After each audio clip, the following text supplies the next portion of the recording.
Starting an eBay business can be overwhelming, but what if you had somebody to guide you every step of the way? Well, that's where I come in. I've been an eBay seller for the last 5 years, and over the next 12 weeks, I'm going to be guiding an absolute beginner to start their eBay business from scratch. No inventory, no experience. But here's the twist. If I don't hit $3,000 in revenue and 100 sales by the end of the 12 weeks, making me a top-rated eBay seller, he has to give me $500 cash. Yep, but I'm confident that's not going to happen. This isn't just about the money, it's about showing people that you can absolutely start an eBay business from scratch. You just need to know how.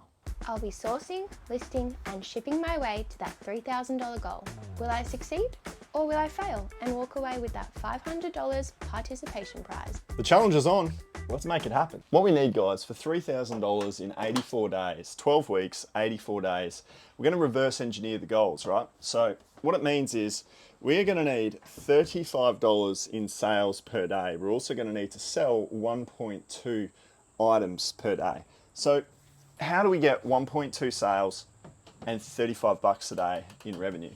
Well, I think we're going to have to list $100 a day. If we consistently find $100 worth of stock, it's not so much about putting listings into eBay, it's more about the dollar value of the listings that we're putting in.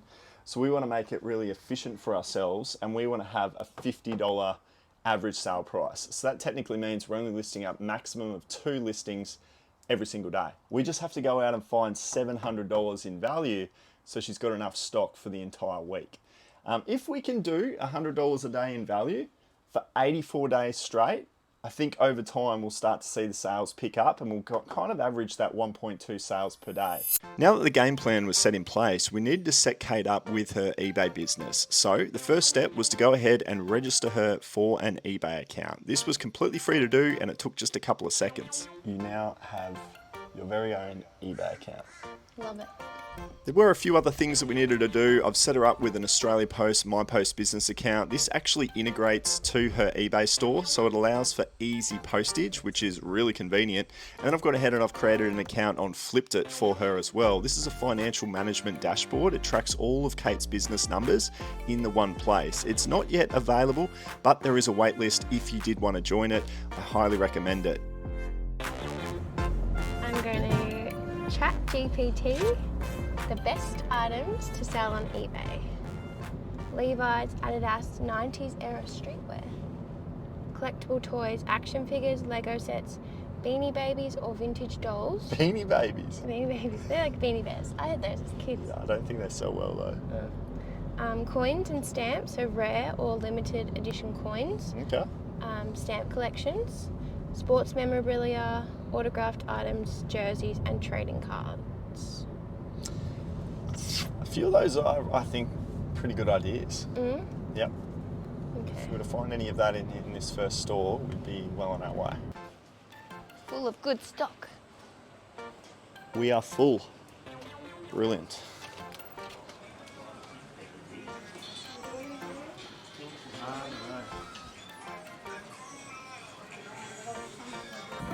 Dish. Is that a good brand? Yeah, I think it's pretty good. It's not like top range, but it's not. Do you like the Kmart. colour and the cut of it?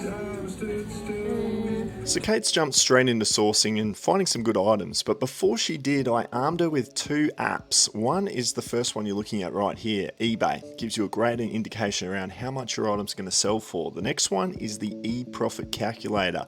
This is very eBay specific and it lets you know exactly how much profit after all the fees come out. Okay, so I ended up purchasing a blazer. I figured Dish is such a popular brand. A blazer is something you can easily chuck on any outfit, so I'm hoping that's basically my reason. I like it. Well, it's your first item for your new eBay store, so it's a monumental moment. Yeah. We've got the blazer, Dish blazer, and we're going to try for how much? What are you going to list it for? I'm thinking maybe 60. 60 free postage. Yeah. Like it. So 11, how much was it? 15. 15 into 60. That should make you some pretty decent profit to kick it off. We had some good luck in the second thrift store that we went into here. This Peter Rabbit book set. We've got all 1 to 23. It's actually in the glass cabinet, which is a great spot to look in thrift stores. Sometimes you have to pay up a little bit, but as you'll see here, they go on to sell well. Hi, could I get the beetroots collection? Just the yellow box down here. Yeah, thank you. That was pretty good. It's the complete Peter Rabbit series, so I think that should help us being a complete set. I don't know, we'll have to do some further research. How many books are there? What does it say down there? Book numbers? 22? 23 books, yeah. I think we'll be able to go 50 or 60. We'll have more of a look into it though. What about this in its slivers? Yeah, we could check. Give him a scan. Luther. Season 1 and 2. We've got this one here. Need for Speed Most Wanted. And Shameless.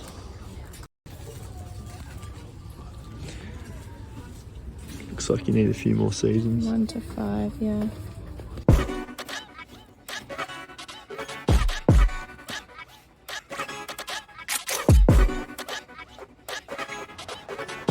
Minis. 1, 2, 3, 4, 5. 5 books. 55. 42. Bundle 3 for 40. Could do a bundle of 5 for 40 to 50. 50? 15 to 50, 15 to ship. I know, let's go.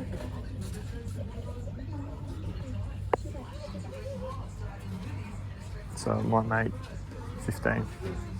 So the fees are going to be $7.50. Spend 15 So to it's, make 15. you'll spend 15 to make about $13 profit. And 211, so it's about a 45% sell-through rate. I want it above 50. So it's a no? All right. What have you got there? Ranger's Apprentice, books 1 to 10. 12 books, 1 to 11, 99. Scroll down until you can find a 10. 1 to 10. Okay, and that was going for how much? 90. 95? 95. I'd only make $10. You made more than 10. I don't get it. So you've got your fees are going to be $80 and you're going to pay about 15% in fees. So that's going to be a $12 fee. So the shipping is going to say be $15. That brings you up to $27. Yeah? Mm-hmm. And then you're paying $30 to buy it. So that's $57 in cost. Mm-hmm. And you're going to sell it for 80. 23 profit. I want more profit. I reckon you should take it. Really? Yeah. Okay.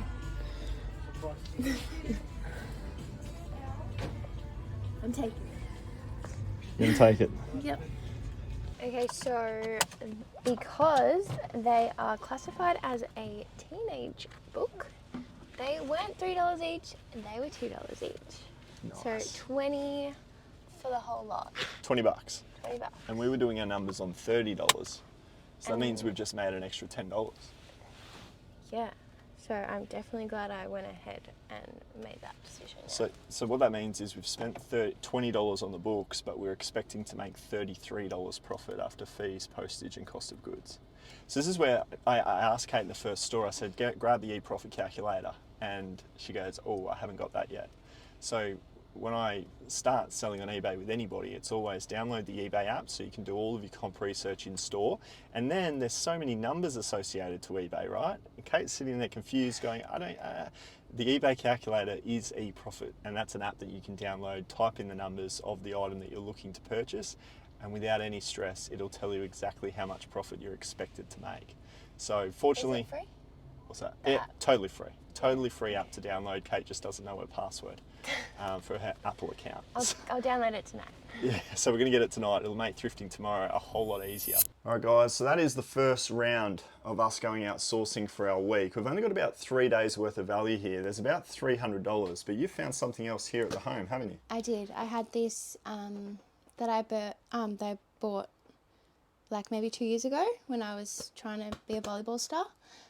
Didn't turn out, but I actually looked at the comps and it looks like because it's the Wilson ball, it might be a little bit rare. There's no listings in Australia. There is only international listings, so I think I could get maybe $40 for this.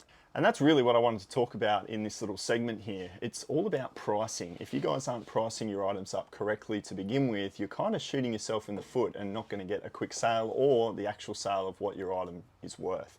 So Kate's got the screen grab up here on the mobile phone for eBay. And what we're going to be doing is searching up some of these items that we've sourced today. And we just want to make sure that we're going to be putting ourselves in the best possible price point. So the first one that I want to have a look at here is Need for Speed Most Wanted. The best price that this game is selling for is about $50. But then as we continue to scroll on down, there's a $40 price point, a 40, a 35, a 30, and then we're at about 30 again. So you can see the price points do whittle down all the way down to a 22. And then you've even got one on a bid. Now I always ignore the bids. So you've got a one bid there at $5.50 plus $2. That's very inaccurate. And then after that, you'll see the italics come into play. The italics refer to international sales. Now you can use those numbers as guides for price points, but if you've got so many price points in Australia like we do within your own country, I recommend that you guys just work off those local price points. So for us, we know that the worst price that we're looking at here is about $20. So when we're first starting out on eBay, this is going to be Kate's very first listing. We want to get $3,000. We also want to get 100 sales. So that's going to get us to top rated seller. When you're in your first 100 transactions, your first 100 sales, you don't want to be pricing your items up too high. So we don't want to be going up towards $50. We kind of want to, unfortunately, have to play around that $20 odd price point so it's competitive. So I think for us, we're going to list this up for $30. Hopefully you can see how we got to that point. We're going to do that for every single one of our listings. Basically what I'm trying to say here, guys, is that research that you do, filtering your solds to go highest price to lowest price, checking out the solds, checking out the active listings, and then working out, is it a good sell-through rate or not? I need to be in the bottom quarter of the previously sold listings. And what you're trying to do is you're trying to rack up sales. So by having a low price point, you're going to be competitive. You're going to knock out all the other people that are trying to sell it for $40 to $50, and somebody's going to snap this up even though you're a beginner seller.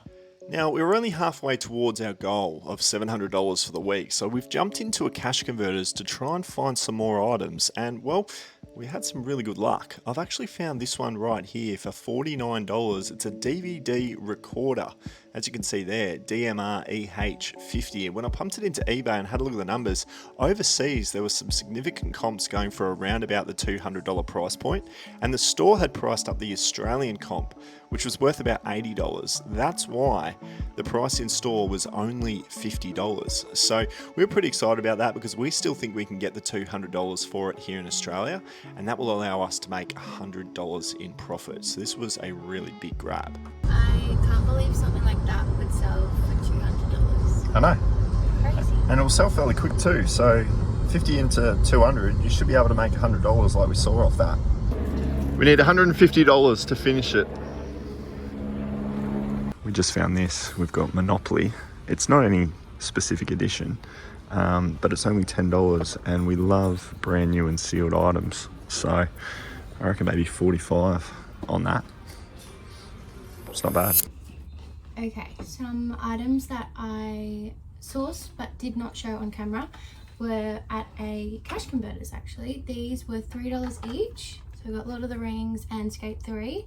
They were purchased from the cash converters for $3 each. We're going to sell them for $20 individually. Another find that we had were these Doc Martens. So all black women size 6 Doc Martens bought for $50. We're going to sell these for $110. So in total I now have $700 to list for my 7 days of week 1. All right, now that Kate's been able to source all of her listings, we've gone ahead and added it to the Flipped It dashboard. Now, this is a piece of software that both myself and a really good friend of mine have been developing for the last 4 to 5 months. And we're at the point now where we can actually give it to Kate. She's one of the first people that is using this dashboard, and she's absolutely loving it. We've just added in all of her active listings in the active listings tab. We've got a running list of all the details that she requires for that. We also have a death pile tab as well, which I think is a really cool feature here. This is all of her stock that's not yet listed, and we can see there that there's a cost of good of $80 that she hasn't yet put live into eBay. So she's going to keep track of that, and she's going to go over here and she's going to mark it as a new active listing once she goes ahead and does so. So there's some really cool features to this dashboard, as well as a sold items tab, which unfortunately, well, she doesn't have any sold items yet, but that would normally go into there. So overall, this dashboard is going to be a really nice financial management tool for Kate. Like I said, it's going to be available in the next couple of weeks. There is a wait list for anybody that's interested in getting their hands on this when it does become available. I'm really excited about it, really excited about putting all of my store details into it, and I'll be using this as my financial management tool. No longer will there be need for a spreadsheet. You can go ahead and create a Flipped It account, and all of your business numbers will be right there for you in the one place. Now, one thing that we should probably talk about that we haven't yet is around the setup of what happens back at home. Kate's got the benefit of having me as a full-time reseller, and we probably haven't touched on it in this video, but Kate's my girlfriend. That's who she is. That's how she's always around. But this is the setup that I use that Kate's going to benefit from. We've got some box lights. Now, these are only worth about $50 to $100. We get them on eBay. The bulbs, if they blow, they only cost about $10. So that's super cheap. I've got this trestle table for a nice white background. I put it against a white wall here. This trestle table I got for free off Facebook Marketplace. So, you know, right now you're talking a table, some lights, a background. You could start taking some photos for your listings for about $100. I get these tubs here from Bunnings Warehouse, which is a local timber and hardware store. They cost about $7. That's where we're actually going to start to store a lot of Kate's inventory. We've actually got it over here. KP1, that's Kate's first tub of inventory for her. So she is benefiting from being able to use all of this. She doesn't have to go out and buy it. That's why we haven't shown that process yet in this first episode. But this is the sort of thing that you would need to try and create before you were to start your own eBay business. So, pretty much the first few days are now complete. What's your thoughts on the start of your eBay journey? So far, so good. The hardest part, I think, is sourcing, finding the stock. Obviously, everyone knows it's pretty hard competing in the thrift stores now for the best items. A lot of the stuff that is cheap is not worth selling on eBay. You've really got to do your research into what's selling on eBay for every item that you pick up. Using the eProfit calculator is such a massive tool that's really helpful to find out how much profit you're going to make from each item. And obviously Matt's help with my sourcing is so important, because I am picking up things, asking him, is this good or not? And he's like, oh yeah. So yeah, it really helps having someone knowledgeable about eBay and how everything works, and also how much profit you're going to make from each item that you're sourcing. Well, you've sourced a perfect week so far, I think. It's just a matter of now getting these up to try and sell. And we're going to keep documenting that over the next few weeks, guys. So definitely go ahead and subscribe to the channel if you haven't done so yet. Kate's got another 11 weeks of building up this eBay business, and hopefully the first sale is just around the corner. Hopefully. So this isn't the first time that I've done a starting from scratch series. 2 years ago, we did one with Courtney. I tried it again last year, and what I forgot was that we normally do a store starter. We normally fill up the store with a week's worth of items, and then we jump into our goal of $100 worth of listing per day. This series, for some strange reason, we've just jumped into $100 a day, which doesn't make sense because it's going to take a very long time with less inventory to actually get an item to go on to sell. So by the end of this video, I really want to achieve $1,400 worth of store value for the end of week 1. And I really hope to get a couple of sales for Kate as well. So let's see how we go. Jumped into a category that I sell a lot in my eBay store, DVDs and books. I've got this one right here. That's 70 Shows Season 1 to 8. You get about $50 for that on eBay. And then we've got some Harry Potter books as well. This one was a good one because it was a first edition. You're always going to get a bit more for a first edition series. We've got some original covers here, and then we've also got some more recent artwork of book series 1 to 4. The good news was that it was 60% off DVDs and 50% off books, so we only paid $35 for everything.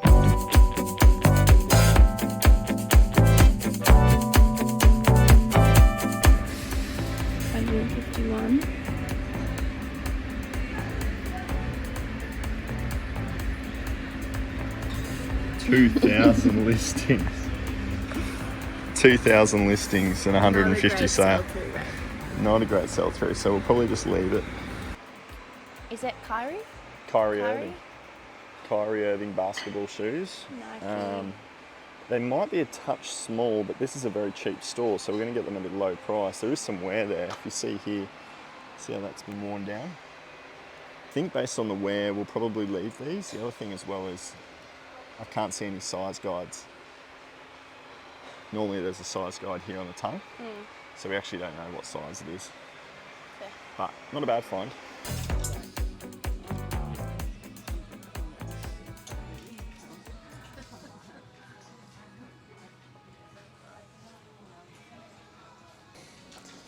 It's a Pels jersey with a good player, and it's genuine.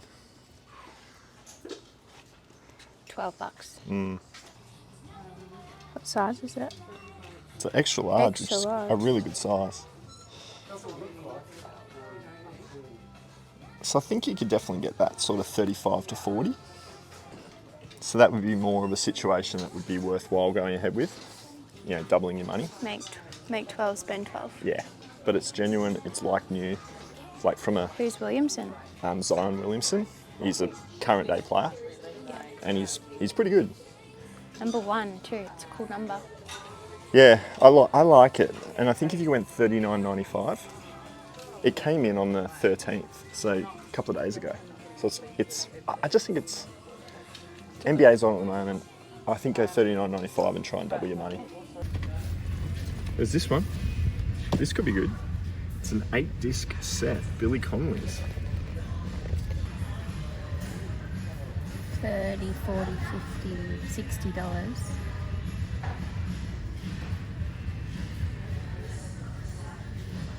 How much is it? $4. So 4 into probably 25 to 30, I would say. So I think it's a bread and butter winner. So you can see there, like a season 10 was 11. 10th season there went for 23. Season 15 went for 31. Because the season finale, it's the last season. So this is the second last. So there was one there that went for 20. There was one there that went for 29. So it's $1.50. Bread and butter. It could be another bread and butter. Not bad. 3 more. Now, in last week's episode, I introduced you guys to our new piece of software called Flipped It. Flipped It is a financial management dashboard, and you're going to get all of your business numbers in the one place. There's some really cool features to our mobile version, which one is receipts. You can now store all of your paper receipts in photo format on the dashboard. This is a super convenient tool to never have to worry about paper receipts again. Simply take a photo, pick what date that you're taking your photo on, and then store it on file forever. Super convenient, and an item and a feature that I really wanted to get included, and I'm so happy with it. The next feature that I want to talk about on the mobile version is Death Pile.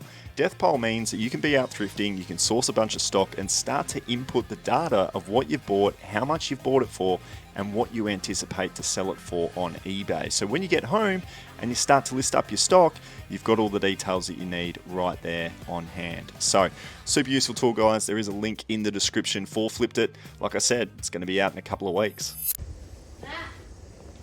Come here. I just had my first sale. No way. And they paid. Skate 3, Sony PlayStation 3. There it is. Well done. That's epic. That is unreal. We're actually just throwing down some lunch here, guys. 75 hard we're doing. What are we, day 14 today? 2 weeks in. Hardest thing is drinking the water. So yeah, a lot of food, a lot of water, a lot of sales now. Hey, over there on the dashboard, flipped it. Let's enter those details and we'll have a look at the profit. Here are the numbers. A $16 sale price with a 1-day sell-through rate. We bought it for $3 and after fees, postage and cost of goods, it works out to $3.53 profit. Now I know what you're all thinking, Matt, $3.53 isn't anything to get excited about. And well, that side of the equation probably isn't. But what is exciting is Kate's been able to achieve her first sale on the internet using eBay. This is something to be celebrated. Remember guys, for top rated seller status, we need 100 transactions. We need 100 people to want to buy our product online, and Kate's now been able to achieve it within the first couple of days. Somebody has secured the purchase, and we now get to ship it off to them. So that's something to be celebrated, and I'm stoked for it. Hopefully there's some bigger sales to come. Your first one. One down, 99 to go.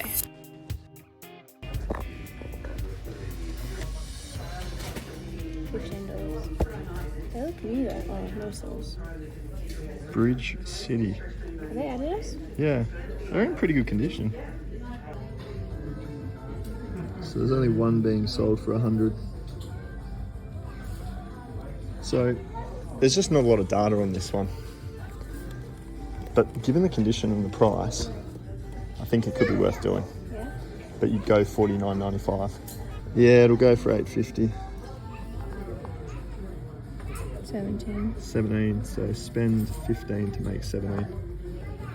Over double. There were some other pretty good results in here as well. We've got this Space 1999 DVD set. It was going for about $30 on eBay and it was only $6 here in store. So we've gone ahead and picked that one up. We know though with 6 discs it will go into a medium satchel, which does cost a little bit more. But we also found this as well, which was Hatake Kakashi for the Naruto, I should say, Shippuden. Really good little action figure here, brand new in box, should go for about $40. So that was a good pickup for just the $4. And we also found this as well. It was a Keen backpack, really good hiking shoe brand. So an interesting one to see this in backpack form. But this was only $8 in store, and there were some great comps on eBay going for about $50. Yes, it will cost a little to ship, but ultimately I think that's a good buy as well. So she's done pretty well in here. Wow, we've got 4 items. Yeah. And everything's different. We've got a bag, some shoes, some DVDs, action figures. These all do really well. What was your total spend there? 30. $30. $30. $30, and don't exactly know what the value is just yet, but we're profiting on everything. We'll work it out.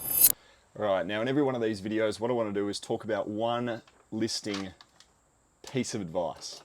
And we spoke about pricing in last week's episode. So if you haven't watched that video, go and check it out because pricing is very important. But the next most important thing is the title. When it comes to writing a title, you've got to think like a buyer. That's the absolute most important piece of information. Think like a buyer. What would a buyer search on eBay to try and find a pair of Adidas Dame 8 Bridge City basketball shoes? Well, you guessed it. They would probably search for Adidas Dame 8 Bridge City. They wouldn't look for things like colour, first of all. They wouldn't search up basketball shoes red and hope to find a Dame 8. They would go directly to what they're looking for, the Adidas Dame 8 basketball shoes. So the way that we're going to go about titling this one up, I'm going to put it up onto screen here for you guys right now. It is going to be the Adidas Dame 8 Bridge City men's basketball shoes, US size 10.5, and then we're going to fill it out with some colours, black, grey, red.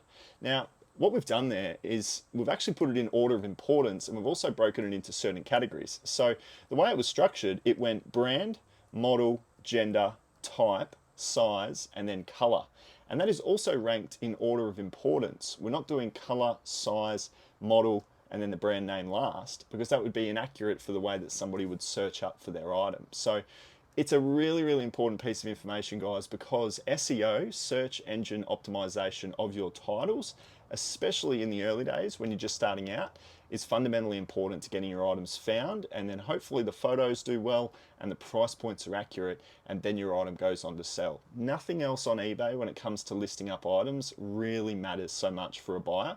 They only care about those 3 things, and title is one of them, and it is very, very important.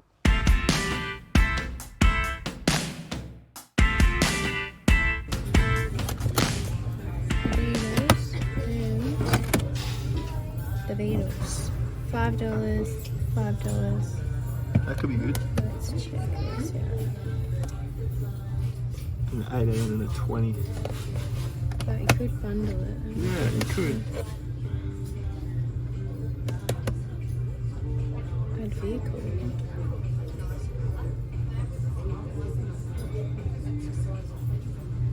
Maybe 20.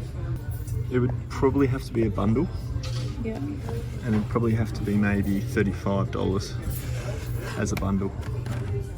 But it's live at the BBC and the Anthology. Check this one.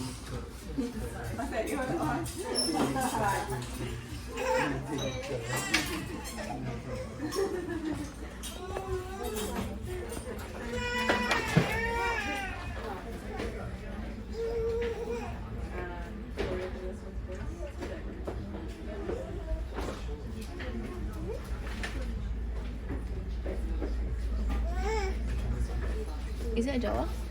Yep. That's pretty good. Yeah. Bread and butter. Bread and butter, but it'll be a good one. $20. We had a question from a viewer last week with regards to Kate's setup on a work perspective. So what do you do, Kate, for work at the moment? So I am a disability support worker and I work maybe 20 to 30 hours a week doing that, as well as helping your eBay store. But this 12-week series is an amazing opportunity to learn more into it, I guess, so that one day I can work full-time as an eBay assistant for your store. Yeah, that's the goal. It's to ultimately train Kate. While I can't pay her, it's like, well, you could start your own store, build it up from scratch, and you'll know how to run an eBay store from then on, so that when the opportunity comes that she can work for me and I can pay her, she knows how to do it because she's run her own store, she's made her own money, rather than helping me out like you have been doing and not getting paid for it. I was like, well, it'd be a great chance to educate people on how to start from scratch and get Kate to train and learn how to sell on eBay herself before she does work for me. So that's what the goal is over the next 12 weeks, is to get a lot of learnings and understandings under Kate's belt. You know, we've been trying to go out and get all of this done for our entire week within 2 days. So we've been going out on Tuesday and Thursday because, Wednesday, because that's when Kate's free with her disability support work. So we try and find the $700 worth of stock thrifting in just those 2 days. And we also try and list up the entire week's worth of stock in those 2 days as well. So you just have to ship basically, you know, every other day. So we're trying to be really efficient about things. 2 days worth of commitment for Kate. With 20 to 30 hours of disability support work, it basically becomes full-time hours between the two. Hopefully that gives some context as to what we're up to make this work. Yeah. Great news, guys. Our second sale has come through. This is the Need for Speed Most Wanted. It's not the biggest sale. It's definitely a bread and butter sale, but we paid $5 for it. It came through at a sold price for $24.95. It took 6 days to sell, and the eBay fees will be about $3.64. Shipping cost $10.95. So I will profit $5.36. So I'm going to put that in some bubble wrap into a small satchel, and I've also integrated my my Post Business account into my eBay store into my Post Business account, and I can see that it's going to cost $10.95 to ship that one off. I'll be able to print a shipping label and slide that into the small satchel and ship it off today. Okay, we have made it to the end of week 1. It's all over, 7 days in. How did we go? Well, I'm pulling up the flipped it dashboard to take you guys through Kate's eBay store numbers here, and you'll see that we've got a total of 24 items listed. We only got to $1,178 worth of active listings. We've gone ahead and we've put them all live because we wanted to, at the end of this week, have $1,400. We've fallen short, which is a little bit disappointing, but we kind of just shot ourselves in the foot by realizing a little bit into the week, it only left us with 3 or 4 days to try and find enough stock to hit that number, and we have fallen short. But that's not to worry, we're going to catch it up over the next couple of days and we'll be back on track. The cost of goods, we've spent $272 and we've found almost $1,200 worth of stock. So when this stuff goes on to sell, it's going to sell for a good price. We've got an average sale price of $49.12. So with this awesome flipped it dashboard here, you'll see the active listings are all written out. We've got a little length listed feature here, which I think is nice to know how long your item has been up for sale. You can see there the Doc Martens way back, we had that listed up 7 days ago for $100. So when we go to solds, you'll see here that Kate has been able to sell 2 items, and those items worked out to a profit of just $8.89. So when you look at all of that and we have a look at a death pile, there's nothing in there because we've gone ahead and we've listed everything that we've bought. We're in a position now where we've got $8 in profit on the items that have sold, but we've got $1,200 worth of value, which is, I think, a really good thing. But what I wanted to talk about is, yes, there's only been 2 sales in a week's worth of work, and those 2 sales have only generated the $8 in profit. But ultimately, in that first 7 days, that first starting couple of days, it's all about learnings. It's all about just trialing and error, just experimenting, learning.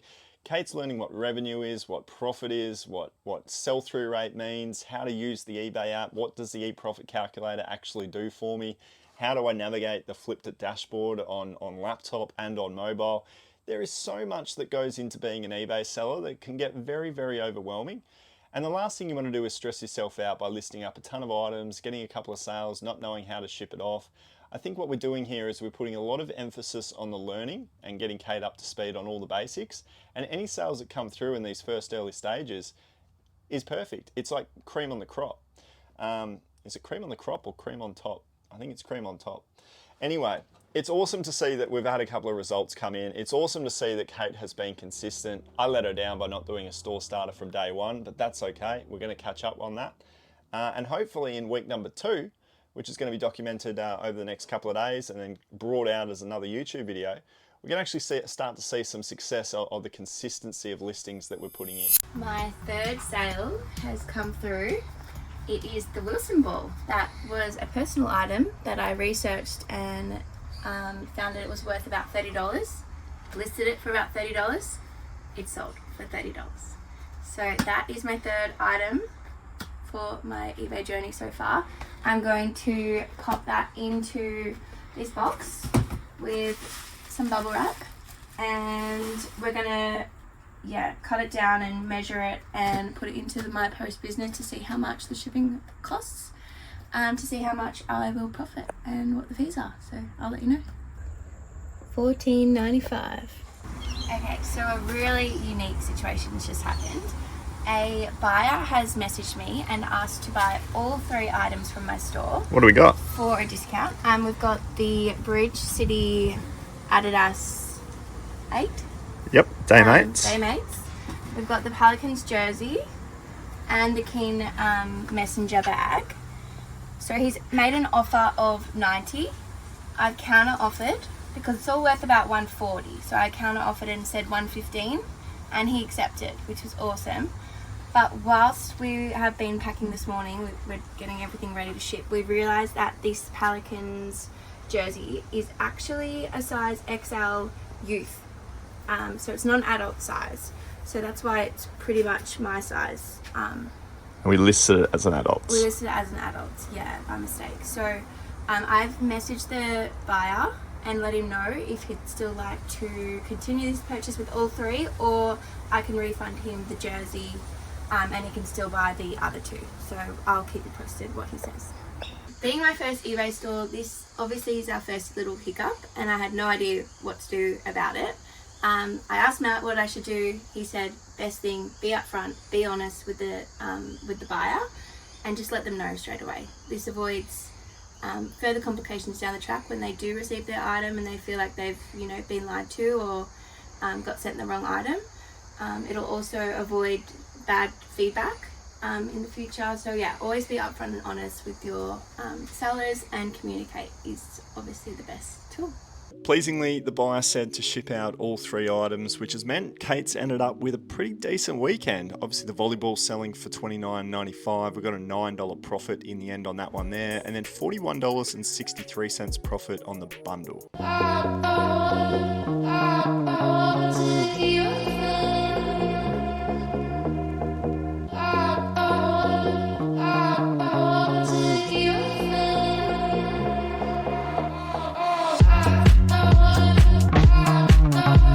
Our first thrift store find of the day were these PE Nation Asics Gel Quantum 180s, and this is actually the first time Kate has battled with whether or not to buy something for the personal or try and flip it for a profit.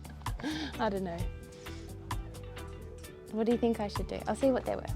Turns out they're worth about $150 in pre-owned condition, so at $35 I know what I'd be doing, but it is Kate's call. Look at this. Oh my gosh. Came in on the 21st, $350. We have The Colosseum. the Colosseum Lego. 1,000, 2,000, and then what's it selling for?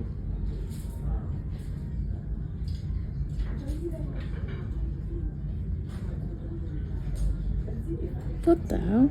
Holy. Jeez.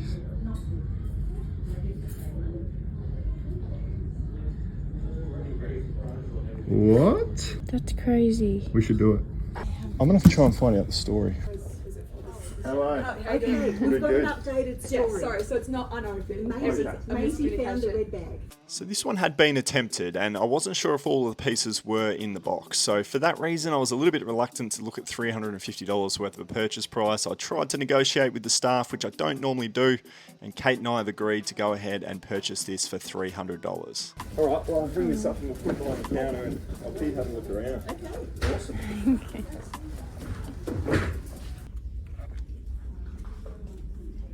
They should do well. Really? Yep. How much are They they? look new. $10. Oh, that's awesome. 120, 70, 65. Not in this colour. No, and I actually think that the colour you've got is going to be what a lot of people are after. Really? Yeah. Having played a bit of footy myself, people like the bright Larry. And that's got really cool colours. Turning into an ASIC shoe store. There's one other pair of shoes, these glittered Doc Martens. They're a US size 8 at $55. I think we can turn them into $120, so we had to pick up those as well. All up, we've spent $400 in this thrift store, which is pretty crazy, but these footy boots, they'll go for about $70 to $80 odd dollars. Kate's ended up deciding to keep the PE Nations, which is fair enough considering we've got a Lego set that we could sell for around about $800 to $900. Okay, so what you guys didn't see was me umming and ahhing if I should spend that much money on a Lego set, basically. And I think a lot of beginners are going to have that very same thought. You know, you're all probably thinking, man, $300, you don't know if it's complete. Should you go ahead and do that? And this is where, for me, I've just looked at the numbers and gone, look, it's $300, but if it is complete, it sells for upwards of $1,000. That's a lot of wiggle room, you know, to play on the discrepancy of whether or not the item's complete or not. So when you put all the common sense logic into the equation, you have to go ahead and buy it. There's too many things saying yes. And when you're a beginner seller, you're very nervous to spend money. I remember when I first started, like $10 worth of a spend for me was, oh my God, should I be doing this? But over time you experience and you realize it just comes down to what the numbers tell you. The numbers tell you that there's hundreds of dollars. And that it was selling pretty quickly. It was selling really, really well.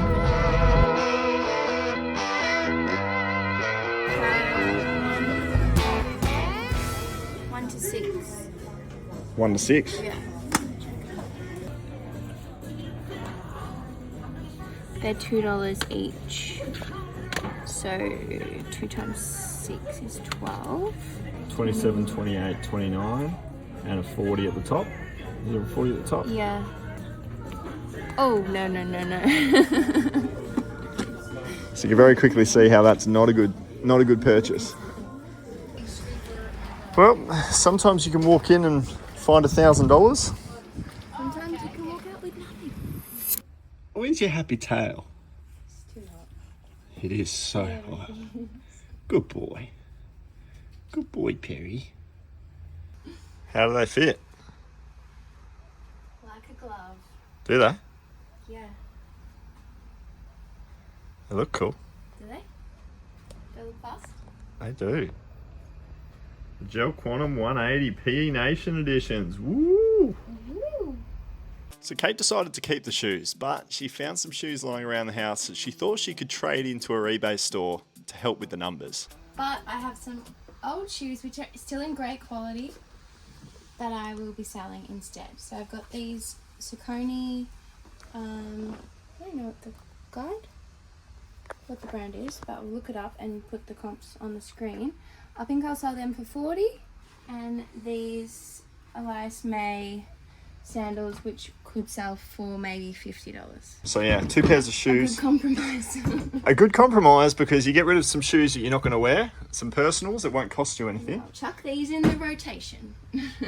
Okay, now in these videos I like to take this little minute to have a chat about one certain aspect of the listings. Listings are so important, I could sit here for 20 minutes. I've actually got a video that does that. But in these videos what I want to do is just take one little snippet of it and have a bit of a chat. Today it's going to be photos. Now some little tips that I've got for you guys. The first one is you want to clean the lens of the camera. Now what camera are you using or should be using? Well, Kate's got her mobile phone. She's just cleaned her lens that I saw right there. Did you forget about that? Yep. She forgot. But she's cleaned her lens. Hugely important because as you go throughout the day on your mobile phone, you'll often smudge it. You won't even think that you're needing to use the camera until you whip it out to take a great image and you've got a fingerprint all over it. So that's a big step. The other one, Kate is moving her camera into a 1:1 aspect ratio. So the standard photo on a mobile phone is a 4:3. You want to change that to a 1:1 ratio. All the Androids and Apple products out there do have that option, and just swap it over, because the reason we do that is that eBay's native setup is a 1:1 ratio. So there won't be any gray lines on the left and the right hand side. It'll be squared out on eBay if you're using your original photos as a 1:1. So that's really, really important. You want to be taking at least 6 photos for eBay. So eBay has said 6 or more for every single product that you're trying to sell. Don't try to hide any blemishes. If there's a bad aspect to the product, actually zoom right in on that, which is also another tip. You want to be using up every single piece of real estate when it comes to your photo. So don't take a photo holding yourself way back from the product and have all of this white space around it. You want to zoom straight into the product, use all of the real estate of the image that it's giving you, and take your shot. That way, when you do, you'll see that the image is nice and big and full. You're using all aspect of the ratio that's relating to eBay, and the buyer is going to see a nicely bright lit up photo. That's the other tip. And a lot of tips when it comes to photos, guys. You want to be getting some box lights like the ones that I've got here. This really lights up the room. It gives a great shot. There's hardly any shadows in the product. And I also use a white trestle table, and I use a white wall as a background. That way there's no clutter in the image. You don't want any clutter or any other products there. You just want the product that you're trying to sell with a nice white background. So there's a few little tips for you to help with your photos. It is a huge aspect to getting your item sold. So good luck with it. We've spent a bit of time looking through the Lego. We really want to get this live and get it listed and hopefully sold really quickly. We deem this to be about 95% complete. We just can't be certain that it's 100%. So that's exactly what we've gone ahead and done with our listing. We've just stipulated every single thing that we know about the product, which is really crucial when it comes to selling on eBay. I just had an offer. An offer? Yep. On what? The Coliseum. $390. I don't want to sell it for $390. I paid $300. Oh yeah. Well. Review offer. I'll make a counter offer. $780. Turns out this started a bit of a bidding war. This guy offered $390, then $420. Kate held firm at $780 with a counter offer, and then he bid back again with a $500 offer. Kate was really, really strong, and she kept saying no. What are you going to go back with? I have to go back with $780. Don't budge. Nope, no budget. My store is becoming a Harry Potter store. I know. First. Nice.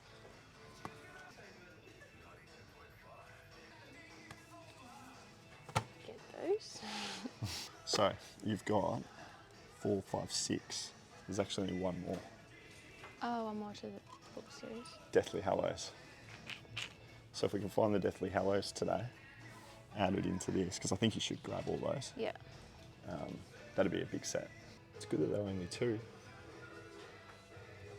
They don't look too good. Nothing too much in it, is there? No. You've got 4 Lee Child books here. if you can find these, I think you can eat about, I don't know, 20 or so. Oh. But yeah. See, there's 29. 29. And that's number 1's 28 though. Yeah. So, I mean, it's not gonna sell really well because you've only got the 4. But you could buy them and have them on hand and just keep finding Yeah. more and more lead childs. Up to you. But it's a really, really good author. Yeah, I think I will do that. You want to do that? Yeah.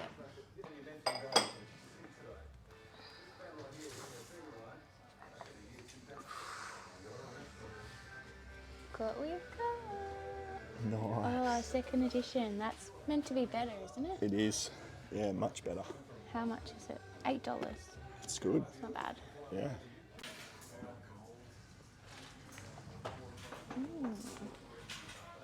Zelda bag. With tags. That's awesome. Zelda Breath of the Wild messenger bag. Exactly where you found the Keen messenger bag that's already gone on That's sale. what I said. Let's just quickly check over here. Official Nintendo product. Toast Wrap Zelda messenger bag. Yeah. It's only $4. Great success. Not bad. Hello.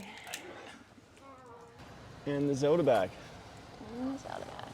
Now I've actually got the Deathly Hallows book that we're missing to complete this set, and I've got it as a first edition, so I'll take it off my eBay store and we'll add it to this, so you've actually now got a complete set with 3 of them being hardcover first editions. Thank you. So they've been worn. But apparently they looked them up on the internet and they're all really, really expensive shoes. Oh wow, They just- okay. You can look it up on the internet too if you wanted to. They just looked it up this morning. Okay, But here they've only got $5 on it. we might take them. Yeah. You take them all. Yeah, that's awesome. $15. I just got cash. Cash? Oh, thank you. Yep, thank you very much. Okay, right money. Thank you very much for Appreciate that. that. Thank you. Well, I think you've got really, really good eyes because Julie's a very honest lady. No, that's And she fantastic. would not look them up and tell us that it wasn't. I appreciate it. Because I was thinking, oh, $5, but that's all it was on. So, Thank you. Have a great day. You got a pair of dunks. For $5. Got a pair of dunks for 5. Wow. I wonder if they're my size. They're size 12, so probably not. Size 12? Yeah, you're 14. I can try them on. You should be. Well, what are you saying? You want to sell them? What a nice lady. I can't believe that. That is a great grab. And they must have just come in, right? Yeah. So we've got a pair of dunks. Pair of dunks, a I think pair those of... are 270s, I think. Yeah, 270s. They're like brand new. So a pretty successful run, guys. There were a few other things that we're able to pick up as well. Look, nothing too exciting out of all of this. Some Harry Potter books continue to come through. We've got books numbers 1, 2, and 3 right there. We found every episode of The Tudors. I think it only goes for about $25 or so, but we picked that up. Enid Blyton, good author. We've got this Magic Faraway Tree here. That should do okay. We've got a first edition here of the Goosebumps Slappy's Tales of Horror. A Famous 5 collection of books 1 to 10. Should get about 40 for that, about 25 for Slappy's. And then this Merlin DVD set was actually a good find. We paid $2 each, so $10 in. And it's ended up, every single episode there selling for about $65 on eBay. So that's a really good book series to try and find. Or sorry, I should say DVD series. Every single episode there, season 1 to 5.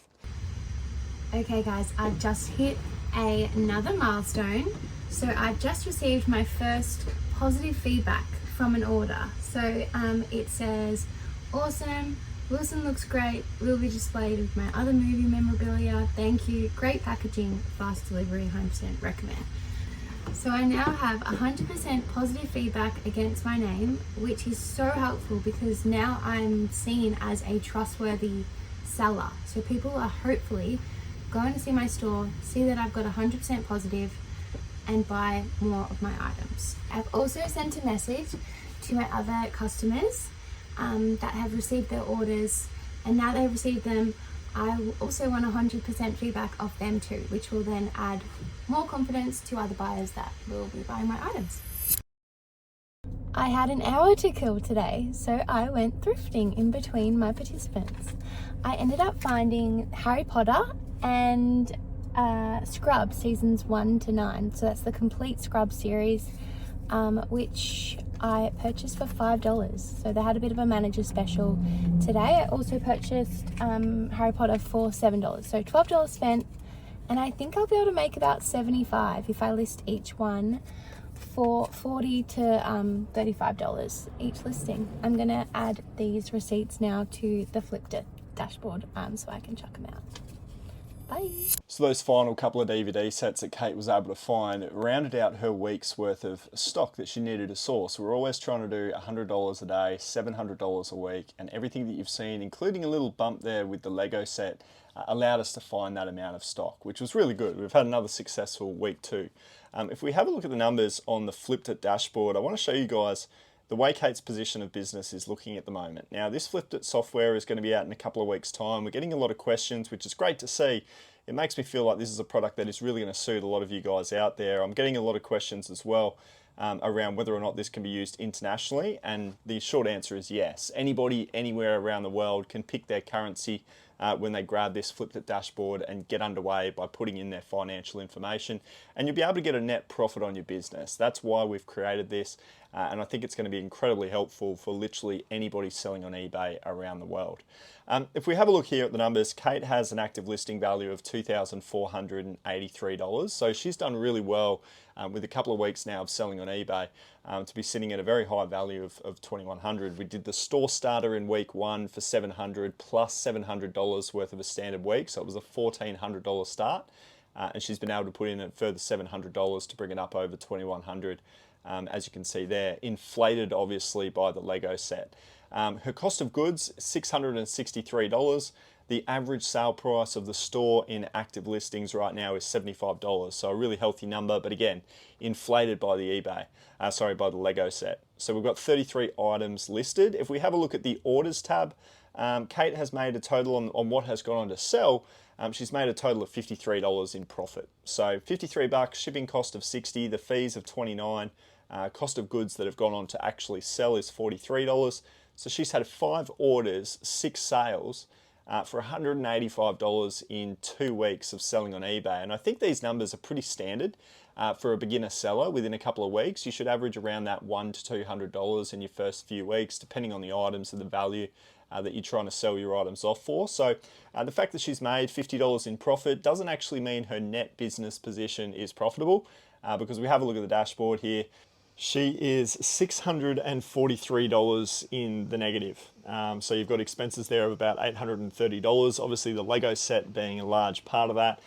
The gross income coming in with the 6 sales so far for $185. So the Lego set is actually doing really well. I had a look into the numbers, and we've actually got about 100 views on the listing, and we've got 6 saves or 6 watches on the item. So I think it should fall for about 700 to 750. And when it does, these numbers, these net overall numbers, are going to look very, very different. So we're actually in a fairly strong position, but we've got a great amount of quantity with 33 listings going into the store. So I'm pretty happy with the way where things are at right now for Kate. I think it's going to be a big week 3 coming up.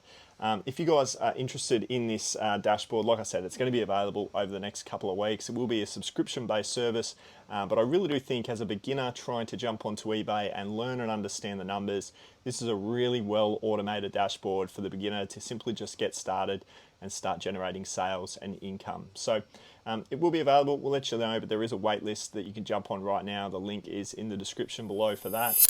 Roles reversed today. Kate's going to be doing some negotiating. My turn.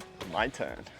So yeah, I've obviously done this for 4 to 5 years, but it's going to be Kate's first time today. So I'll give you guys some tips that I use when I'm at the flea market to negotiate that I'm going to be teaching Kate.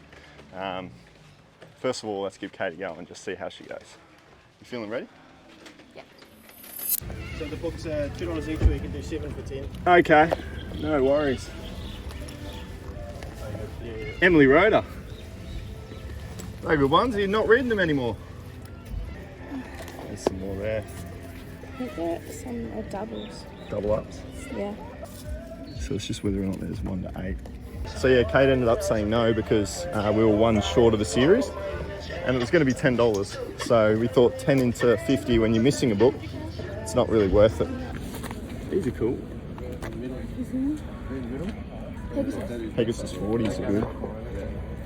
Not too much wear, but the Pegasus do well. US 10. That's a good size too. How much on the shoes? 15. Would you 10? 15. Maybe leave them. Thanks, mate. If that was good, I would have done the exact same thing. I would have said, would you do 10? And really, probably should say yes, but the fact that he didn't, what I do there is I put them back. If they don't sell, I'll come back. And maybe a little later in the day, he says yes to that. But how'd you feel about someone saying no to an offer? Fine. Fine? Yeah. Yeah. It's just part of the game. Look at this. Castile family. How much on this one? $5. 5 into 35. Do that. First buy. Well done.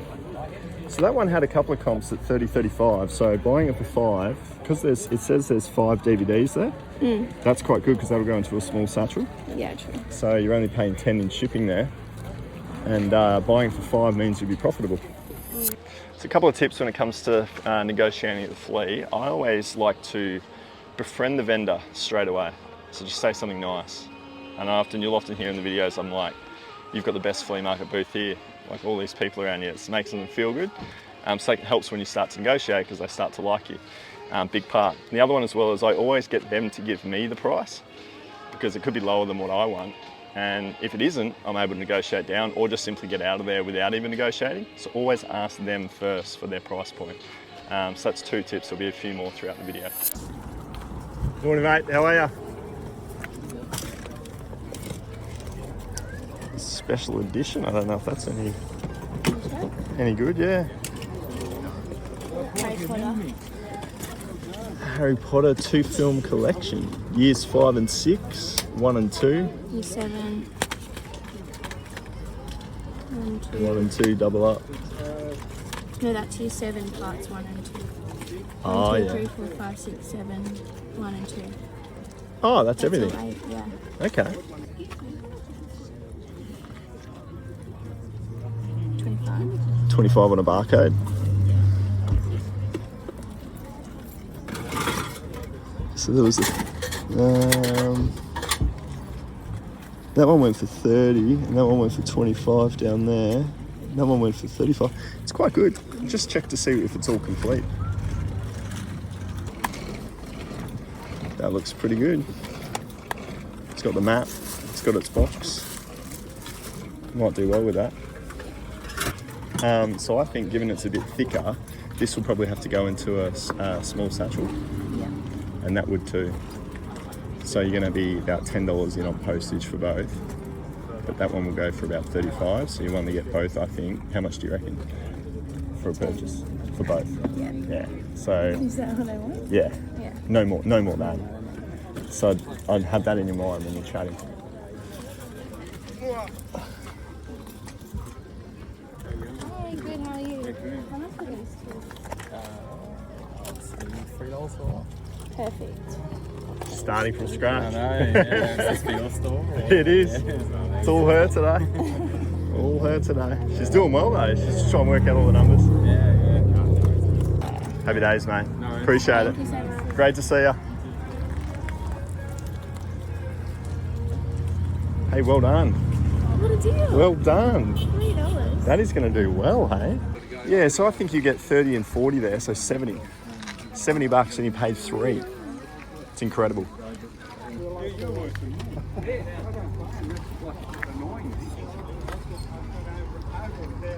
That's a cool scoreboard. Geelong Cats.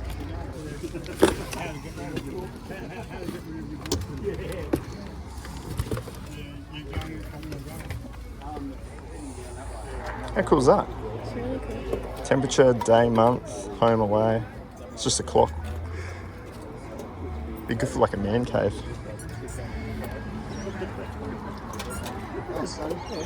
How much for that one, mate? How much on that one? Oh, it's on there. $40. That's awesome. That's good. You know, and I just... You Cats fans, are you? Yeah, oh, yeah. Jeez. Love it. Yeah, That's very tempting. it's worth it. You can always resell and make 80. Yeah, well, it'd be hard to ship off if you were reselling it. You could be able to, well, maybe. Maybe. Absolutely. We are Geelong. Not bad at all. And she didn't have $1 change, so I got Oh, I got it for $4. Sass and buy. What size is it? doesn't say.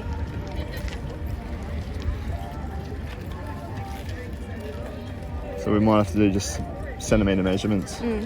But you were saying how much? Maybe like 35. 35? 40. Yeah, that's good. Yep, $10 he's got on it. You probably want to do this for 5. Which means he might not say yes this for 5. We've got species, so if we can find a few others. 3, if there was a species to negotiate. Negotiate it down. Probably not worth it. You could just offer 5 and see if you can get this for 5. Because the thing is, there's 8 of them, so it's going to have to go on a medium. So it's going to be quite a lot to ship off. It actually might not even be worth it at 5, because you got 5 plus 12 for shipping. That's going to be. We're selling it at 30. Yeah. Well, yeah. So it's probably not really worth it. That is another tip that I often do down here, guys. When you find something that's just out of the price range to make it work, you try and find a few more things to bundle it up. And then on the averages, it works out to being a better purchase price for all. So it's a very common tactic. But on that occasion, we couldn't find anything else to add to it, and then we had to pass on the deal overall.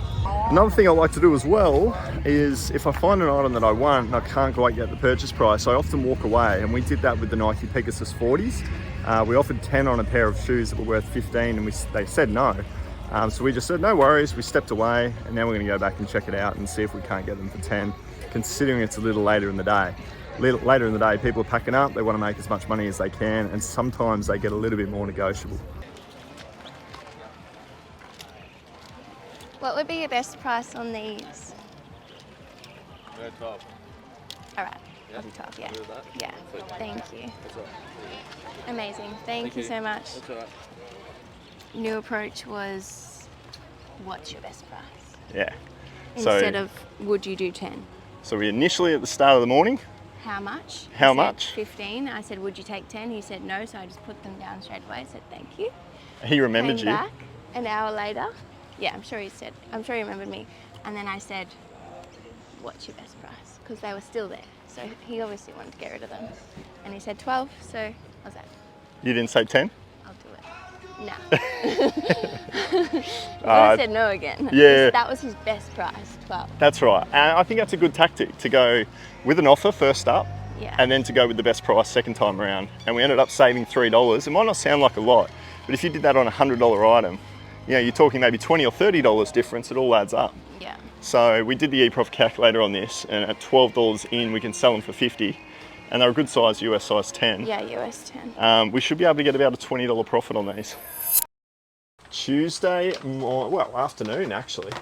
Yeah. We had a public holiday yesterday, guys, so this is long weekend sales, and Kate's already diving into the sales tab, so it looks like you've had a few sales. I've had 3 sales over the weekend. Incredible.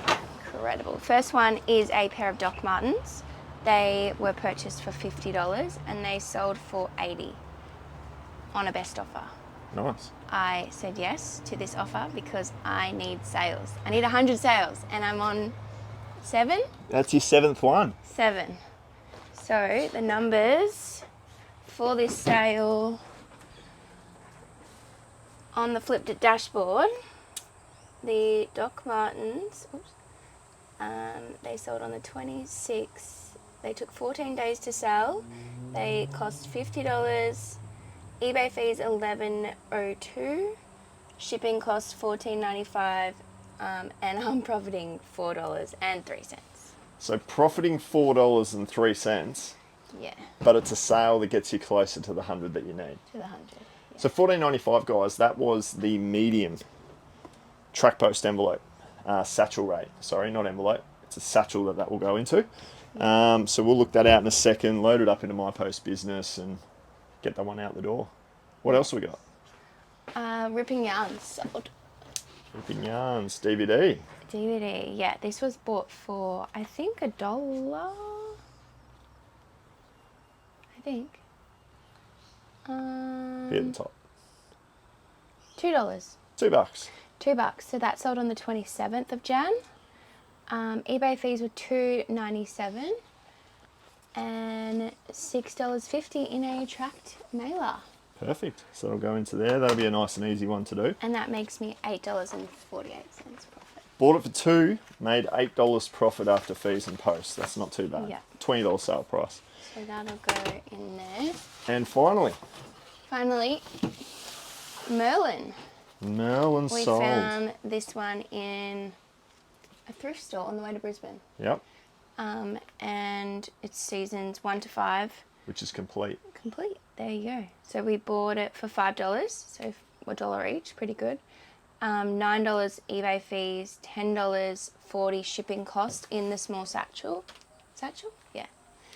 And I'm profiting $40.59. On just the Merlin DVD. Yeah, That's incredible. it's great. $40. So that means Kate's overall position on the flipped at dashboard, I'm in the profit. you are $106 in the profit. Yeah. So you've sold $350 now and you've got 8 orders, but you've actually sold 9 items so far. Epic.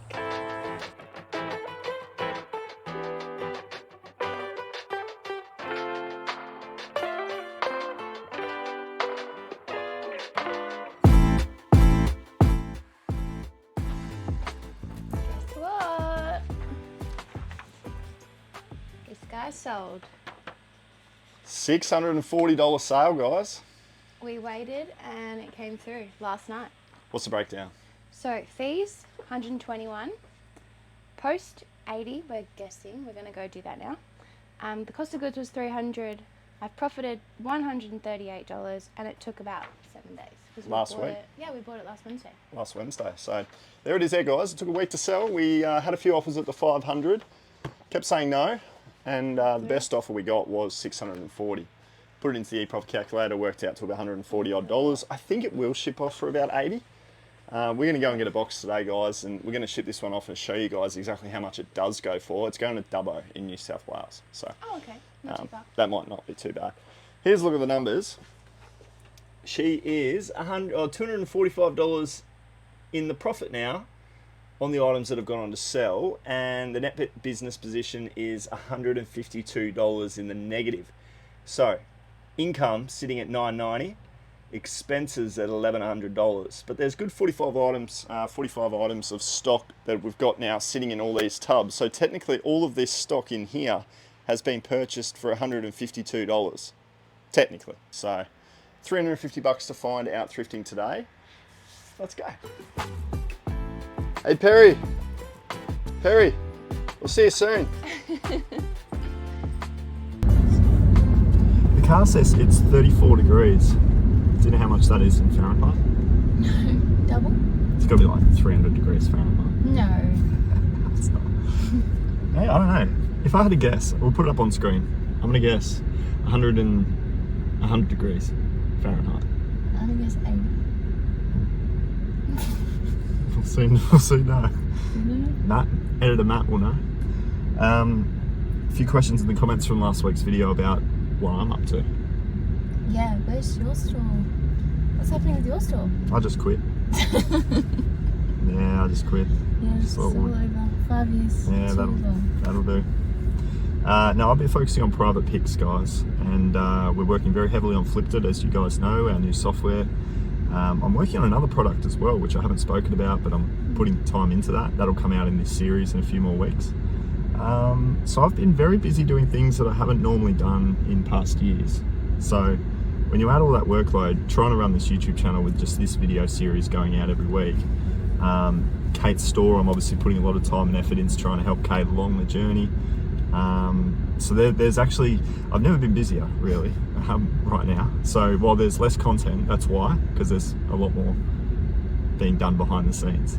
But I'm hoping once these 2 products that I'm working on are out and are public, then and then Kate's series is sort of wrapped up as well, I can come back to making the 2 odd videos that I was doing each week. eBay though has been like great in the sense of the private picks that I've been buying, because I was only out there at David's place that I've filmed before on this channel, who's got all the DVDs and the big DVD wall. I was only there yesterday. I left at about 6 in the morning, 1.5 hour drive there, 1.5 hour drive back, but I think there was about $2,000 worth of DVDs off David. And I think it's the 4th or the 5th time that I've been buying off him as well. So he's been a great contact. Great collection. Yeah. And he just keeps buying, so. He does keep buying. I walked in and I'm like, there's more here than there ever has been before. His eBay's going okay, he's getting a few sales, but I just don't think he's listing enough. Certainly not enough compared to what he's buying. Yeah, I paid $500, I got $2,000. Just while I'm busy at the moment, I have dropped my store from 500 a day down to 400 a day. So that buy from David's got me through 5 days worth of listings. I ran a 20% off sale over the 3-day Australia Day long weekend, and we got, I think it was $1,500 in sales. Was it 30 orders that you packed yesterday? Yeah, 33. Wow. Which is, you know, in the past, that's been a standard sort of a weekend where you do about 10 sales a day. Yeah. But that's now changed, where we're averaging about 6 or 7 in my store, 6 or 7 sales a day, and we're listing up about $400 a day. So we're kind of on an annual average. If you did it all year, I'm tracking to do about $100,000 to $120,000. So a little bit less. The volume is less, which is causing the projections to be a little bit less, which is understandable. But this is only temporary. It's only been for January, and we should hopefully do $10,000 for the month of January. We've got 3 days left this month, and I think we need 3 $500 days to hit 10,000. So it's not like it's out of the question. And with David's buy recently, I'm going to list up that $400 a day consistently for these next 3 days. So I should be able to hopefully get to the 10,000. And Kate is now $10 away from her first 1,000. Am I? You're on 990. Oh, see. Yeah, you're on 990. So one more sale now that we've sold that Lego set will get you over the line for $1,000 in revenue. So only 2 more thousand to go. $2,000 left for Kate. So with this starting from scratch series, I knew, and that's why we took the Doc Martens for a $4 profit earlier in this video. When it comes to starting out on eBay, you've really got to take any profit you can get, really. It's all about the number of sales. It's all about getting to that 100 sales as quick as you possibly can. And that's not to try and be on a YouTube channel and tick off a series goal of doing it within 12 weeks. That's just when you're starting out on eBay, you need to get the algorithm moving in your favor. And the best way to do that is to start pleasing customers as soon as you possibly can. So I always like to say, take any profit you can in the early stages. Just get an item sold. Don't undercut the price. Just get the item sold to a buyer as quick as you possibly can. So that's why when these offers come in and it's only a $4 profit with an $80 sale price, I'm still like, look, if it was me and my store, no way. I'd be trying to maximize my profits per item, but I don't have to focus on trying to get my first 100 sales to reach top rated seller status like Kate does. So if you are in these early stages, and you might look at your yearly sales or when you first started selling on eBay, and you might be 80 odd sales into it, that's the new change of mindset I think you should have. Think more about how many items you're selling and not so much about how much profit you're making, which sounds very counterintuitive, but profit's profit at the end of the day. You're getting your cost of good back as well. It's not just $4 that we get back. It's $80 odd, and we obviously then take out postage. So it's a good chunk back in your pocket, and then you can go again from your lesson learnt, and you can reinvest into a better item. And then hopefully top rated sellers not far around the corner, and then you're getting promoted by eBay and you're making even more sales. So it just accelerates things. Yeah. Look what we found here. Jean Simmons, Family Jewels. 220. Whoa. Crazy This one must be really hard. to get. The final. We've got this as well. So this is volume 3. So it's only $4, but does do pretty well. So we're going to grab that too. And this, and you said that this was the third, Tougher one to find. the hardest one to find. So remember, seasons 1 and 2 are easy to find in thrift stores. So we're going to focus on getting 1 and 2, and then doing a complete. We're also going to focus on some Lee Child books as well, but we couldn't find any over here. But we're going to look for more Lee Child books and try and complete that series from last week's purchase. We found 4. The more you've got, the better. We want to try and find like 20 of them or so, so it's going to take a while, but that's one of the authors that we're looking for. Wowee.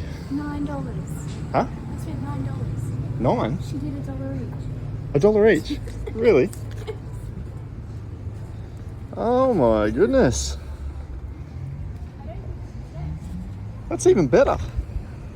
Isn't it? 9 DVDs for $9 and one of them's worth $200. Holy moly. Holy moly is right.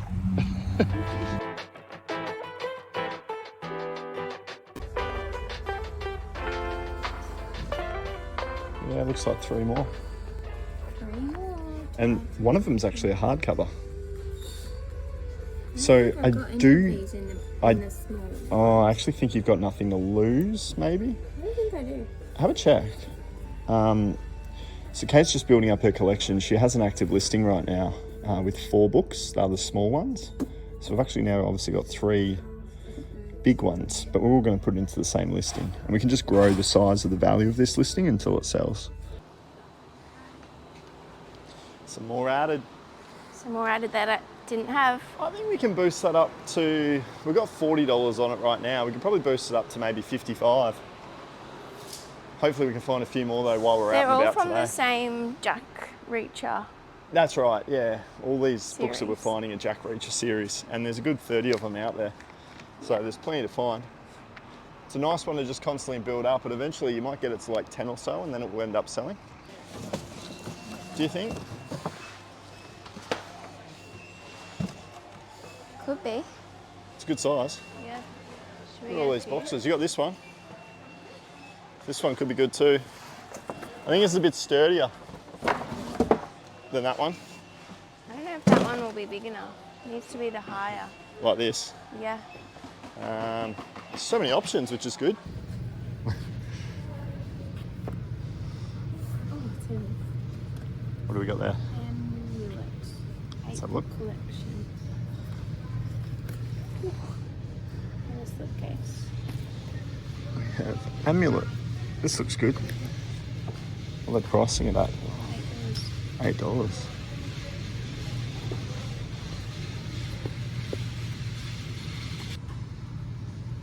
Keep going. You want to see all the book? Yeah, okay. So that was a set of 7, and we've got a set of extra one. We've got Supernova. So that one is a match, and that one was 42. And then here, this Kazoo guy, 1 to 5 went for 40. So I would argue that we could do 50. I think it's worth it. We've got books 1, 2, 3 here. Jessica Townsend. These are only $2. Let's check. 1, 2, 3 went for 40. Something about uncorrected proof. Look at that. That one went for 28. You'd go 30 on that. And they'll cost you 6. So that's definitely a yes. I'm going to do these for my store. I'll take those. And then you've got so far. 50, 16, 8. Yeah. Is that 80? Yeah, 80 in value. So we actually only need $20 more, and you've found everything. What about that one down there? Trilogy. That could be good. If it's worth 20, 25, I reckon we're done. Maybe type her in. One went for 18. So then those, I think are just a different, They're just singular. yeah, singular. Just check the active listings. So I think we could go maybe 25 on this. Yeah. Based on those prices. And this book is only $4, so you'd be 4 into 25. It'd be like a bread and butter. But there's some decent sales. It's just your books all in one, which I think could actually be a good thing. It'd be certainly be really good for shipping. Yeah, great call. So there you go. You got $12, $18 into 100.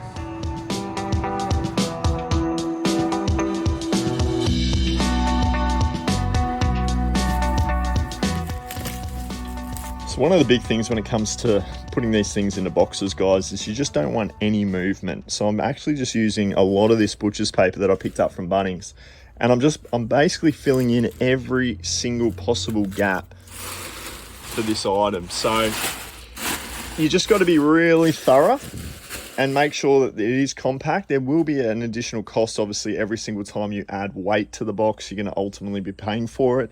But you don't want it to get it. I just can't have this break. The box is okay. I'm just more concerned about that. But I think with this butcher's paper either side and the fact that it's not butted up to this sidewall, I think we're going to be okay. So I'm just going to finish off the rest of the butcher's paper, sticky tape this one up, and then I'm going to put on the scales that is right next to Perry, just in there. And we'll see how much this works out to. I think it's going to be $80, maybe $100 at worst, but we'll see. So $113 worth of postage to send the Lego off. Now, that was me not anticipating just how bad the postage rates are at a band 1 level on the Australia Post My Post business. Kate doesn't have any form of significant discount when it comes to her postage. And I've been sitting on a band 5 at the top end, enjoying the luxuries of discounted postage for about 4 years. So it has slipped my mind just to how bad these postage rates can be when you're first starting out. But what an important lesson to share for you guys that are just starting out. I know postage is a big scary thing for a lot of you guys when you're first starting out. I don't really understand postage. I hear it a lot. Well, it's this sort of thing that hopefully is a great education piece for not only myself, but for you as well. $113, that's why you really need that significant jump in revenue, because there are these costs that are going to be coming out. Kate is still profiting $105 on the Lego, so it's still been a really, really good turnaround. I just thought it might have been a little bit more with that postage rate being a little bit less. But what I'm actually going to do is I'm going to go out to Australia Post with Kate today. We're going to drop off the Lego and one other order that we've had come through. I'll talk to you about this one in just a second. And I'm going to ask to see whether or not we can get a Band 3 promotional discount for Kate, because I think that's running at the moment. Band 3 discounts with Australia Post with a promo code. So Kate's back from work now, but we've got this one right here, which is Lee Child Kate. Lee Child, which is Kate's come back from her shift. And this one sold for $50. But I was just saying, this $50 is shipping off for $21.70. So we're actually only profiting $2.25. We should have initially, what we did yesterday when we came home from thrifting, is we listed this $40 set of 4. We turned it into a set of 7 and we only bumped it up by $15. Yeah. I think we should have listed it for like 65 or 70. Those 3 new books were really heavy too. They were heavier as well. They were bigger. Yeah, they were bigger too. So all of these things, we probably rushed the listing for this one, but we did get an instant sale and we have profited $2. And like I said, we're always trying to get to 100 active listings as quick as possible. So I would have taken a little bit more time if I had my time again on the pricing of this one. But still, $2.25, we're going to go to Australia Post, I was saying, to get a Band 3 promotional discount. Because these band 1s are terrible. So at all costs, guys, try and get yourself onto a better band. If you're selling obviously in Australia, or at least in any other country that you're selling in, try and work out what your best postal rates or discount opportunities are, because postage is a killer. If we look at Kate's numbers, her shipping for her 10 sales or 11 sales is $227. That's a massive number in postage costs. Obviously the Lego was a big one, but this is a big way to lose money in your business, is not understanding post. So hopefully this has been a bit of an education. Get off band 1 if you're in Australia, try and find some form of promotion, or sell smaller, lightweight items as well. That can keep the postage down too. Perry. Sorry, mate. One really important bit of information too, guys, is surrounding your payouts, or when you can expect to receive your money as an eBay seller. Now, Kate, you got your first one a day ago, 2 days ago. Yeah. It was $9. only $9. So a very small amount of money, considering we've done well, close to $1,000 in sales, over $1,000 in sales, to have only received $9 as a payout. So what it does is it actually pulls you back to that first sale, which was for us Skate 3 on PlayStation 3. So that's actually being paid out now, which is 3 weeks after it was sold, or maybe 2.5 weeks. Yeah. So that's a realization, guys. It's brutal. You've got to pay all that money up front. You've got to build your store on your own cash.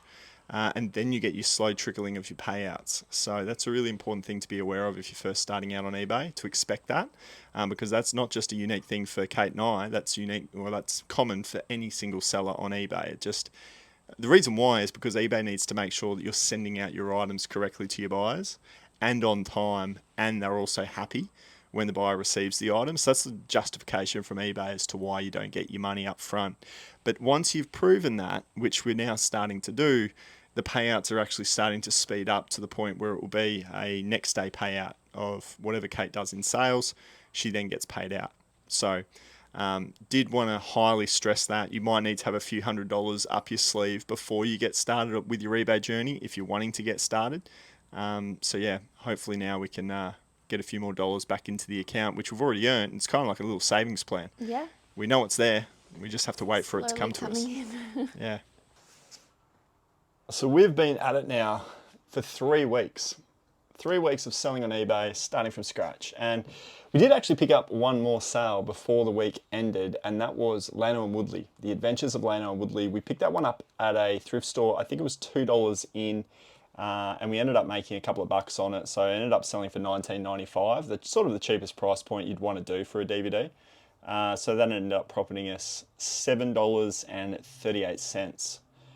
Here. So it brings us up to a total of 12 sales. Now, if we look at the week, Kate has had literally double what she did. In 2 weeks, it took 2 weeks to get 6 sales, and then in just 1 week, her third week, she's picked up another 6 sales. So she's basically doubled her sales volume in just the space of a week, which is great to see.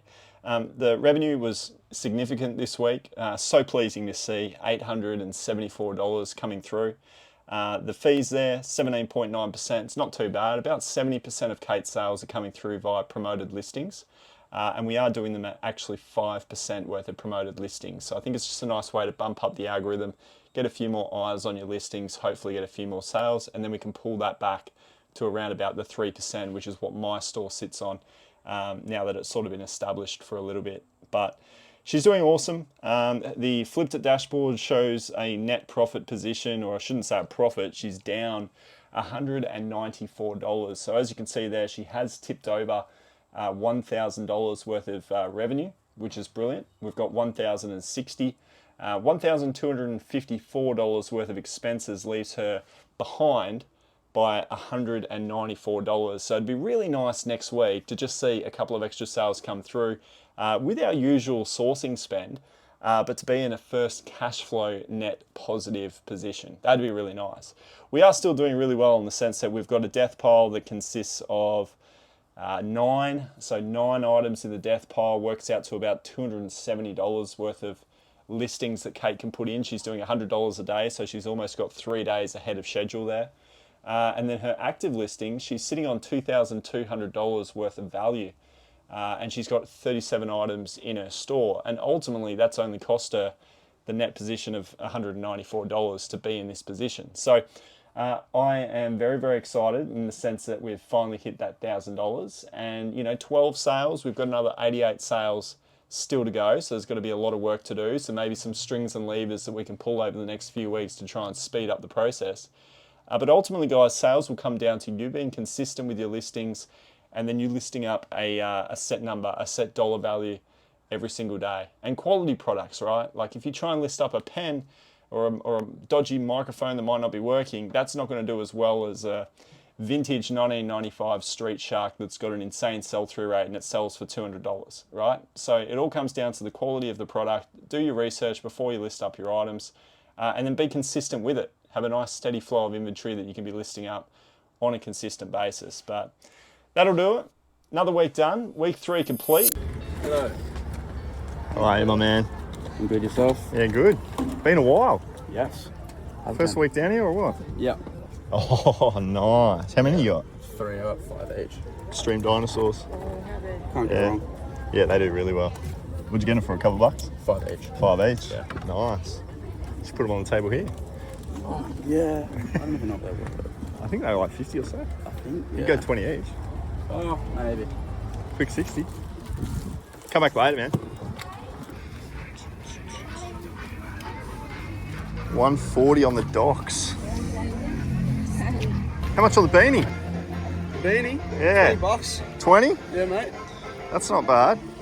Are you filming, bro? That's Yeah, got a YouTube. microphone and everything. YouTube. What's up, big fella? Hey mate, how you doing? How are you? Yeah, good. Yeah, YouTube. We sell on eBay. That's sweet. Yeah. All the beast quests. Insects? Yeah. They're not too bad. Good morning. How are we? They're $5 bundles. That's pretty good.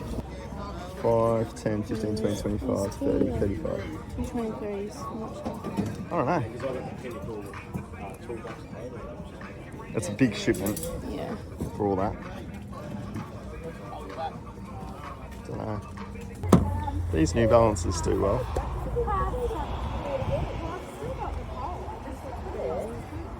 Wow.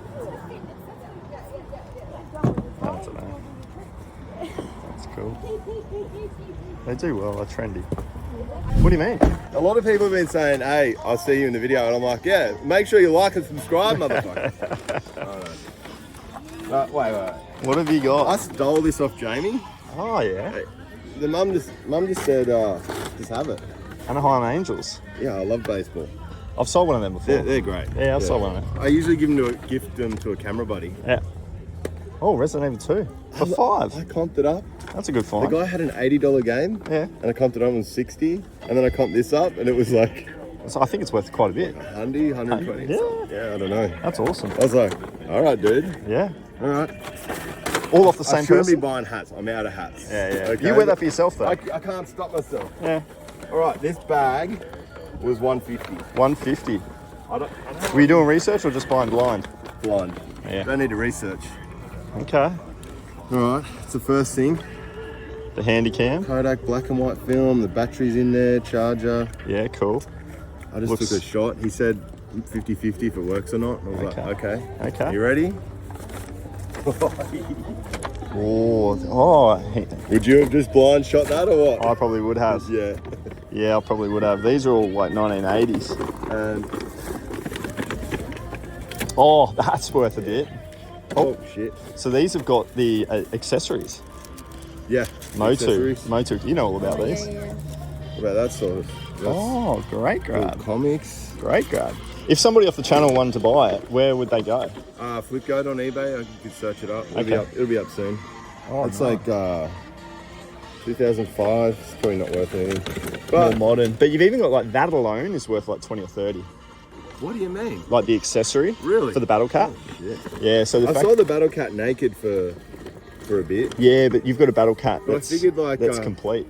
It's They do like 20 or 30, I'm pretty sure, 20, these 30. guys. Yeah, I'll just do a bundle. And what'd you get them all for? 150 for the lot. 150 for all. That's a I think the bargain. battle cat can go for about 150. So do you think it was worth coming in for 30 bucks? I reckon. Well, considering my bag is empty, Hey, you better get there and get a bit of buy some stuff. that's how it's done. Well played, Matty. Hey, what was I gonna say? Oh yeah, make sure you like and subscribe to the video. Like, what are we doing here? The first 20 minutes is usually the time period where you're buying all of the good stuff. And so far, Kate and I have not found one item, which is going to make week 4 a tough one if we can't secure some stuff here at the Flea. I'll do that. Oh, you watch? Good stuff. How are you? Matt, nice to meet you. I'll tell you what, that's a seriously cool collection. Oh no, that's awesome. Really cool. Well, I will take that. That's awesome. Exactly right. Fun the next one. Hey? How are you, my friend? You well? You well? You should use that name, man. That's beautiful. Man. You want to buy it off me? Because I've just bought it. I've got about half a dozen of these places. Oh yeah, that's a heap of them.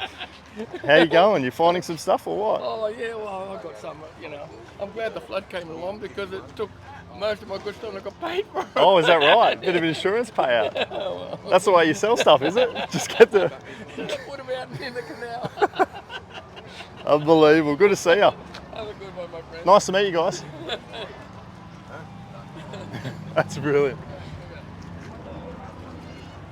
All right. What'd you get? We have a DVD home theatre system. I haven't comped it up. It's SAPT 450. She said it works, and she's an eBay seller herself. Part-time, just does it casually. Yeah. But yeah, this is a gift from me to you. So you can try and sell this and see how you go with it. Thank you. I have no idea what it's worth, but you can just take it. Very kind. I think the big lesson in there is that you can often come down here and you have these sorts of days where you don't find any items. It's very easy to start grabbing anything just because it's cheap and you want stock. You want to feel like you've come away with a win. But one of the biggest things that I've learned is that when you're selling on eBay, the best thing you can do is to just buy quality only and list up quality items only. This one hopefully is going to be a fast seller at about 80 bucks. So it's been a very disappointing day, but at least we haven't compounded it and made it worse by buying stuff that we don't need. One story I didn't have on camera then was actually I don't even know what device it was. It was some form of electronic device, a Panasonic device. And I was doing my comp research on it because I had $100 on it. So I didn't just want to buy it for 100 because it seemed quite a lot of money. But I did a comp and there was one comp on bids for $500 for this device. And the second I went over and said to Kate, it's worth 500. I saw a guy leave with it under his shoulder. Yeah. She goes, well, that guy's got it under his arm. It just walked away, sorry. So shattered. Because, on bids, you can always anticipate that it sells for actually You'll a get bit more. Yeah, you'll get more. So, with only one sale, it's not like there was a flood of sales history around that item, but I would have bought it for $100 without even negotiating and probably listed it up for $500. But old mate beat me by about 2 minutes. Yeah. So it was just one of those days at the Flea. Always good to see you back over, pulling items out of your little tub. What have you got there? Which tub are they in?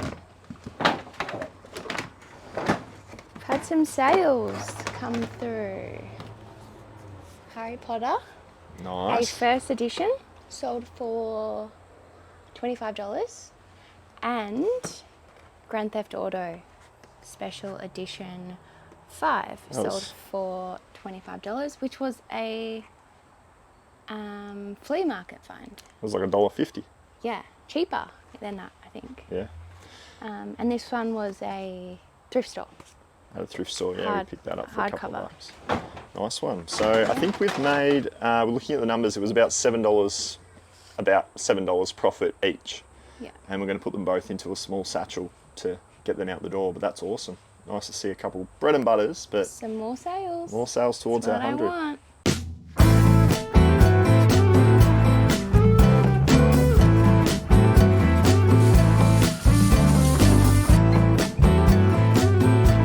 What have we got there?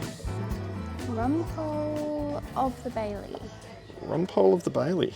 Yes. $15, but a complete series set. That's good. I think we could maybe get 40 for it. It sold 49. Yep. Um, I think that's worth grabbing. It's a good one. Hello. How's that one? Good, thank you. How are you? So we've got this one right here, which is Septimus Heap. And there's 5 books. So we got books number 1 to 5, but you were saying there's probably a few more out there. I think there's 7. 7 to collect. So it's just unfortunately going to be a really heavy one to ship off. And we'll go into the solds.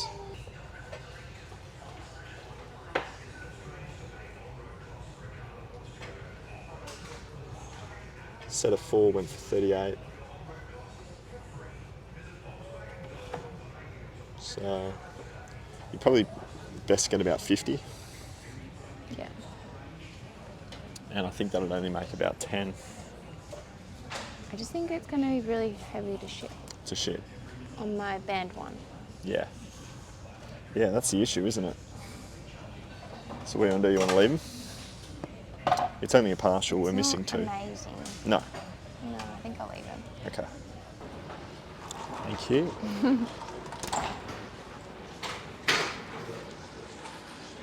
Come on, come on, come on, come on. What have you got?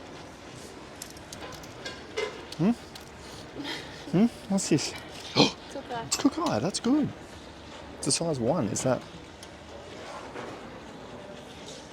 I don't think it's that popular. You don't like the colour? I don't think you'd get like 20 bucks for it, mate. Oh, really? I thought Cook Eye was good. Brand new it is, Like anything, I guess. not second hand. What's that? Stop. Basque. Basque. What a brand. I don't know where I am, guys. This is a very foreign section for me. What have you got there? It's Tommy Bahama. Oh, it's $16 though. Tommy Bahama. Yeah, it's a good brand. Yeah. A really good brand. Black dress. Black dress. Tommy Bahama, size small. Is small. size small good?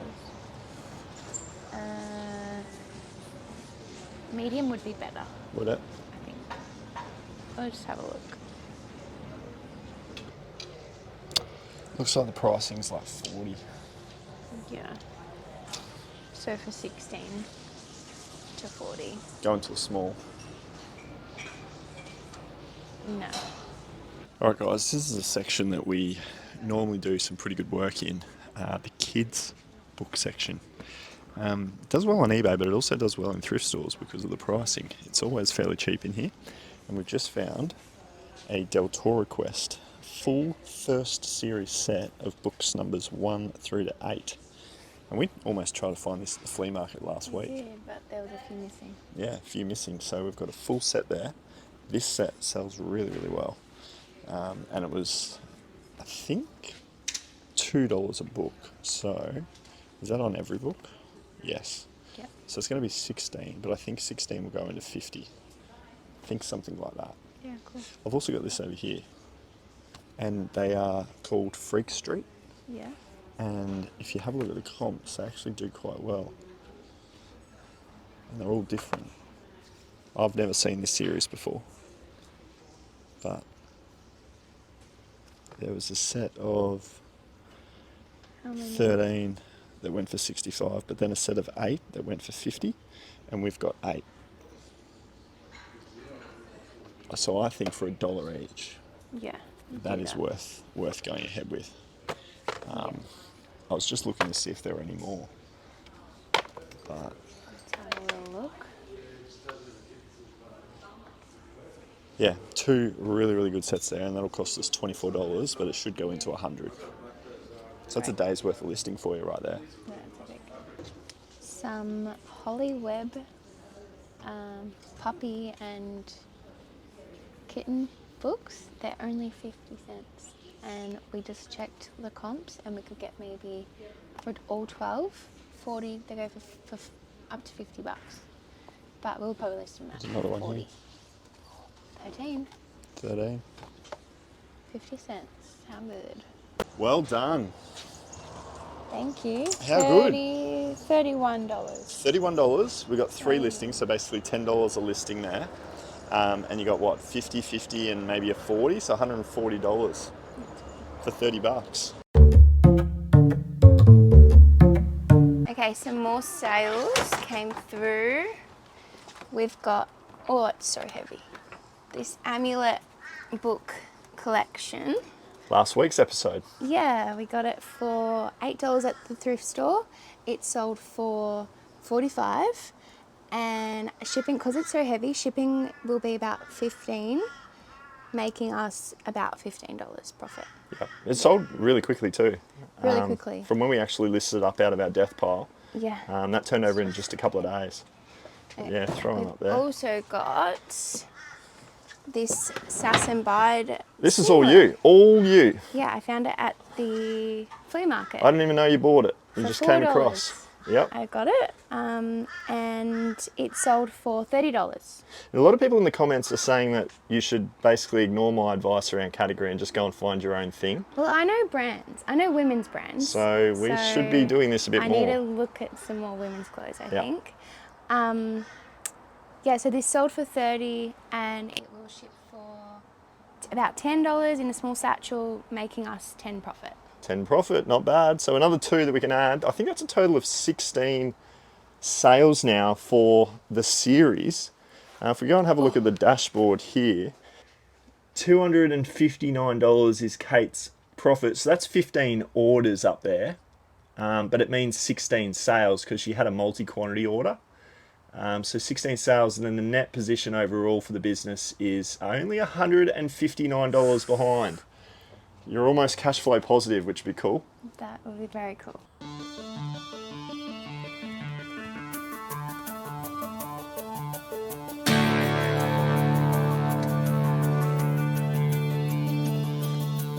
We are doing a very quick Flipped It meeting with some of the guys that are starting to use Flipped It already. So I think this is going to be a really important call. It's only going to go for about 30 or 45 minutes, but it's going to be a call to basically get feedback on how the first few days have gone for these guys that have jumped in. And this is the first real eBay user feedback that we've received. So yeah, I'll let you guys in on the feedback that we get. There's about 3 people in the call, so not too many, but their feedback's going to be definitely pretty useful. So we'll let you know what goes down afterwards.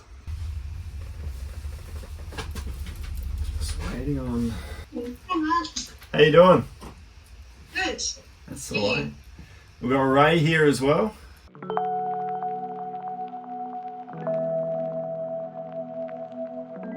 So a super positive call with the members. I was actually really relieved, to be honest with you, afterwards, because a lot of it had come down to the fact that they were really happy with the software. They just had a couple of ways that we could further improve things, which is only fuel to the fire for us to be able to go ahead and implement those and make it even better for when we do go on public sale, which is hopefully going to be next week. We're going to implement some of the changes out of this feedback call, and probably it will take about a week to sort out, but then after that we can publicise an on-sale date with you guys and get everybody involved. But we'll remain open to members, so if you are a channel member, you've got access, you can play around with it. Things are only going to ever improve with this software, but it's nice to see that there were no massive headaches to worry about. Things were ticking along really well, so a huge relief, and I'm pretty excited for next week. All right, now we've got a big thrifting day ahead today because Kate doesn't quite have a $700 worth of value for this week. But I've looked at the sales and I've noticed that we're sitting on about 16 odd orders to this point, and I think we need to change our game plan just a little bit to try and pick up these sales. So what we're doing is, first thing we're going to do is we're going to promote all of our listings to 8%. We're going to bump this up to the highest number. I don't think we'll go any higher than 8%, but I reckon swapping, which you can do in bulk, you can run through the entire store and you can change your promoted listings. We've got a goal to try and do 1.2 sales a day. So right now we're averaging about 0.5 sales a day. Yeah. So this is why we're trying to think to maybe try and increase the volume. So it's going to be promoted listings to 8%. And now that we've been selling for 4 weeks, we are also going to go back to our original listings in week 1, which I think were about 6 listings that we put up, something like that have been up for almost 28 days. And we're using the e-profit calculator to just lower the price ever so slightly to get a notification sent out to watchers, but also to just be slightly more attractive in the price point. So we're not going to massively, drastically drop the price, but we are going to tweak it and move it by a few dollars, maybe no more than about $5 or so, I think, to change the price. So Get more orders. Promoted listing, 8%, slight reduction in price points for just the items that we originally listed. And I think this is a good thing for you guys to be doing, no matter how long you've been selling on eBay, to keep note of these sorts of things. Maybe if you've got a slow selling category that just isn't turning over for you, you could bump up the promoted listing percentage on those items. But that will be our first port of call today. And then we're going to go out and do some thrifting, and hopefully we can start to see an increase in the amount of sales that we're getting. What have you got there? Rumble of a Bailey again. Again? Yeah. So this one here, it's unfortunately it's missing one season, but the one season that it's missing is the first season. So for $2, all we have to do is go out and find one more season. We've got a complete set with a slipcase there. So that's good for $2. And then what else have you got? I found this dress Oh, nice. for $5. And That's it's brand awesome. new with tags. Brand new with tags. What does it say on the tag? It's worth 70. Worth 70. Luck and Trouble. Do you like that brand? I do. Yeah? That's a great find then. Will that fit you? Maybe. Let's try it on later. Nice. If not, I'll sell it. Ladies' clothes, and that one's a $2. Thank you. So, a new day, and we're back at it. $7 worth of a spend there. We've got a dress that Kate might be keeping for the personal, and 6 seasons of another same Rumpole and Bailey. Oh, the Bailey. So, I don't know, $7 in, it's a pretty good start, low price. What do you reckon you get for the dress? Maybe 50. 50 on it. So, hopefully it doesn't fit. I found a Breckenbridge top, a good women's brand. I just took a photo of it to get what the name is. Nah, maybe $20. But Breckenbridge is a good brand. It is. Be on the lookout for. Be on the lookout for Breckenbridge, okay. Just found this one, the Bronte collection. It is $5 in store, and comps say that's not a match, but these two are. So this one is 20 to 25. 25 to 20. Yeah. So e-profit 20 for $5. Shipping would maybe be $10.40. $10.40. Oh, So you'd have to go to 25. I have to sell for 25 Probably not worth it. to profit $3. Because that's high-end pricing too, Yeah. at 25. We've just had a sale come through. What have we got? Harry Potter complete series set, book set 1 to 7, including 4 hardcovers and some first editions. Nice, that was a big listing. Big listing, sold for $135. Oh, $135. Yes, Fantastic. That's a great sale. that is a great sale. $135. So that means we're now on 5 sales for the week, and we've got 17 sales for the 17 series. sales. So we need 2 more sales this week, with today and tomorrow up our sleeve to end this week, to get a record of 7 sales for the week, because we've got to beat 6 that we did last week. So We can do it. we can do it. That's epic. We're in another store now. Let's go find some more Harry Potter. Okay. Who have you got there? Some Colleen Hoover book. Remember we saw that movie? It Ends. Ended Us Oh. from Blake Lively. Yeah. So Colleen she's a Hoover. really popular author, and I think if we keep looking for more, we can do a bit of a bundle. Looks like they're about $10 a book. So you might have a $30 listing there. How much are they? $3? They're $3 each. Yeah, So 9 into 30, but it can only kind of get better. I think so. What have you got there? Ella and Olivia Rainbow Collection. Nice. It is $10. Yep, Comp say 50. 50. That might be about a $14.95 shipment. So that's probably making you about 15. Harry Potter, hardcover, first edition. No, not a first edition, original edition.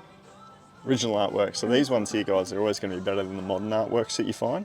There's one behind the counter over there, but it's $10. So we're just going to pick this one up because it's only the $4. But we're going to build up another series and get it gone for over 100. Okay, thank you. Can I do it to your text? Sure. On your text, send a receipt. Okay. Thank you so much. Have a good day. There we go. Scotland. That's awesome. Scotland jersey for $8. Pretty Looks much. brand new. Yeah, it's pretty much brand new. So that should do really well. I'm thinking maybe 40 40. just to get it done on that one. Yeah. There's not a lot of comps on eBay for it, so we were umming and ahhing, and I thought, look, jerseys always do well. They do well for you. They do I've well never for done me. a jersey. Yeah, so it'd be good to Oh, put I one did in. one actually. Which one was that? The I forget. Pels? Oh, the Pelicans. Yeah, Zion Williamson. Yeah. Yeah, so that'll be your second jersey, and that Zion Williamson jersey sold within a few days, didn't it? I did. So hopefully this is the same for this one.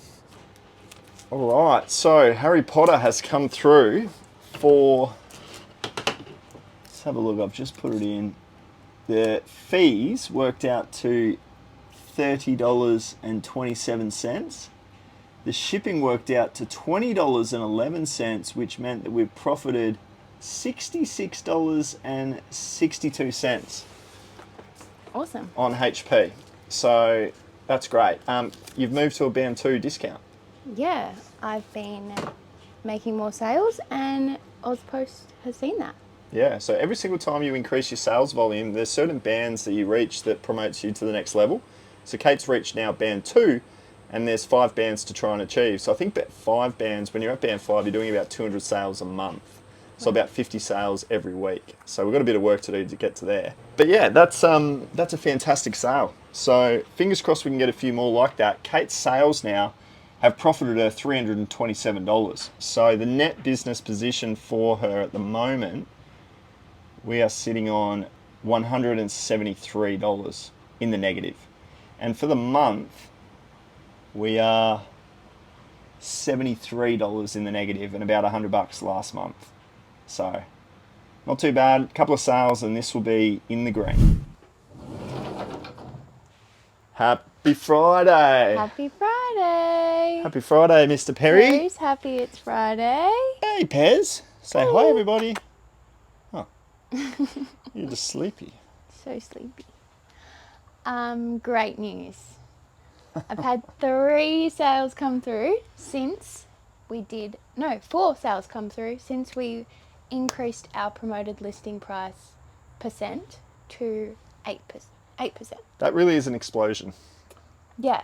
4 sales when we had 4 sales. a couple throughout the week, and then instantly in 24 hours we've just had 4 more orders. Yes. Okay, the first one, actually, I'll say I've got 3.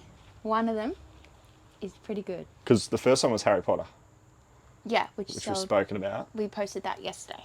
But the next one, The next one was a same day sale.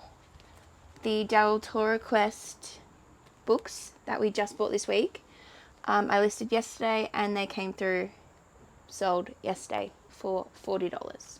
nice. So they'll go into a small satchel for about $10.40. Yeah, I think we made $10 in profit on that one. So that was good to see a same day sale. Del Toro Quest is just so popular, right? So popular. So if you've got Series 1, which this is, but This is Series also 1. Series 2 and 3 completes it. Yeah. If you had the full Series 1, 2, 3, it goes for about 70 to 80. So we did quite well there, getting 40 for that one. Yeah. Okay, our next sale is the more expensive one, but I'll talk about the third sale first. Our Air Force Max? The Air Force Ones. Air Force Ones. We bought these for $5 at a thrift store and they sold for $50. Had a best offer come through and I thought, let's just take it because it still gives us some profit and I want more sales. $20 in profit. And we also said yes because it was a local delivery address. Awesome. Yeah, so bigger rewarders, a local suburb to us will mean that when we go to ship these off, it's going to be fairly cheap because you get a local rate discount. Yeah. So that's a great sale because $50 is a good average sale price when you're buying it for $5. And we'll confirm exactly what the shipping costs will be, but I think it's going to be about $13. 13 or 14. And that means we make $20. Yeah. So that's a good one. Great. Okay, my best sale is the Gene Simmons Family Jewels collection, full collection, 1 to 7. We only bought this last week and we bought it for $7. It sold for the listing price of $200. Wow. And it's our first international sale, which adds on an extra $50. The buyer paid an extra $50 for shipping. So that's awesome. The profit on that one is $147. Wow. So that beats the Lego. Yeah, Lego we got was about 100. $100 for the Lego. So I'm still in shock. Yeah, that's awesome. First international sales, pretty cool too. International sales. So therefore, I am finally profitable. $21 for the year. 21 in a net profit position, 1,678 in revenue, and then the expenses as well, just a little bit less for the first time. So that's amazing. You've got a whiteboard as well. I do have a whiteboard showing my weekly sales. We are on 8 sales this week. So every week I'm going up by 2. That's awesome. So 20 sales in total, getting me super close to my 100 to be a top rated eBay seller. So I couldn't be more stoked for Kate to have now hit 20 sales after 28 days of selling on eBay. I think those numbers are really promising. Obviously a large part of it coming in the last 24 hours with our promotion at 8%. I do think that you guys should be looking to activate that as soon as you possibly can. Maybe even from the get-go, just get yourself off on a good start. Remember, any profit is all you need to worry about. So if you're only making a couple of bucks, but you're generating sales, that first 100 sales towards being a top rated eBay seller, I think it's worthwhile. Then from there, you can pull back the reins a little bit, pull off the promoted listings to a cheaper percentage, and you'll be making more money in your pocket. But if we have a look at the Flipped It dashboard, guys, you know, $515, as you can see there, has come through for Kate's 20 sales. She's obviously got 19 orders written up there, but one of those orders, remember, in week 1 or 2, was a multi-quantity order where 2 items were purchased. So she has actually sold 20 items, but $1,678 in revenue, that is over halfway towards her top rated seller status. She's only been doing this for a third of the amount of time. So with 2/3 of time left to go, I think the $3,000 is always going to be the easiest thing to hit when you're starting from scratch. I've always said the hardest thing is to try and get the volume of transactions of 100, which is why our game plan is to just accept any profit that we possibly can. But if we look at the overall net business position, this page of Flipped It is my favorite because it gives you a month-by-month breakdown of how you're looking on a profitability front, but it also gives you an overall yearly view of things. And as you can see here, as Kate has mentioned, she is now profitable, cash flow positive for the very first time in 4 weeks. So it has taken 28 days to become cash flow positive. So that's a really interesting thing for you guys to take into consideration, that if you are considering starting on eBay, you've got to understand you'll be in the red for a few weeks, but then if you keep at it, you keep being consistent, sales start to build up, you start to go into the green and actually then start to make your money. A lot of people will say to me after about a week, they'll be like, Matt, why haven't I been able to make a sale? And I just simply say, you haven't been in the game long enough, haven't been able to get the algorithm ticking over for you because you haven't been consistent for a long enough period of time. So you do need to stick with it and be patient and understand through these videos that it does work if you can stick with it for 4, 6, 8, 10 weeks. You know, you really need that consistency to build up. We've got a $44.24 profit here. We had some adjustments when we actually went and did the shipping costs, some adjustments actually in Kate's favor to be able to pocket her a few more dollars. So she is on that $44 profit now. And I think with our new game plan of sticking with that $100 a day worth of listings, but having it set up at 8% promoted, we're going to be able to turn over more items. We'll be able to get more money in Kate's pocket, even though we have to give away an additional 8%. But once we hit that 100 sales, we'll probably pull the percentages back to maybe 3 or 4%. We'll just have to play it by ear and see how we go. How cool. Do you remember Plucker? Yeah. Plucker Dark. What year? 1993. It's my year. How cool. G'day, mate. Hey. Just this one here. Plucker? Yeah. $5. $5. Done, mate. Frank was a contestant on Hey Hey. Kate's dad was a contestant on Hey Hey. We need to find the footage. He didn't win? You'll be surprised. We'll look at that value later. You'll be surprised. All right, I got a good feeling about today. How much on the video games? They're 5 each. 5s? I think that one might be okay. That could be okay. Did I grab those two? Sure, they're nice. Thank you very much. Appreciate it. Yeah, not bad. Not bad. They had a YSL purse, but I wasn't sure if it was real. Yeah, I always, those very high-end brands at flea markets, regardless of what they say, and they could be completely genuine, I genuinely just pass. How you going? Good, thank you. How are you, Good to Dom? see you. You well? Yeah, I'm very well, thank you. I just want to know, do you know what they are? Those ones there. They're minks or something. Minks. I haven't heard of the brand Minks. No. No, the Jaguars are Pretty kind out of. there, aren't they? You got Jordan pants. They got a thing on them. Little tear. I've sewed them. Oh, you sewed them up. Sewed 'em up. Oh yeah, that's not too bad though. Yeah.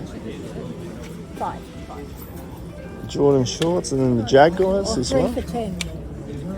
Oh, okay. Yeah, they're awesome. That'd fit you, Brax. Maybe. Depends. No, I haven't heard of it. No, they look the deal, but They're cool though. yeah. Cool logo. How you been? You alright? Yeah, I'm pretty good, yeah. Geez, you got a bunch of shoes today. Yeah, I got a bunch of shoes. How much on these ones? 15. 15, I'll do that for you. Okay, good job. Subscribe to the Aussie Flipper right now. Drop a like, drop a like. See? You're made for it, Brax. Got Humphrey. 2 Humphreys. Goosebumps. How much on the Humphreys? I don't know. They're rich. I'll ring him. Yeah, no worries. They're not mine. Oh, they're not? He made me walk out. No Then worries. he's trying to show something. No worries. Yeah, that would happen. It always does. How much are your Humphrey bears? How do I hire it? And Okay. and that one. And what about Kill Bill? What's he worth? Okay. All right. How much? How much? 20. Yeah. Okay, bye.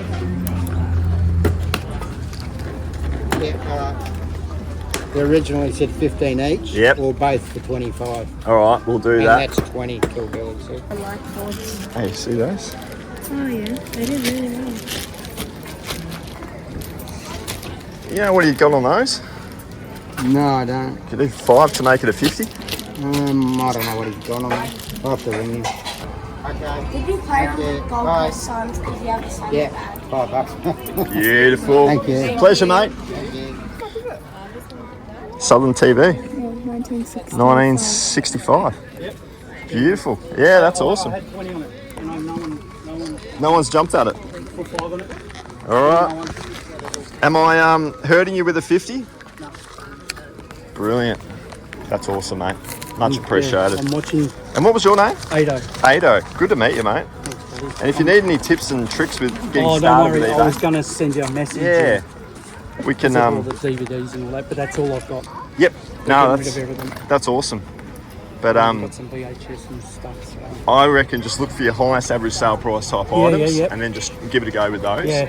And that'll get the interest rolling because they'll be Yeah, the yeah. most in demand. Yep. And then from there you can keep sourcing, keep selling. Appreciate it heaps. Good stuff. Thank you. Thanks, mate. These are pretty cool. I don't know how much they are, but I think they would actually do well. Hey, how you doing?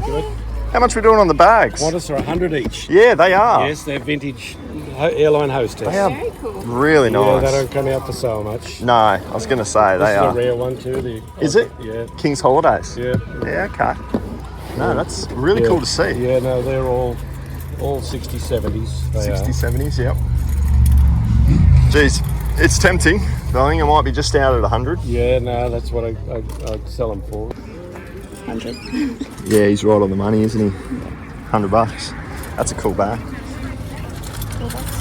$4 for a Super Mario bag, and it's see it's tagged in it. Oh yeah, authentic. Yeah, it's an authentic bag. You could do that. Hold him. So guys, how are we? You're back again, I can't stop. It's Sunday after all, right? You're not a girl. I do love my shopping. Nike weightlifting shoes. Superman. What about Lethal Weapon? On Blu-ray could be $10. Let's go and try and go a little less. That's the first, second, seasons 3 and 4. Superman. That'd be worth $2. Alright, well, let's add that lethal and the bag. Try and get your best price. Did it come up? What did it come up? Nah, only 3 and 4 came up. Oh, yeah, but they're not cheap, are they? No. They're pretty rare. What would you do for these three? Let me have a look. What's that say? 20, 30. What's on that? What's on that? 4. 34. I would do 30. Did you do 25? Oh yeah, give me 25. Beautiful. Done. Thank you, mate. 25. You got 25 on you, John? Can't believe you're not buying the Suns car. I know. I tell you what, you got to put your money on the Suns to make the 8. You reckon? Nearly 4 to 1. 4 to just 1. to make the 8. Yeah, it's about time, right? I reckon they will. Yeah. Yeah, they could be. Go put $100 on it. It's guaranteed money. Yeah. Don't you reckon? Yeah, I do. I think they'll be all right. Thank you, mate. Appreciate Every it. week I'm putting $10 on it and just, you know. Absolutely. Build Build it up, it up. Yeah. Yeah, it could be their year. That one I've only got $4 on that one. John Cena. Yeah, I've got $40 on him. 40 on Cena. Yeah. That is a very cool thing. It's a very good price. Is it? What's it worth? Oh, about they normally go about $70 to $80. 70, 80? Yeah, that's awesome. Someone's grabbing that. Yeah. You got your Kiss figures and everything. Yeah, 25 on Ace, and he's got all his stuff. He's got his 20 stuff. on Gene. Chuck Norris 40. He's pretty rare. Chuck That's Norris from the as well. 70s. This is cool. No Street Sharks. Yeah, what do we have on him? 15. 15. Yeah. Ah, very cool.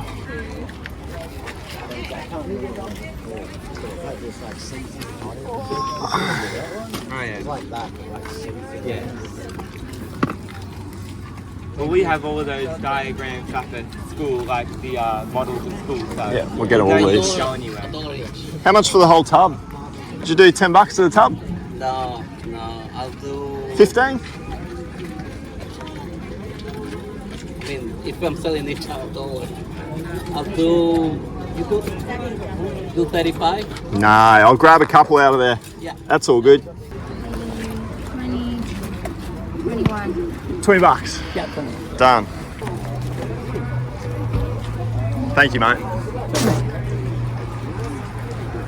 Tried for the lot, but we came away with a bunch of Del Toras. Now, I'm not sure if there's a full set, There's a full set. because if there is, we can get over 100. Well, I just sold some. Yeah.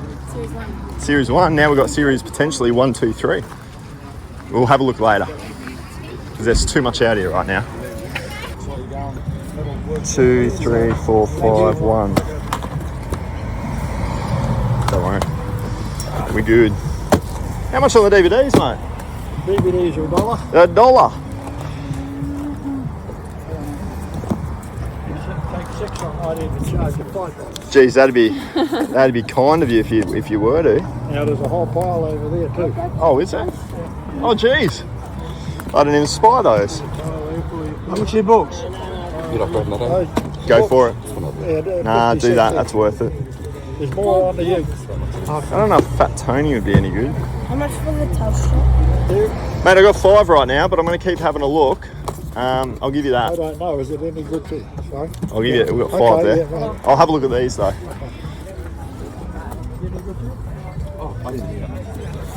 Oh, straight to it. Lee, Lethal Lee. I think we got a blue, mate.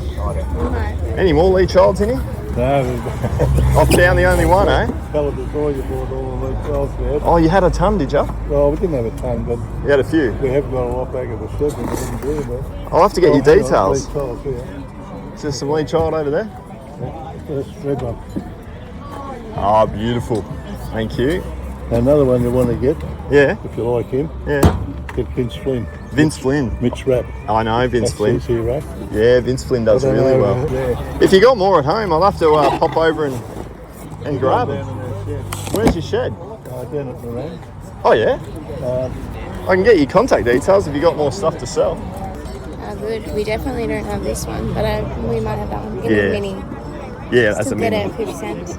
50 cents for sure. And we'll probably got a few more. None in there? No.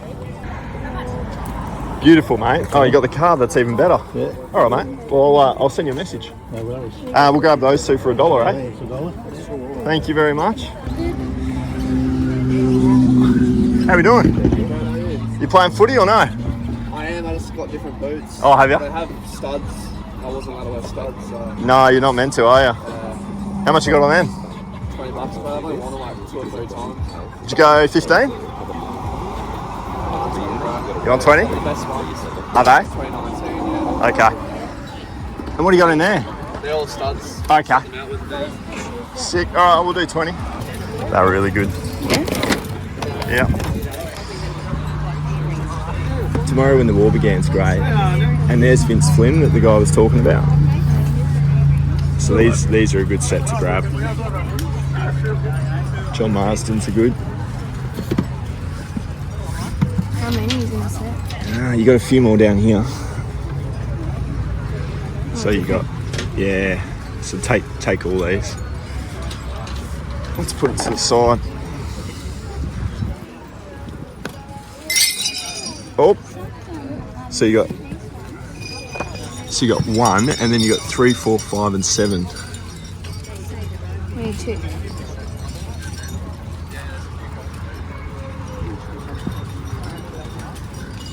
One of them is a hardcover one. Oh, is it? I think the green. John Marsden, Ellie Chronicles. Yeah, brilliant. I think we're missing 1 or 2 out of this tomorrow. Yeah, I dare say someone borrowed them from me. How much on the books? $1? Yeah, just Okay. That's a John Marsden. Dead of the Night, number 2. So I think it's 1, 2, 3, 4, 5, just 6. Is that 6? No, that's not that one. It's 2, number 1. No. Oh yeah, exactly. So 1. Let's see if it's like No worries. That's it, eh? That's all right. We'll go with the 10. I think there is 10 for 10. Beautiful. Thank you very much. Appreciate that. You too. We sold that one, but with a coffee table. With the coffee table book. You can go and find how much. Ask the question. I think it's over there.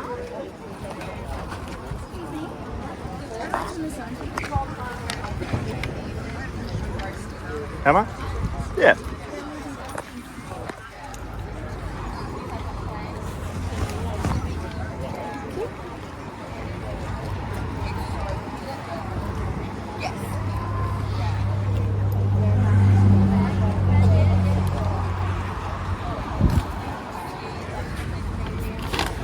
How much are we doing on the boots over here? Doc Martens are 180. 180 The RMs are 100. and 100 on the RMs. Okay. Have you had any nibbles? I've had a few people look at Yep. Okay. Okay, we bought Plucker for $5. We didn't know what he'd be worth. Comps say about 50 and upwards. So we'll probably list him up maybe for 40 just to get a quick sale. And because we only paid the $5. These 2 video games we bought for $10, so $5 each. This one comps up for $20 and this one comps up for $30. So $10 into $50, a great find.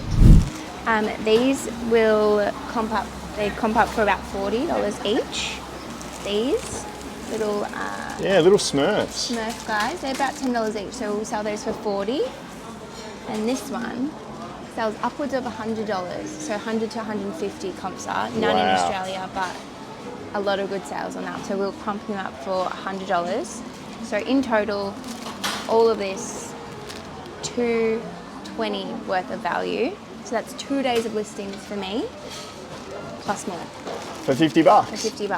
So 2 weeks ago, we bought that Geelong footy clock off the same guy that we bought this off today, which is still available if you want to buy it. Go to my store.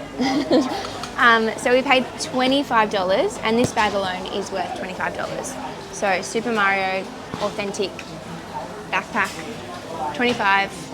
Lethal Weapon, 1 to 4, will go for about $25 to $30. And then Superman, which is really cool, goes for about $80. Big one. Big one. So we've got all 3. So these 2 bundle together and this one bundles together. Yeah, so this is actually season 3 and 4. Yeah. You got 1, 2, 3, and 4. So we were seeing it was going for about $50. That alone was going for 50, Yeah. and then this was going for 50. So together it's about 100. But selling it together, I think we can get about 80 for it, and it will go into a small satchel too, right? Yeah. This will go into a small satchel, and I think we can squeeze that into no more than a medium. So that one probably doesn't do very well. Yeah. Because of we'll probably end up losing money on that. But I think that was bargaining power to get the price down on this. Yeah. Happy Monday. Happy Monday. We have got some sales to talk about. So 2 sales came in over the weekend. Firstly, these Cyclone guides, they were my personal shoes. We bought these shoes in the thrift and I wanted to keep them. So I compromised and put some of these into my eBay store. So cost of goods, $0. We listed them up for $50 and we took a best offer at $38. So shipping will be around $10. We'll profit about $19 on these, which is really cool. Awesome. Another sale that came through is a PlayStation 3 game, Aragon's Quest, so the Lord of the Rings. Nice. We bought this for $3 in a thrift store and we'll ship that off in a small envelope for $6.50 and that will profit us about $5.50. Sweet. So Yeah. 2 more. 2 more sales, so we've got 22 sales out of 100. We're almost a quarter of the way there. Yes. That's awesome. We'll just jump on Flipped It now and just have a look at the update. So Kate has got $539 in profit on the items that have gone on to sell there. She's got 22 sales, 1,733, and the dashboard shows a net profit position of $85 in the negative, and that's because if we have a look at our death pile, we went out yesterday and we found all of that stuff that you guys just saw. That is everything that you're seeing at the top here. $874 in value plus 130 because we listed up the Kill Bill figure for 130. So we found $1,000. $1,000, and we spent $175 yesterday. So that's actually a full week's worth of listings right there in the death pile. Yeah, so I'm just going to list $100 a day, and it's all in the draft bank, all ready to go. We listed it all up yesterday. Yeah. So we're right ahead of schedule, but we want to build up a bit of a draft bank now. So we're going to go out and do some more thrifting throughout this week and try and get that draft bank up to maybe 30 or 40. That'd be great. And then you got a stack of listings ahead of schedule. And that's the position you want to be in, right? You want to have a lot of listings up your sleeve so you're not having to stress to go out and find new stock.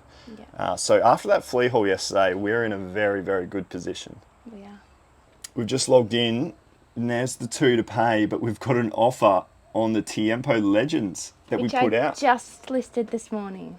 You just put it up this morning. Just put up this morning for $180. $180. $180. What did the offer say? $110. Wow. From America. Oh, international. $110. What do you reckon? We bought them for 20. $20. Let me profit it. What would shipping be? Oh, it's on top. International. Yeah, so it's, I would say, 35? I think we did 35. That would be a $31 profit No, I don't think so.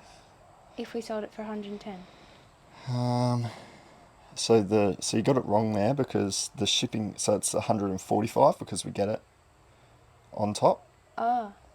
So total revenue.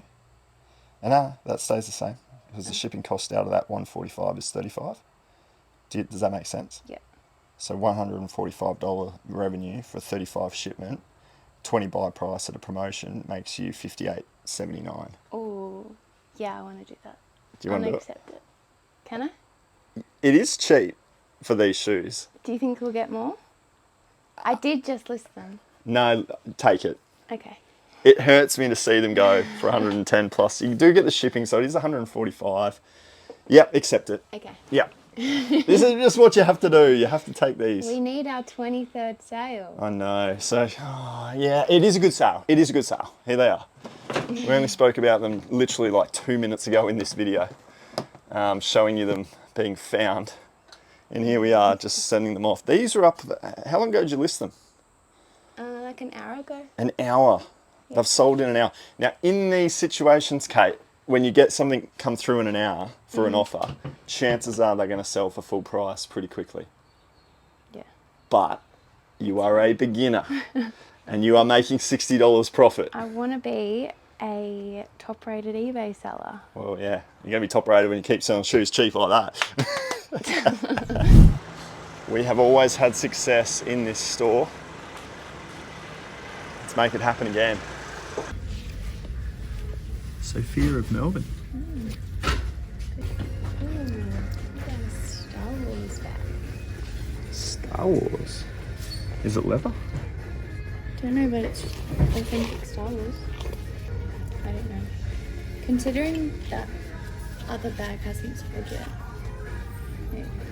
Yeah, maybe not. Oh, we've got that one. Have we got it? Yeah. In too deep. No, we don't have it. Nice. Great. I saw the Andrew Child and I thought, oh, we've already got one with Andrew Child.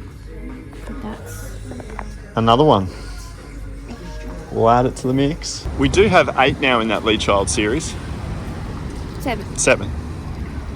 We're doing something nice for Fabs while we're out as well. Thought we'd try and get him something for creating Flipped It, and we've come up with a trophy. I'm keen to see it. It's a pretty cool trophy. It's just a way of saying thanks because he's put in hours upon hours upon hours. Yeah, Christmas holidays. He works 6 to 3, goes to the gym with us at 3:30, and then he comes back and he works 5 to 9. And he's done that for 5 months. So I'm incredibly appreciative. I know Kate's incredibly appreciative. We're looking forward to getting this out, which obviously, as you guys know, it is now. But we're going to catch up with him for dinner tomorrow night. We've just set up a dinner spot, and we're going to give it to him at dinner. He doesn't know about it, but we're just going to, it's all ready now, and I'm pretty keen to see it. Same. You ready? Yeah.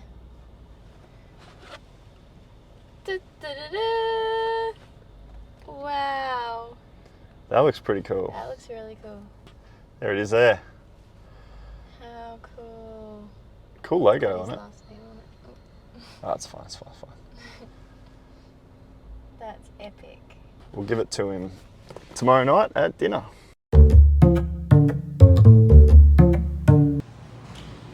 Another one. 61 hours. I definitely don't have that one. Now we've got 8.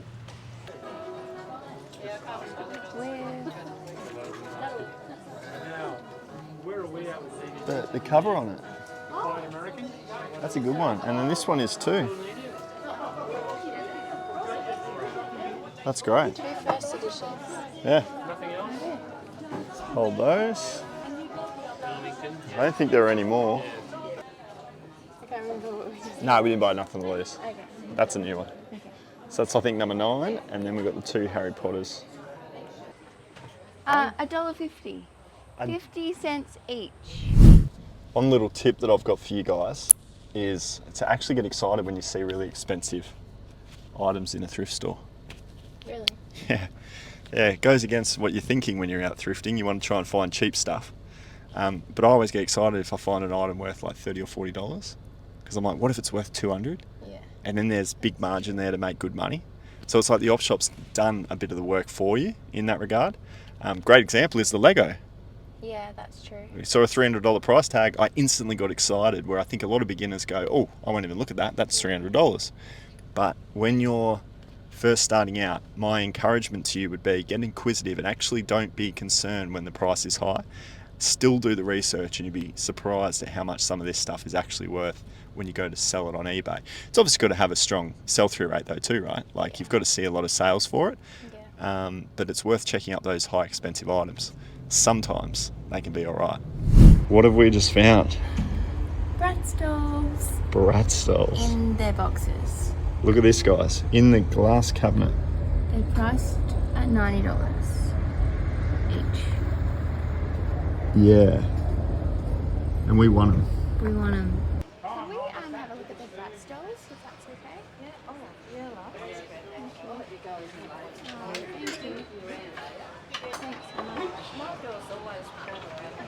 I know, the fact they're in their boxes is unreal. Yeah. Alright guys, we've just come back. We've done a bit of research into these dolls and they're pretty impressive. We've got 5 different ones here. There's 3 Yasmins, there's a Chloe, there's a Sasha. They're all from 2006. They are actually all first edition, which is the coolest part about it because there are different makes and models as you go into the years, but these are all 2006 first edition boxed Bratz dolls, which is just truly wild to have found in a thrift store. So we're wrapped about it. If you go through these one by one, this one here, this Bratz Diamonds, there was only one variation, if you want to hold that up, one variation of that, you don't have to get too close, one variation of that one ever made. We reckon we can get upwards of about $300. At least there was comps on eBay for $300 for this one. So to pay 90 to convert it into 300, amazing. This one here was an interesting one to read into. There were only second editions of this one up on eBay, but this one is actually the first edition. So I'm thinking a couple of $100 worth of value on this one as well. The only blemishes to these lie in a couple of cracks within the casing. Yeah, a little bit on the side. This Spring Breaker first edition does have quite a bit of crack on the left-hand side, but they're all complete. There is a bit of fading, obviously, as well. So that's the only other thing we need to worry about. So that one was a good one, that Spring Break version. But this one here, this Bratz Class Chloe, this one's a first edition as well. First edition, yeah. And there are comps to arguably say this is the rarest one that we've got. I think so.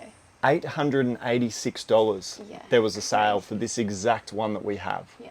Now, there are some back to school models. I don't know if back to school came into it after. In a later edition, perhaps. Yeah, a later edition to this, but this is the first edition Bratz Class. There are back to schools that go for 1,800, 1,000, big numbers on this version. So I'm thinking this one is number 1, the Class Chloe. So that's awesome. And it's also arguably the one that is in best condition. Yeah, just a little hairbrush on the bottom there. Oh, one of the things that's fallen, but still. There's no cracking though. In the box, untouched. And the fading, there's no real fade. Yeah, it's probably the best box. Yeah. We've got this one here as well, which was not too bad. This was the first edition of Yasmin Passion for Fashion. 2006, first edition, in good condition. There's a couple of cracks here and there, but it's overall in good nick. Again, a couple of $100 likely for this one here. And then this one wasn't great. Well, I couldn't really find any comps at all on her. So that's Yasmin Play Sports Skiing. There was one for 80 plus postage. Oh, really? So it's that's what we paid. So, you know, you're happy to get the whole set. We spent $450 on all of them, but I think when they all go on to sell, there's going to be at least $1,200 plus dollars. Especially. In this one, probably. Just in this one alone. So now what we need to do is work out who gets what for our listings for our own stores. You know what we should do? We should pull it out of a hat. It's got to be the fairest way to do it, right? Yeah. All right, your first one. So I get 2. You get 2. Spring, that was a good one. That's a good pick. That's a good one. You got Spring Break, Yasmin. Thank you. Well done. I get the 2 best ones. If the one you don't want, basically, you're going to make money on all, but I don't want sports. You don't want sports. Don't get sports. Passion.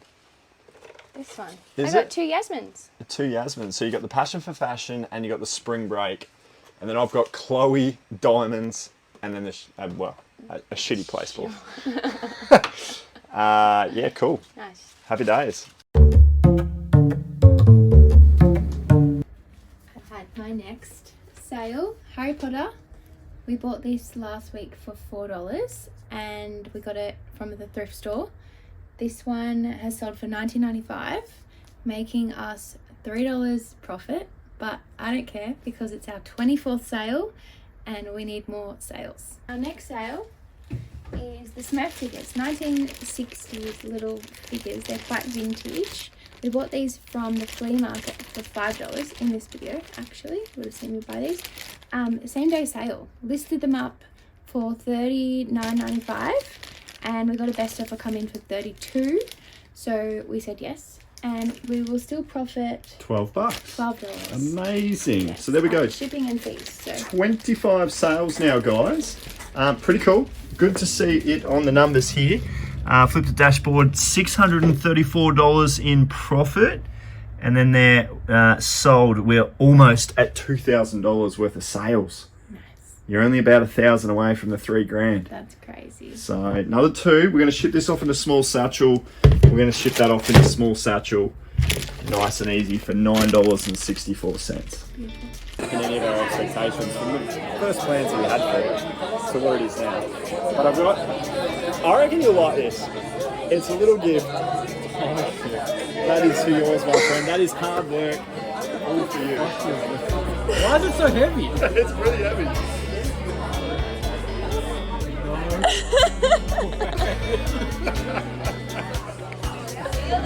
That is so cool. Pretty heavy, eh? That is so cool. Turning the camera back on the Friday morning because we've had 2 more sales come in. We got very excited last night and Kate's got the first one here to have a chat about. Our first set came through is a partial season set of Shameless. We bought this at a thrift store for $12 and it has gone to sell for $35, leaving us with the profit of $1. Unfortunately, we just didn't do our numbers properly to work out that if we had have only had 5 seasons, that would have fit nicely into a small satchel. Being the 6, it fits into a medium, and with my band 2 Australia Post discount, I only, the shipping cost is like over $10. So not a great amount of profit. And also because we tweaked the prices last week, we actually put it at the lowest price possible that it would make any profit at all. Probably should have turned offers off. I think we should have. We made a lot of mistakes on this listing.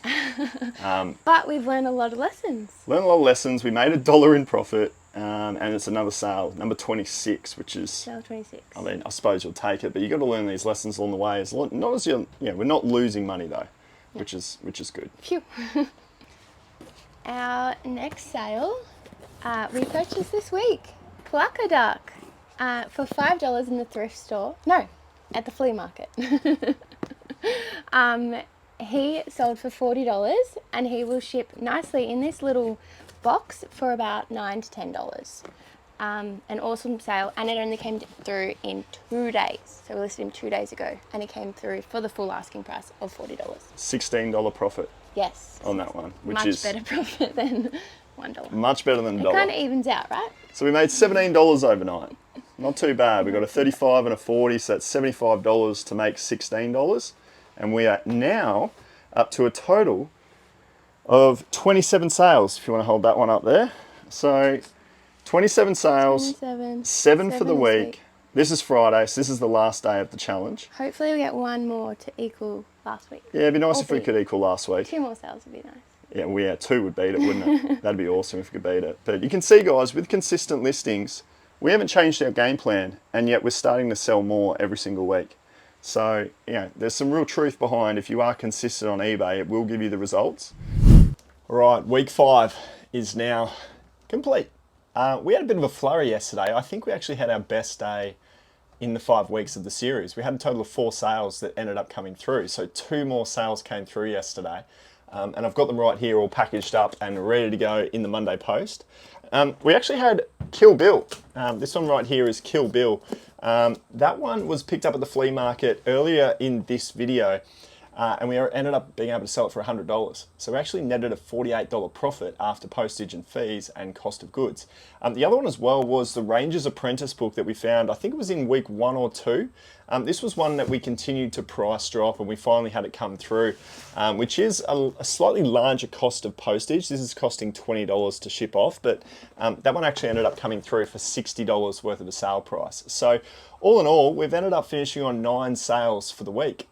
Which is a record. So every single week we've just got slowly more and more sales under our belt, and I'm feeling pretty confident about things moving into the last 7 weeks of this series. If we have a look at the numbers here, guys, For the wrap up of week 5, Kate has a total of 28 orders there. That means she's at a total of 29 sales because there was one multi-quantity order. She is profiting $707 on the items that she's had go on to sell. And that is decent considering we're on $2,176 worth of revenue after 5 weeks of selling. If we have a look at the active listings to have a look at her position, she's on $2,920 worth of listed value. So she's got a 3,000 item store. She's got 49 active listings after 5 weeks. So we're basically, right now we've got an average of about 10 listings going in every single week. So there's not a lot of volume in the sense of the listings. We're just trying to keep a nice high average sale price. And you can see that her store average sale price is $59.61. So we're really trying to make sure that we're only putting in top high quality items only with a nice average sale price. If we have a look at her death pile, so these are the items that she doesn't have listed up onto her eBay store just yet. She's got $524 worth of estimated listing value right there, and her cost of good for that was $158. So what that means for her is that she's got another 5 days. So we'll list one of them up today. So that's Saturday, Sunday, Monday, Tuesday, Wednesday. So she's really doing quite well in the sense of what she's still got to list up. And then her dashboard, her overall business position, she's actually profiting $36.90 in the month of February, her second month of selling. Well, it's basically the 2 weeks into her second month of selling. And then she's got a net profit position here of only $21 down behind schedule. So $3,000 worth of value in her store. We can't discredit that. And it's only cost her right now $21.28 to have a 3,000 item store. So they are some pretty impressive figures, I think, after 5 weeks. Look, I think the way that the sales are building up, if we can stay consistent and keep doing our thing, I think the sales are going to balloon to maybe 2 to 3 sales a day by the end of the 12-week series. And then you're talking, 20 odd sales a week. If we can get to that point, I really do think we're going to be able to chomp up these 100 active listings that we need to get sold. Before the end of the 12 weeks is up. But to be sitting on 29 sales, 71 sales still to go, I think we're on track. Certainly the revenue, I think we should be able to crush that considering we're on $2,176 already. But yeah, guys, I hope you enjoyed the week 5 wrap up. Flipped it, remember, it is on sale right now. You can have numbers just like this. Build your own eBay business, make your own money, and know ultimately how much money you're making. That's why we've created it, and hopefully you can get some enjoyment, some simplicity, and some ease from the platform, because that's what it's designed to do. Monday sales. Happy Monday! We've got 3 sales to talk about today. First one, Land of the Lost. Now this is a really cool one because it's a complete collection, but there's not a bunch of DVDs. It's just the one DVD, but a lot of CDs. This one we bought for $10 at the flea market. It has sold for $60, making us $30 in profit. A brat stall sold. So we got 5 brat stalls at the thrift store last week. We paid $90 for each doll as they are in their original boxes. I've got 2, Matt bought 3. My first one sold. My first one is not the best one. My spring break doll, however, is the better one, which I've listed for $500. This one I listed for $90, it sold for $90, which is what I paid for it. So I'm actually losing $26 in this sale, which is a shame, but I'm going to make up the $16 in the next sale with my rat stall. The Hokers have sold for $95. We bought these at the flea market for $15. They have made us $50 in profit, and they were only listed 2 days ago. Such a quick sale. Very quick sale. Awesome pair of shoes to try and find. We're going to put that one into a medium satchel over there. Yep. Kate's business position is now really profitable. She's got $141 in the green. And the month of February is looking pretty decent as well. She's sitting on $189, $190 worth of profit there. So $2,421. We've got a few days left, obviously, in the week being just a Monday, so a bit more sourcing to go out and do. 32 sales. There it is down there. Yeah, we're keeping track on the whiteboard, as you all should be.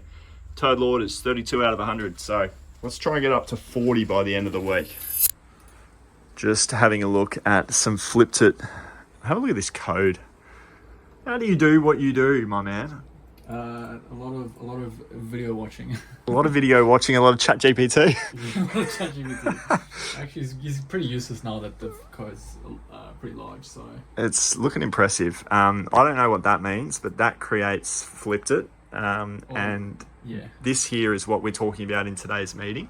Fabs has just created this, which is a management dashboard of tasks that need working on. So when you guys put in a support line query or something like that, or it might be even not related to what you guys are submitting to us, Fabs and I are collating all of this information, and I'm getting some tasks issued to me that I can handle, and then Fabs is doing the more critical stuff on his end from this background coding thing that he's doing.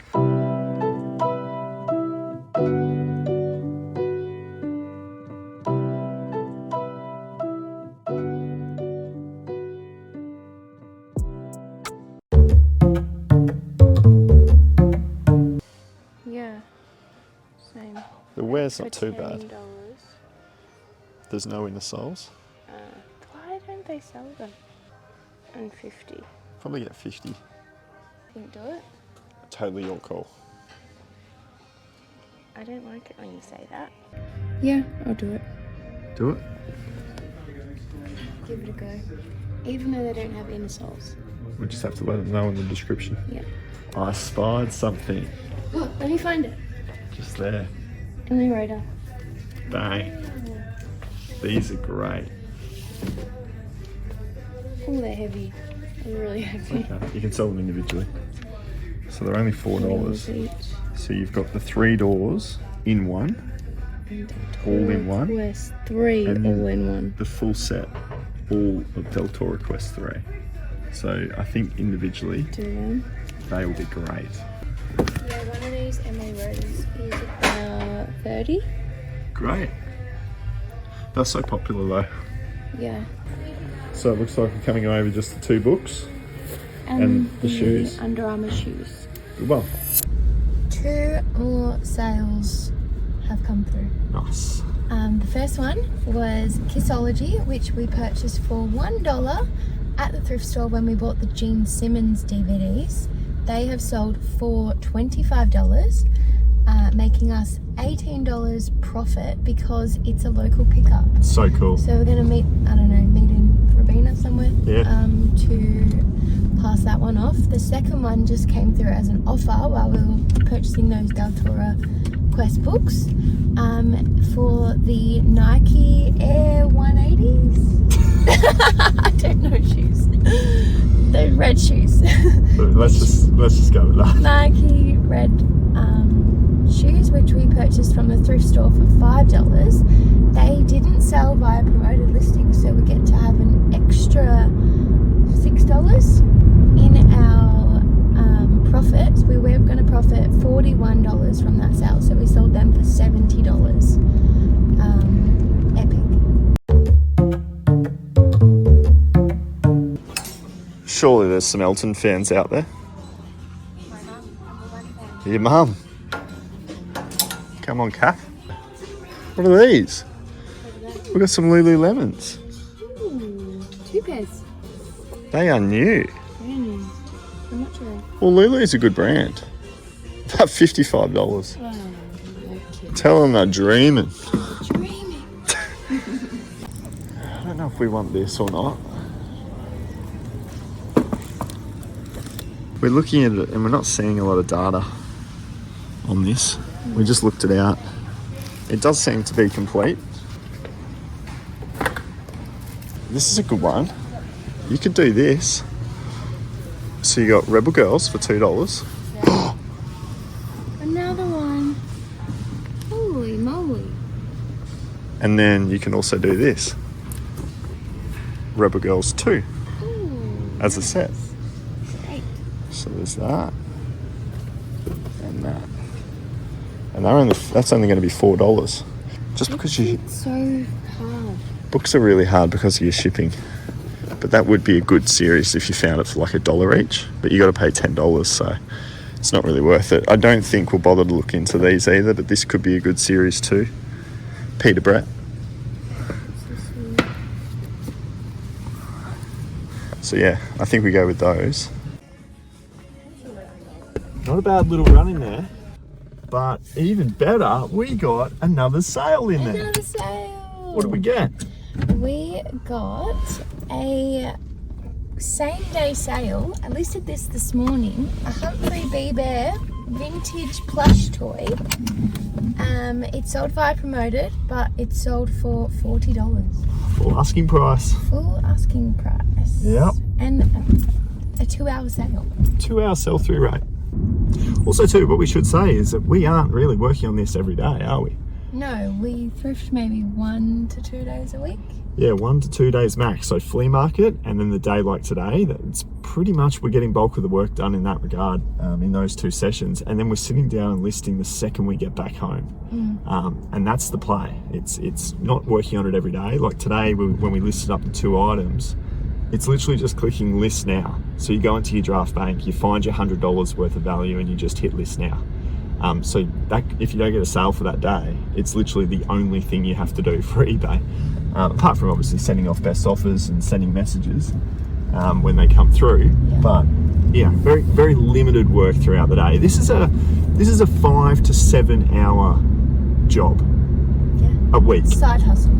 Yeah, it's not a job, it's a side hustle. It's a side hustle. It's a side hustle. It's a great way to start and get going. The $100 a day is, for those that are new to eBay, it's for the algorithm basically. It's what it is if we were to go and list up $500 in one day, say we found $500 worth of value today, and then we listed it back up. If we were to list nothing the next day because we don't have any stock, the algorithm's going to be all over the place because we're putting in different amounts every single day. We're inconsistent basically. So yes, when the items go live, it gives them a chance to sell. That's 100% true. But you've got to think like you're playing this on a daily basis for years potentially. So the best way to do that is to schedule through a draft bank. Don't schedule through scheduled listings. Put them through a draft bank because that way the algorithm looks at it as an item that's going live on that day. And that's where they give you sales. And no wonder, we've had 2 sales come through today because we stayed consistent, and this morning we listed up another 2 items. So things start to get good when you're consistent with your listings, put it that way. Whoa. Watch out. We said we were going to stay away from the books. Yeah, and that's all we've pretty much bought today. But we just keep finding them. Now, this store is good because the books are only 50 cents each. And there's 10 here, so that's $5. So $5 for 10 books, and you were saying maybe 40 to 50? There was to be competitive. 16 went for 90. 8 went for 37. 6 went for 35.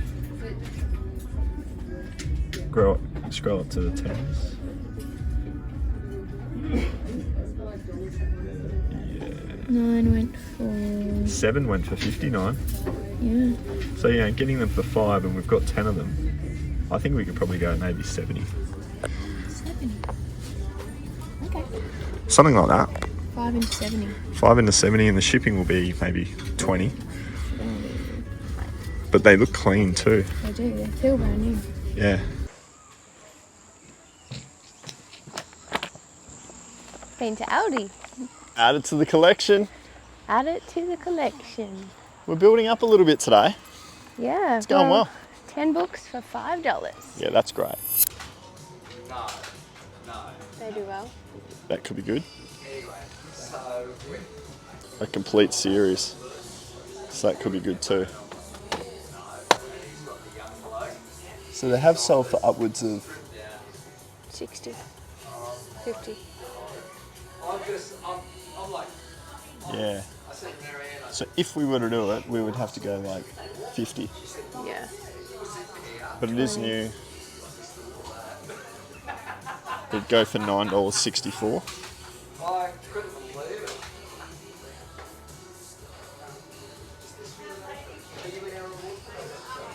Spend 20 to make 10.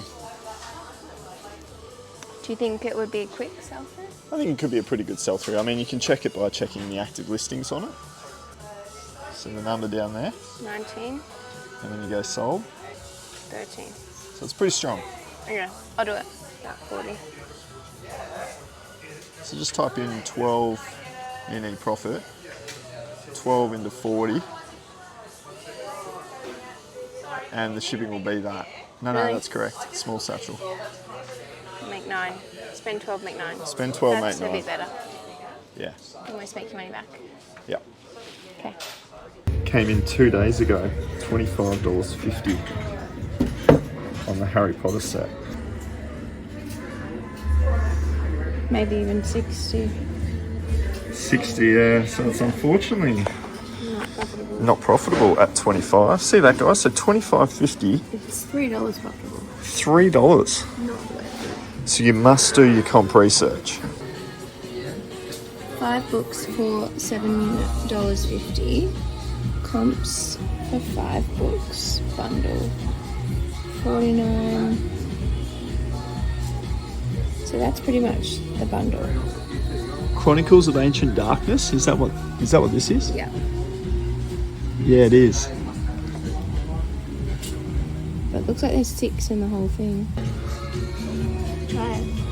I can do that now. No, you don't have to now. What a haul. Yeah, great haul. So what have we got there? 1, Well, that's yours. maybe 3? Yeah.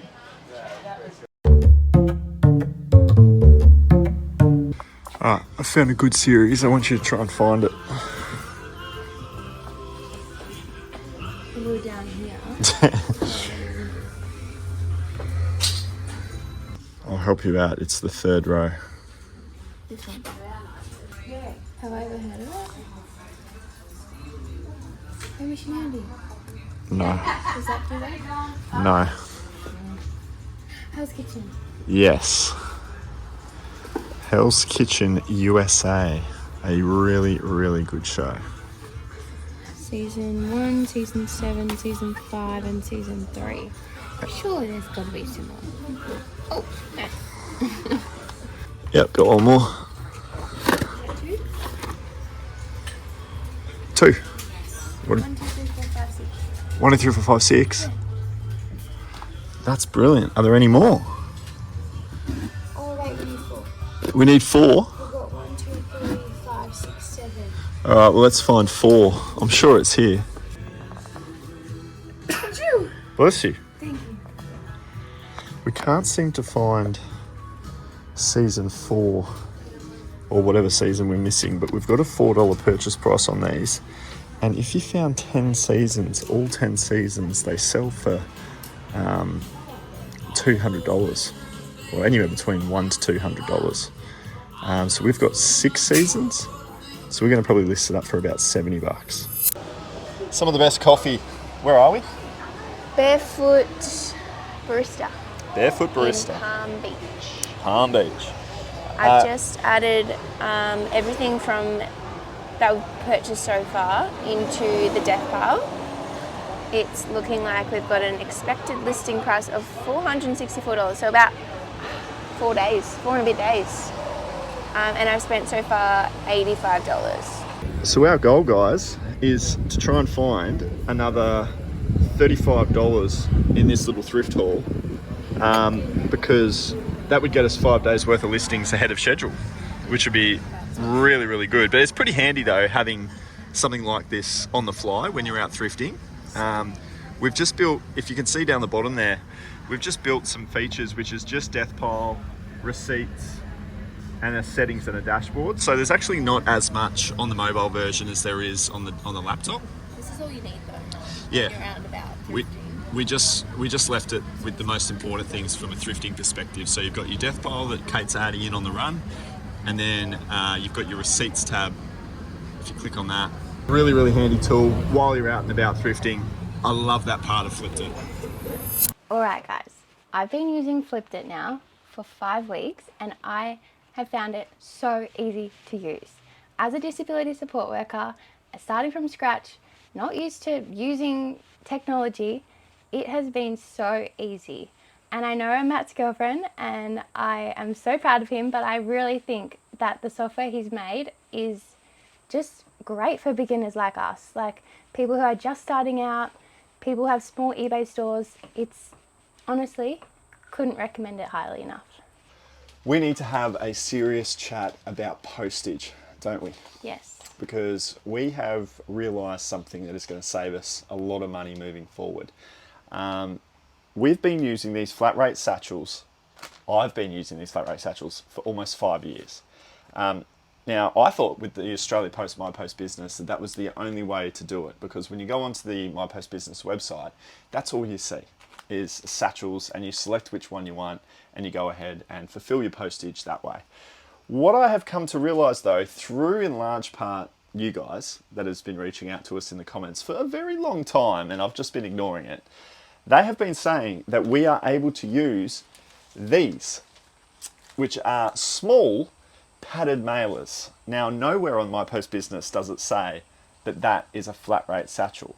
But what the guys that on YouTube comments have been saying is this and this is exactly the same thing. The same price. The same price. But the difference between the same price is, as you'll see here, the padded mailer is just so much bigger, and you get bubble wrap obviously in there as well. Now, there will be people watching this that are looking at me going, Matt, why have you not realised this? I have been doing, people messaging me, so many messages saying we've been doing it like this. But then on the other hand, I know that there's a lot of you out there that have been doing only this, and you have no idea that you're allowed to do this, because that's what we worked out. You can send in this for the cost of this. Now, these are 18 cents or so, something like that, maybe 15, 16, 17 cents each. And you buy packets of 100 and they cost you $17. These cost you about $1.07. I've got them up on screen here. So that's the difference. That's the difference when you buy them. So a 10 pack, there they are there, that's the size. Take a screen recording of that. It's $107 and you get a pack of 100. Now, we bought them yesterday. They're right here. So we got a pack of 100 of these things now. And they are going to save us a lot of money because we're going to be able to fit more product into them for the price of this. It's actually a game changer. We're talking like $3 to $4 saving per send. And there's no issues with them being $1.07 versus 18 cents because you make up for it when you actually send off the item. So as an example, we have had a sale come through in Kate's store of 7 DVDs of That 70s Show, and we paid, I think it was $8. I'll have to double check, but Kate sold these after doing something that we're going to talk about a little bit later in this video. We haven't mentioned it yet in the video, but we did something yesterday to get this sale yesterday. We're going to tell you about that in a sec. But with our new change of postage, we can actually get 8 DVDs into this, and we can sell it for the price of a small satchel. Now this in a medium satchel would have cost you about $13 odd, about $13.16. But what it will do now is it will ship for you $9.64. So what you've actually done there is you've saved about $3.50. Now if you do that 100 times, you've saved $350. If you do it 1,000 times, you've saved $3.5 grand. Now I do 3,000 sales every single year. So if I did this 3,000 times over, I would be ending up saving about $10,000. This is a ridiculous difference because 8 DVDs does not fit into here. Now that is confirmation that you can go ahead and do it. What we'll do on My Post Business is we will print off a flat rate satchel, small flat rate satchel, and we'll put that label over this small padded mailer. And that saves us the $3.50, and Australia Post won't query it. So this is a massive game changer, and it's something that I need to tell you guys about. There is also something even further to help Kate's situation. There is a promo code going out right now on Australia Post, and it's an instant band 5 discount for a month right now. Yeah. And I've got the code, and I've put it into your store, and it worked. So how good. The situation on this sale is you are now going to be sending this off at a small satchel rate. It's going to cost you at a band 5 $9.64. Sorry, Wow. $8 I think I pay. $8.70 odd is my rate, which is what you're now getting. This is also a local delivery. So you're getting it at a rate of $6.54. So what was previously 24 hours ago a $13.16 for you, just given the fact that it's a local delivery, Yeah. it's now a $6.54. It's almost half. That's making my profit so much better. You've just made yourself $7 profit additional to Just anything by else. changing the package and getting on a band 5 discount. Getting to band 5, changing the way that you're doing your sending, Yeah, I mean, this is the best case scenario because it's a local delivery, but even still, $13.16 down to $8.74 or $9.67, whatever you pay, is still $3.50 saved. So I really want to highlight that in this video today because we're going to make that change in my store. We're going to make that change in Kate's store. If you're wondering what the promo code is, which is what people are probably screaming at the camera for, like, I need a BN5 discount, I'm going to give it to members. Yeah, I'm going to give it to members because I don't want to spread it out to 10,000 odd people that watch this video and then flood that code and get Australia Post thinking what's going on when they get an influx of 1,000 people in a day use it. I'm just going to give it out to the members, and that video is out right now. So you can go and check it out, grab your discount code. Don't know how long it goes for.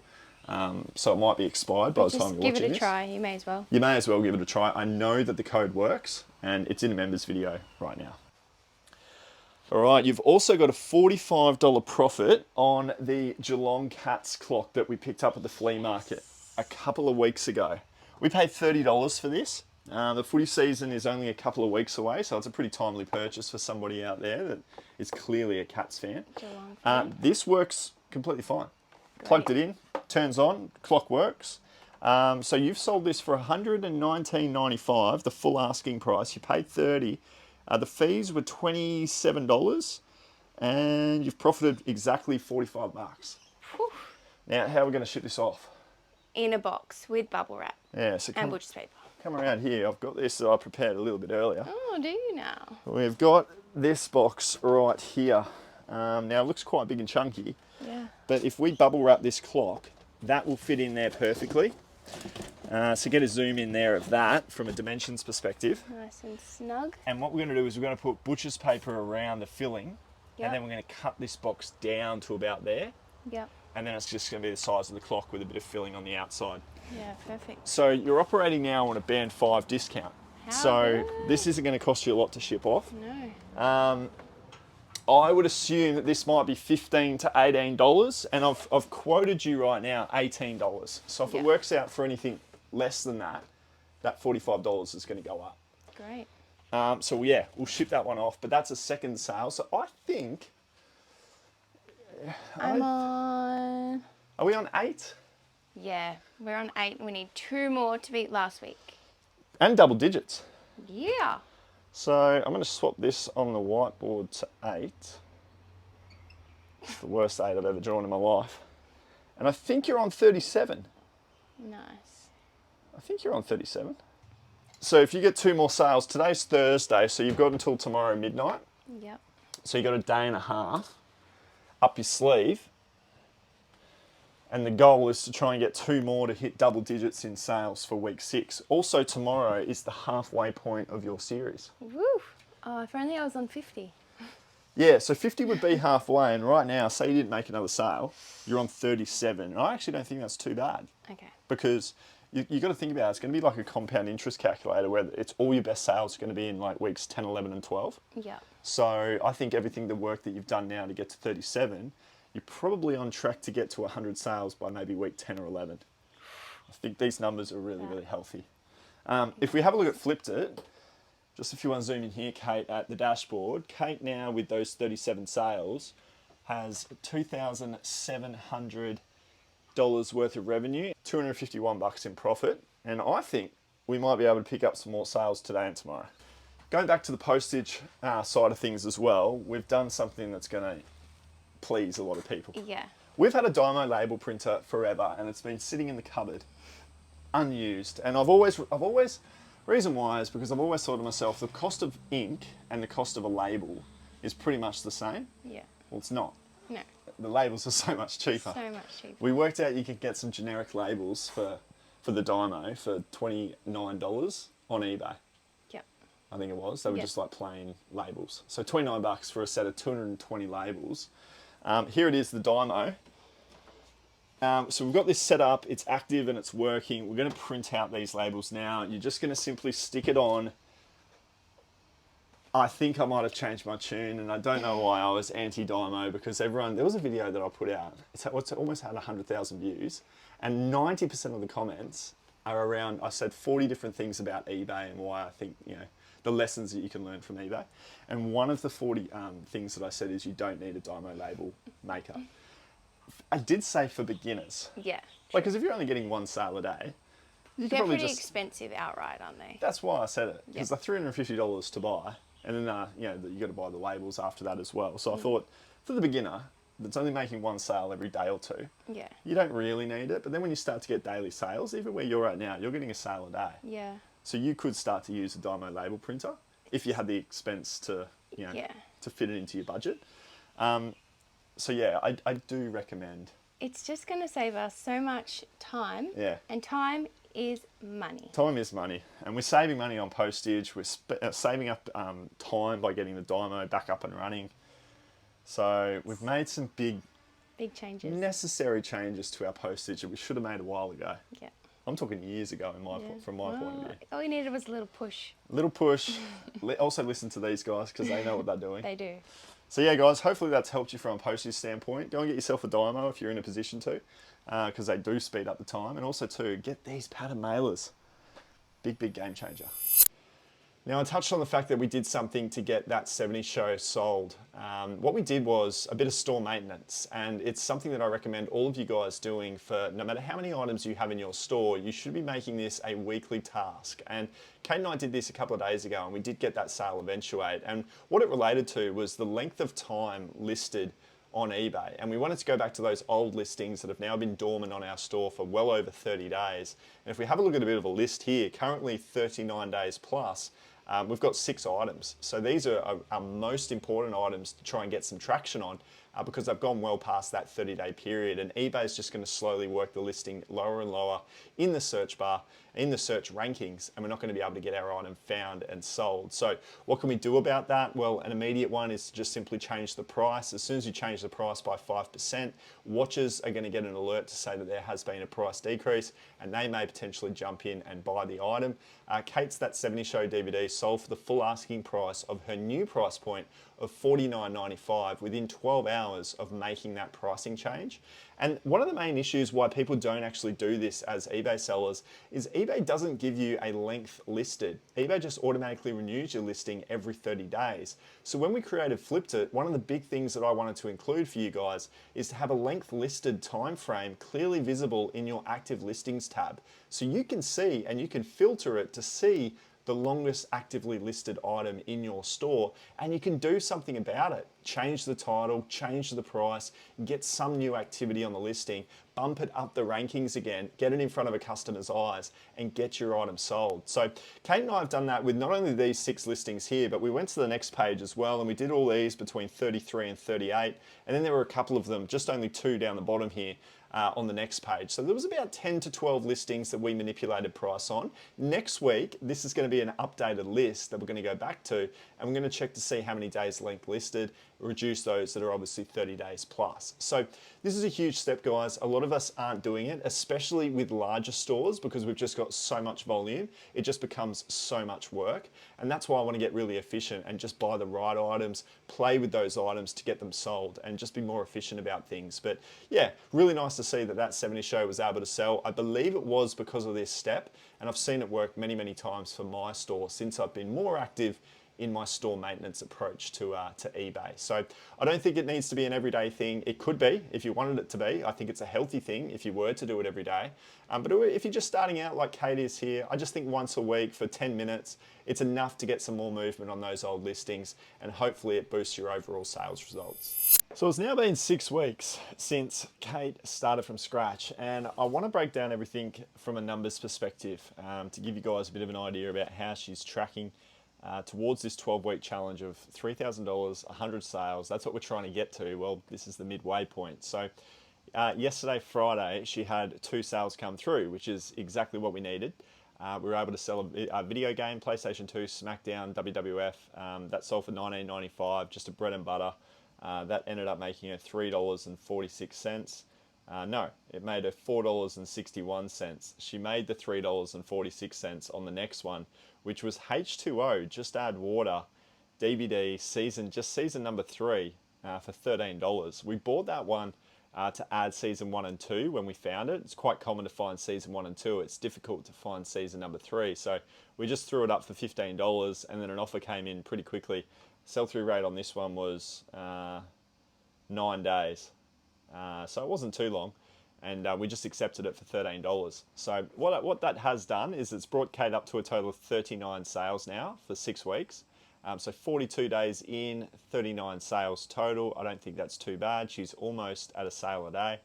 And then as well, for the week, she was able to do double digits. She's got 10 sales now for the week. And her previous best was last week at 9 sales. So every single week for 6 weeks, she's been able to generate more sales into her store. So that has been really pleasing to see, even though it was just a bread and butter 13.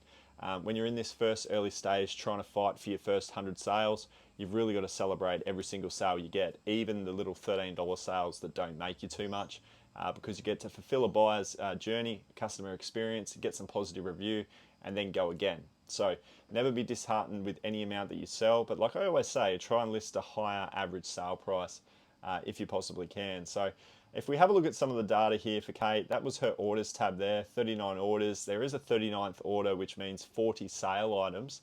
This is Saturday morning. This is a bit of a sneak peek for what is going to be week 7 next week, but she had a sale come through this morning for Billy Connolly. That sold as a DVD set for $24.95, so that's technically her 40th sale, but it does fall into week 7.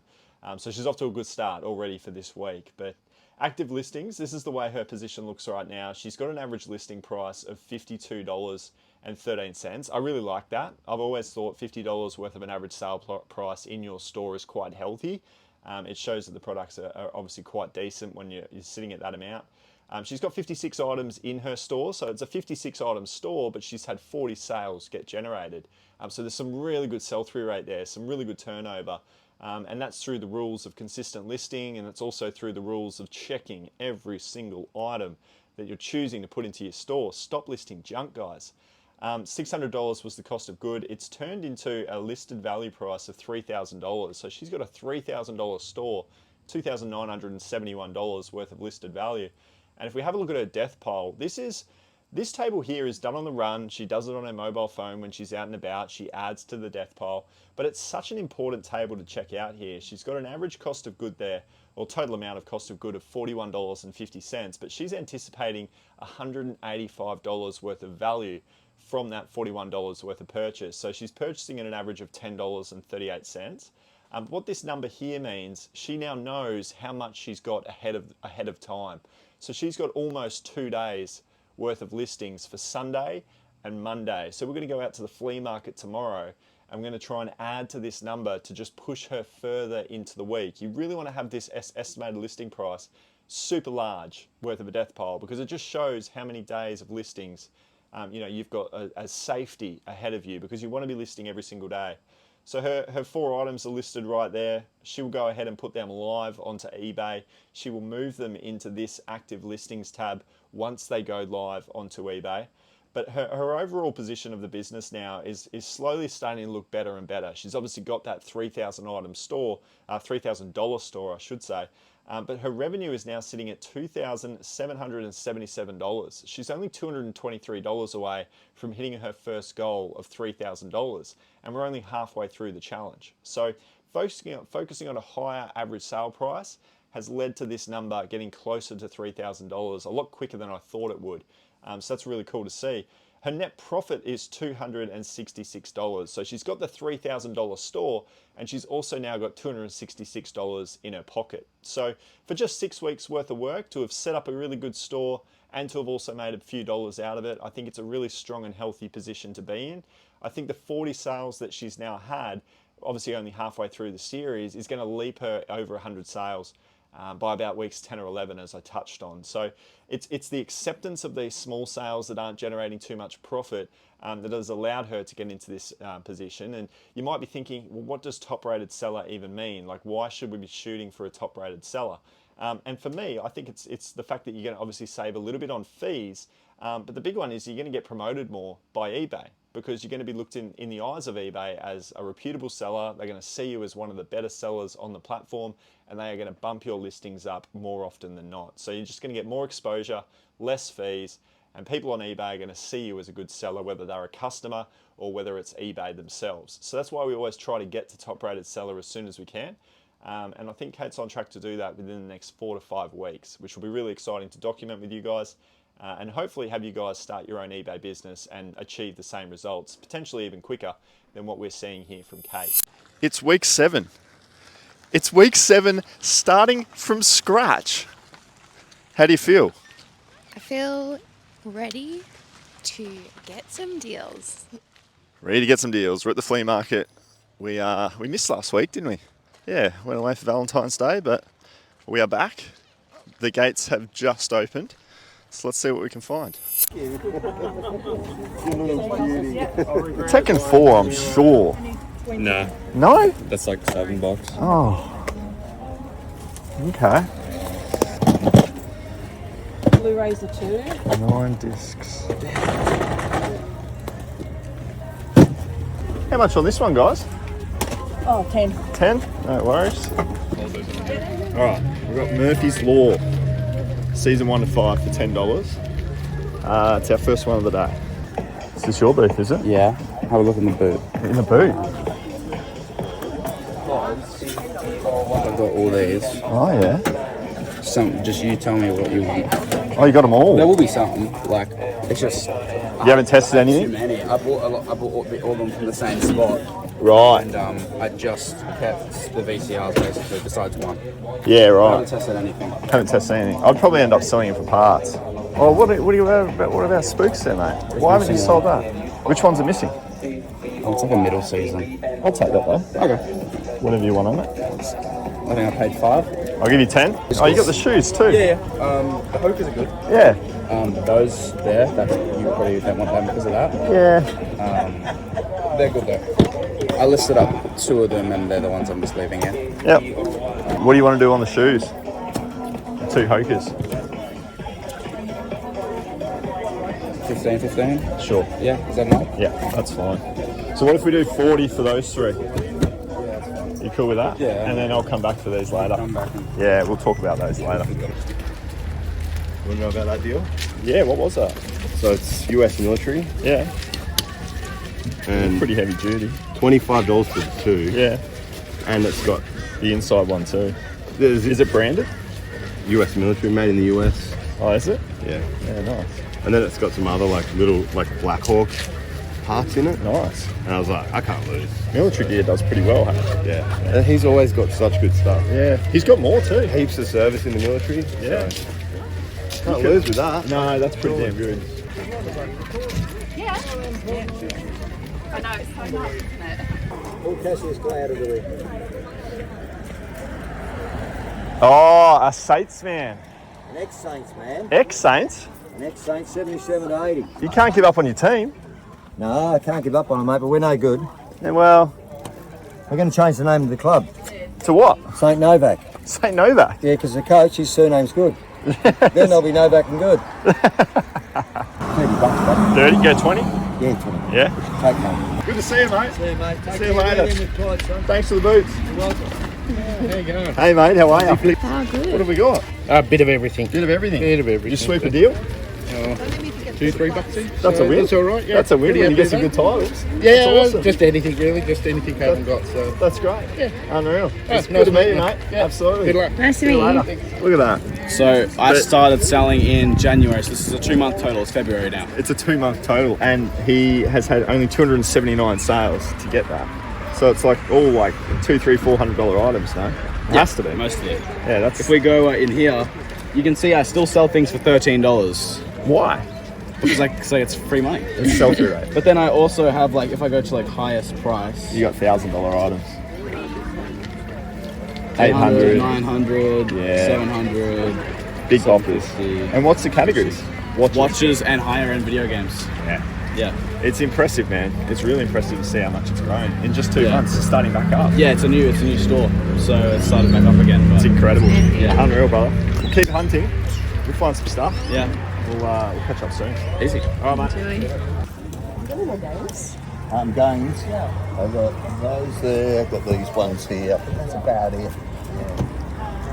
Yeah. How much on the jersey, mate? 25. 20? Yeah. 25. And what about the Sharon? 15. 15? Yeah. Did you go 35 on the 2? Yeah, do that. Let's do it. So we've got a brand new Sharon. This is genuine. Genuine Sharon footy that they play with. Yeah. So that'll do really well. I think you get about 50 or 60. And then this is a genuine St George Illawarra Dragons jersey, Adidas branding. It's a size medium, which isn't ideal, but it's genuine. Jerseys are really hard when you're inexperienced, I guess, because there's so many fakes out there. Yeah. But this one, It's the real deal. this one's the real deal. It was only 25. Yeah, I've just realised got the that. wrong change. So I don't know what to do there. Should I go back and be honest, If you want to. or should I just leave it? It's his mistake. His mistake. Oh, yes. Braxy boy. Hello, mate. Now you'll enjoy this. I got a footy and I got a jersey. It's St George Illawarra. Picked them up for 25 bucks. Not bad, eh? 25? That's yes. all of his money there. I'll do 25. Alright, I'll do that. I'll just have to go take it back then. No worries. You give me the money, don't give him the money. All right, guys. Oh, you have a good one, man. Thanks. We'll see you soon. Yeah, that's a good one. Yeah, that's really good. Oh, that's so Big good. hardcover too. Yeah, like a big one. Yeah, like normally they're thin. I actually never seen that before. No. How much you get it for? 15. Yeah, I'd have bought that. And now comps going for like 150. Yeah, I don't doubt it. This one's a big one, guys. Yeah. We've got foot trot flats. Nice. Well played. Well, it says small, but it's quite Yeah, big. maybe that's oversized. And then there's this. That's cool. I really like that. Personally. Yeah. I don't know what size that is, but maybe we get that. Yeah. Would you do 15 on the set? 2 green ones. Yeah. Thank you. Thank you. Appreciate that. So it was a really decent run at the flea market. It doesn't always happen each week, but we certainly got a good one this time around. And we've actually sat down the second we got back home and we've listed up all of those items for sale. Now, we're not listing them live, we're listing them into our draft bank. And then every day we're scheduling $100 to go live. So it's now currently Thursday morning. We've been doing this for the last 4 days. Kate's been picking up a number of additional shifts with her disability support work job, so that's why the camera hasn't been rolling. But through this method of $100 worth of consistent listings every single day, Kate's still been able to go on to sell a number of really good items. So I'm going to hand it over to her and she's going to run you through what's been able to sell over the last few days. Okay, a couple of weeks ago we found this Billy Connolly World Tour collection. We really liked it because it was an 8-disc set. And the comps were looking really good for the sell-through price. So we only spent $2 on this item. It sold for $24.95, making us profit of $8.35. Next up, we found Seinfeld at the flea market. It didn't have any prices on it, so I asked the lady. She said 5. Comps were looking between 30 and 40, so I went ahead with the purchase. It sold for $34, making us a profit of $18.39 in such a quick turnaround, only 4 days. I wasn't 100% sold on these shoes. I didn't think they looked that good enough to sell, but Matt reassured me. He said, if we list these up for $80, you will be shocked. And I was. We got the sale for $80, making us $50.18 profit, only costing us $10 for these shoes. We found this Famous 5 book set by Enid Blyton in its slipcase for only $5 at the thrift store.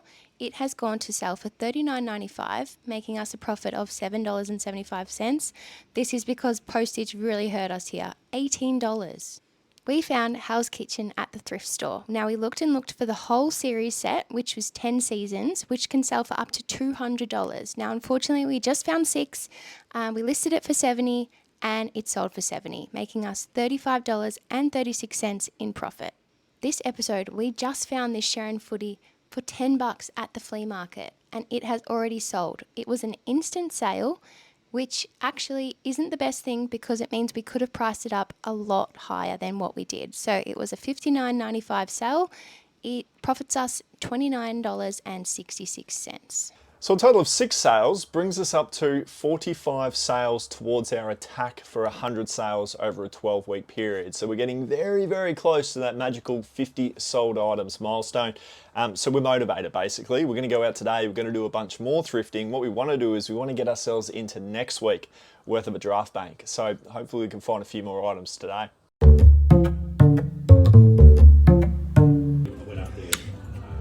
It's pretty scratched. We could give it a go. They are a bit faded too. They look a bit worn. So we've got a tiny Timmy. Sealed. Yeah, that will help. Brand new. Some of these books were going for about $30 each. Wow. So I'm curious to see what number 1, 10, 11, 12 and 13. Interesting that it's a mix like that. Yeah. It's the All-Star collection. Books 10 to 13 plus 1. And we've got a game that is good, but it's just unfortunately scratched. But we've got a disc cleaner recently, so we thought we'd give this one a go and try and recover it with the clean. No guarantees, but we'll give it a go. It's a $3 loss. Yeah. 2 more. 2 more to add to the bundle. Colleen Hoover. And oh yeah, no brainer. Yeah. do that. Yeah. There you go. Check that all the discs are in there. $4. $4. Nice. It is handy that they're all brand new and sealed. We'd have to probably sell them all together rather than individually. And we'd probably have to sell it for 80. Postage will be about 20. Yeah, because you're paying basically 30. 30 and 20 is 50. Yeah. 80 is about 12 in fees. 62 is like 18 profit. So you'd be spending 30 to make 18. It's a tough one. I think we might leave it. So that was good. That was $80 worth of value, and you've spent 6? Yeah, so 6 into 80. Bread and butters, but they'll do well. Now guys, if you are battling to try and find profitable items out in your thrift store, I've created a free ebook which will help you through that process. The link is in the description. Got a sale! Nice. This one has been in the store for 42 days. So I'm so happy that this one has come through and we'll be shipping it out of here. It sold for $42. We actually lowered the price of this one and tweaked it a bit to make sure that we still made a bit of profit. We've made $2 profit with this sale, so we bought it for $12. We're guessing how much it's going to ship for, but yeah, it will make us $2 profit. So yeah. At least it's out of here. I'm happy to see it go because that was a week 1 purchase. Yes. It's been in the store the longest of any item, and finally we can say goodbye to it. So I wouldn't buy this again. I think $12 was unfortunately just a little bit too steep. Too steep. Postage is going to be pretty exy on it. We're thinking about $18. So just happy to see it go. Yeah. Harry, hey. Say hey. We've got another sale. Harry Potter, the entire collection of paperback books, has sold for $70. We listed it for $80. We bought them individually. We were sort of sourcing them at different thrift stores along the way. Maybe like 4 to 5 weeks ago. We've just sort of added to the collection till we got a complete paperback collection. So we spent maybe $12 to $14 purchasing them. And we're going to profit hopefully about $22 from selling them for $70. Okay, another sale. We've got Lethal Weapon here, which has sold for $25. So it's the four Blu-rays. They were purchased at the flea market for about $10. So 10 into 25 isn't actually a sale I would do again, but I'm happy it's another number, another add to the 100. Only $2 in profit. $2 profit. Yeah, this is shipping it out with a band 5 discount. So if you were back on your old discount band, you would have lost money on that. No profit. Yeah, so again, we probably shouldn't have bought this at the flea market for $10. It was just a little bit too steep. Always trickier at the flea market to work out your numbers because it's live, it's happening. You got a seller there waiting to hear from an offer. We did buy it in combination with something else. I can't remember what it was. Maybe with the clock, the cat's clock. No, it wasn't with the cat's clock, but it was off that guy. Might have been the Mario bag with something else. So it was a combination purchase, and we attributed $10 to it, and it was just probably a little bit too much. Happy Friday, sales lady. Happy Friday. More sales to go through today. We've got firstly Harry Potter complete DVD collection, which we purchased at the flea market for $1.50. This one we listed it for about $25. We accepted an offer for $20, which will profit us about $9. It's epic. Small satchel, nice and easy one with that one too, right? Yeah. Okay. This is our Hold next on a set. minute, Mr. Perry. What are you doing out here? Nice to see what we saw. What are you doing out here? Inside, Perry. Inside. Inside. Outside. Okay. Outside. Yeah, so we sold this for $35.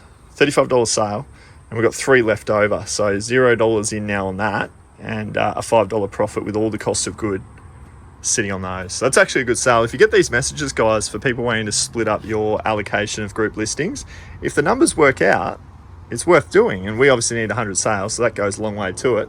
And now we've got another listing to put up for free. Good boy, Perry.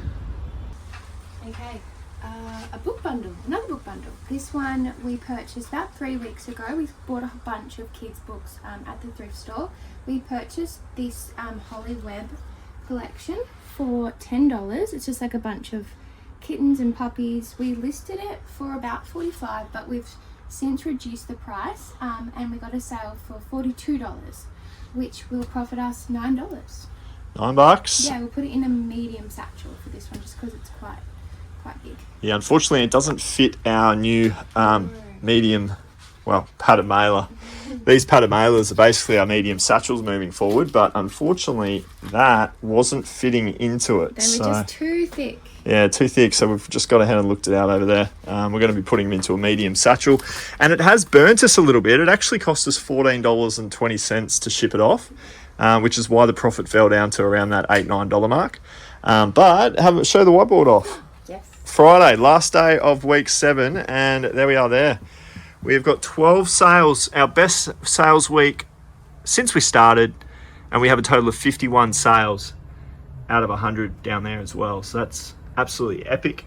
Can we get any more though to end the week? I think so. It's only 11 a.m. It's 11 a.m. We've got plenty of time left, and we are really pushing on towards this 100 now. So we were able to get one more sale, and that was a pair of the Hoka running shoes that we picked up earlier in this episode.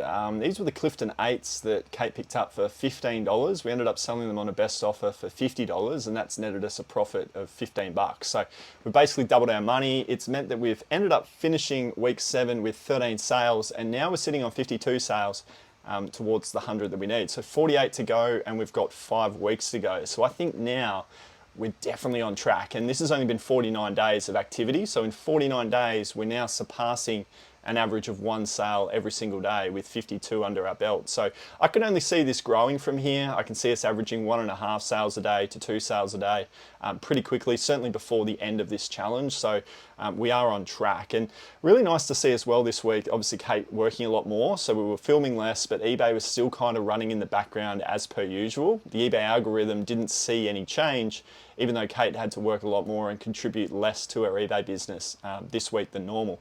So if we have a look at the numbers, you'll see that she's got a total order value of $3,346. So we've actually achieved the first metric that we need, $3,000 within 12 weeks. Well, we can tick that off. We've been able to surpass that in pretty much half the allocated time.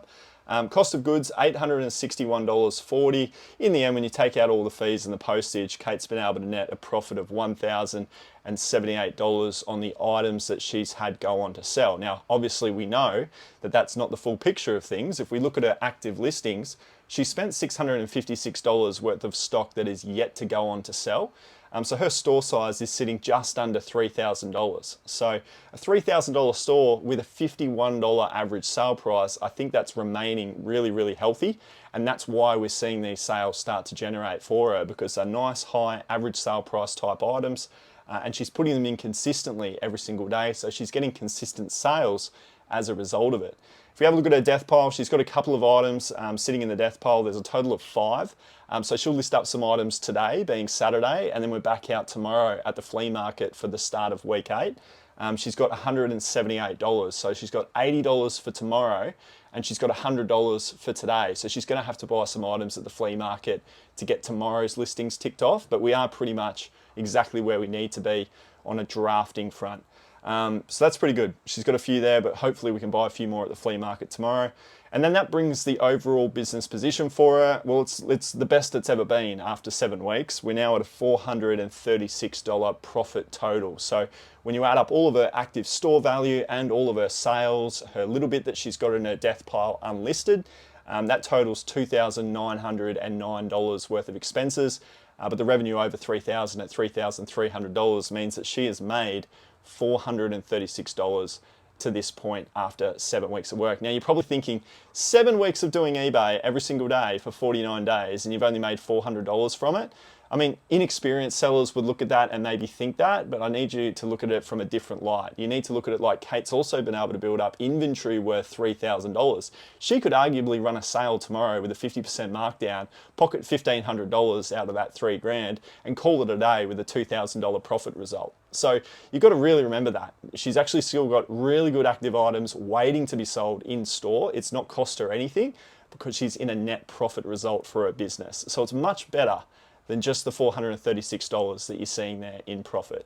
It is a bigger picture than that. So like I said at the start of the video, guys, this is a process of consistency. A lot of us get complacent when we're only making 2 sales in the first week, 4 sales in the second week. You still to get down in the dumps and you think you're working harder, but you are actually doing that. You're working harder and not smarter. You're not choosing the right items that you should be listing up in store. And you're also not trusting in the process, which makes sense because you've never experienced it before. But that's exactly why I'm making these starting from scratch series videos, to show you what can actually happen if you stick to a game plan. Just put your head down, just do it no matter what. After 7 weeks, she's now generating 13 sales in just a single week. If I had said, 7 weeks ago, would she be at this point now? I would have, because that's exactly what happens. When you're consistent, the algorithm's consistent, and you're going to see the sales results that you want to be seeing. It just takes a little bit of time to get there. One other thing that I want to say, we could always accelerate this journey by listing up more on a daily basis, but I don't want to stress her out. I don't want to have to commit to finding $150 to $200 a day every single day. We're working really consistently and really kind of effortlessly on $100 a day right now. So I don't want to change things. I do think we're going to get to the challenge goal of 12 weeks with 100 total sales. Just keeping it where it's at. We're just going to keep our head down for the next 5 weeks. I don't want to change the game plan, and I'm pretty excited to see 100 sales tick over. It's the biggest threat to southeast Queensland and northern New South Wales in 50 years. Flash floods, strong winds and coastal erosion threatening residents all the way from Bundaberg to the Gold Coast. This is a rare event. Tropical Cyclone Alfred. This is definitely a first, guys. I've never experienced this. It's almost a once-in-a-lifetime event for us here on the Gold Coast. So how will my eBay business hold up? Oh wow. Look at all this. Oh, shit. So that's just gone past with all that water going through the window. Yep. And this is the one that's coming. Jesus! That's crazy. That's a huge tree. Oh my God. That's nuts. All right, so look, with a few days out from this cyclone, I'm very conscious around trying to get Kate's eBay store ahead of the game. So right now, she's in week 8 of her starting from scratch series, and she's been doing really well. She's got a total of 52 sales so far, and she's got a store size worth about $3,500. We're trying to get 100 sales within 12 weeks, and we also want to try and achieve $3,000, which, well, we've been able to do that. So I'm really conscious to try and pick up more sales for Kate with this cyclone coming, to try and get out and do some thrifting right now to build up a bit of a draft bank to save ourselves some troubles when things probably are likely to close down for the cyclone towards the end of the week. So let's get out, we'll see what we can find, and fingers crossed we can build up a bit of a draft bank. What have we got here? We have found a bunch of complete TV shows. Look at this. Oh my goodness. Full op shop. You've even got Hawaii 5-0, and look, it's the final season. And it's $10.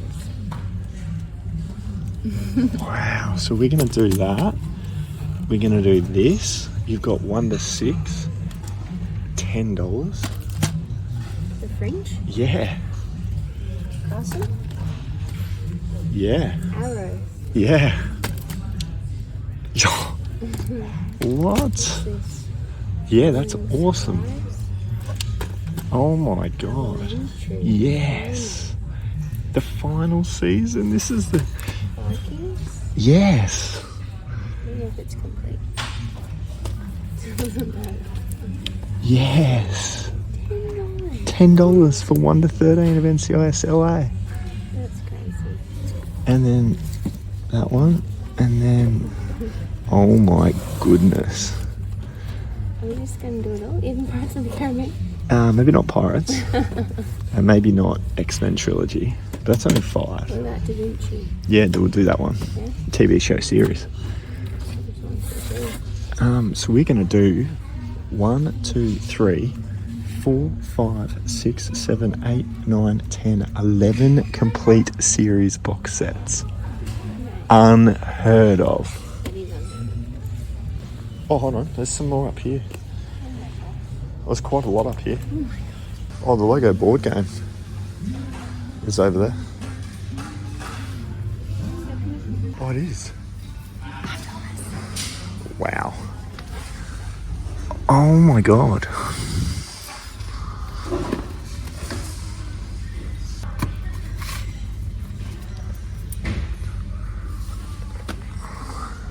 Oh, that's a good show.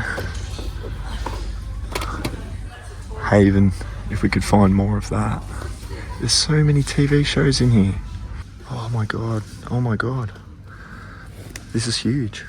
I actually got Silent Witness here as well. Season 1 through to season 25. And it goes for over $300 and we found it here for 75 bucks. Oh, no way. Warehouse 13. How much are they? Oh, they want 5 each.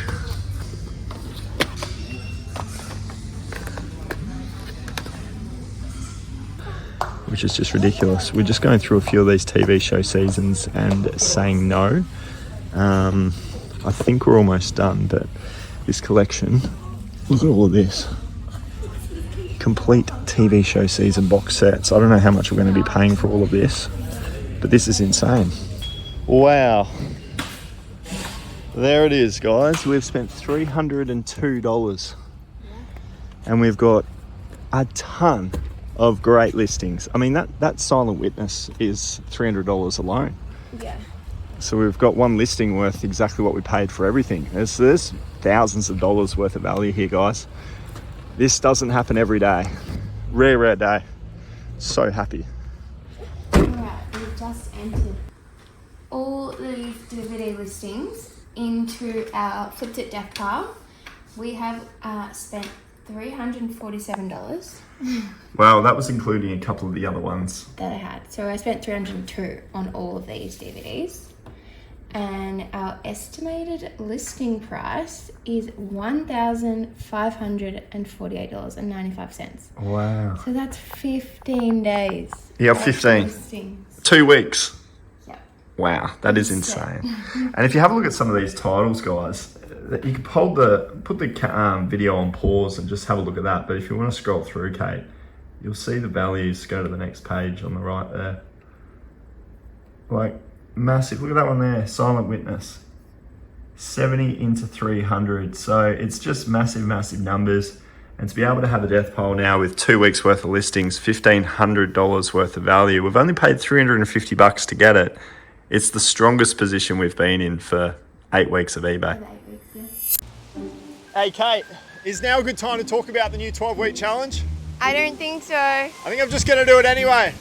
I have had the pleasure over the last 12 months of mentoring hundreds of eBay sellers, giving them all of my knowledge that I've obtained over 5 years in the eBay game. And what I've come to realize is the majority of these phone calls that I've been doing are talking to people at the beginner level. They aren't advanced, they're just simply trying to learn the ropes and get their eBay journey off to a good start. So based on all of these phone calls, I've come up with a challenge. I'm going to be running a 12-week program, and it's going to be called the eBay Launch Lab.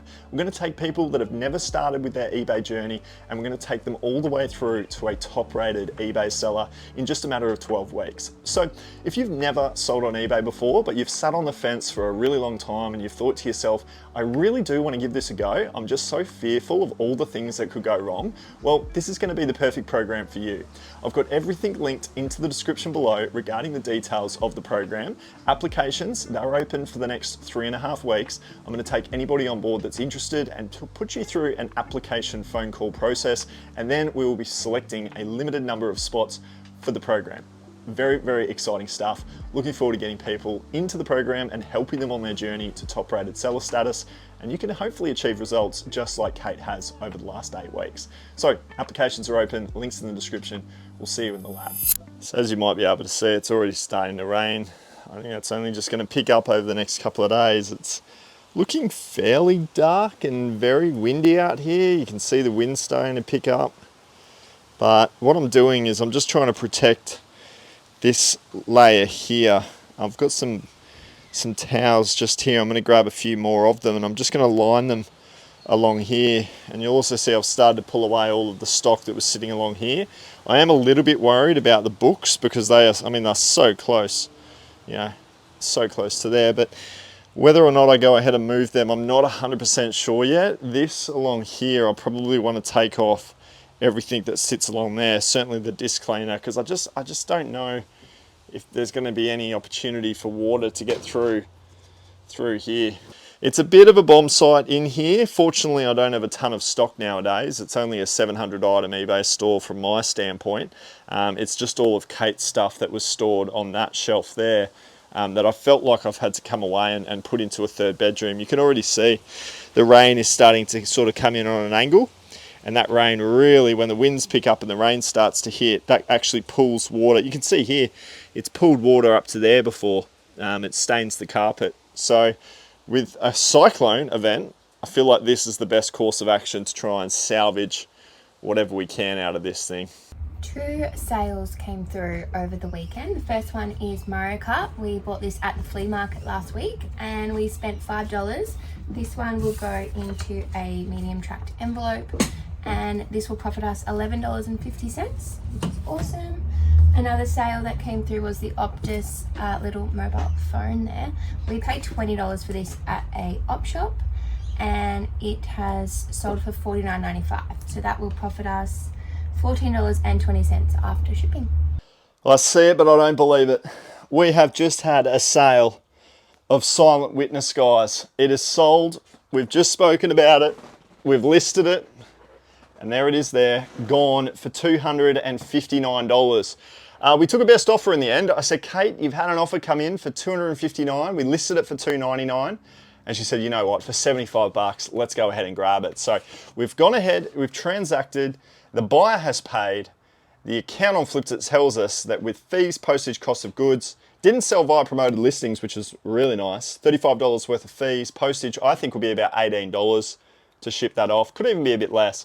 $131 in profit and a sell-through rate of 18 hours. Now, this is a big DVD. Now, when I say to you guys, try to find a higher average sale price. This is the reason why.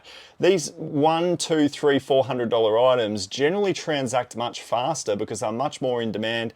They're much more sought after than a bread and butter item for $25 like a Ralph Lauren polo shirt that could take you 6 months to turn around. You've got to fight tooth and nail, and you might look at it and think, yeah, but I'm only paying $3 for that versus $75 for a Silent Witness. But as you can see, the Silent Witness still turns around much quicker than a Ralph Lauren polo shirt. And if you were to go out and just build up a store full of clothing items for $5 a piece and not have them go on to sell very fast, you're going to start to see your finances start to rack up in cost of goods unsold versus trying to find good sell-through rate categories that convert for a higher average sale price in a much quicker time frame. I'm not knocking the clothing sellers. I know there's a lot of you guys out there that sell clothing. I'm just using it as an example in my past experience selling on eBay. That is a category that is typically slower in sell-through and a much lower average sale price. But I love the DVDs for the fact that they do sell quick. I just want you guys to pay more attention to sell-through rate and average sale price, because those two go hand in hand. And this is just yet another really good example. To really drive it home, guys, we bought the Lego for $300. That sold for $640 during this series. Took about a week to sell. We found the Gene Simmons DVD box set series. I think that was seasons 1 to 7 or 1 to 8. That sold for $300 or $280. Unfortunately, that one we only bought for $7.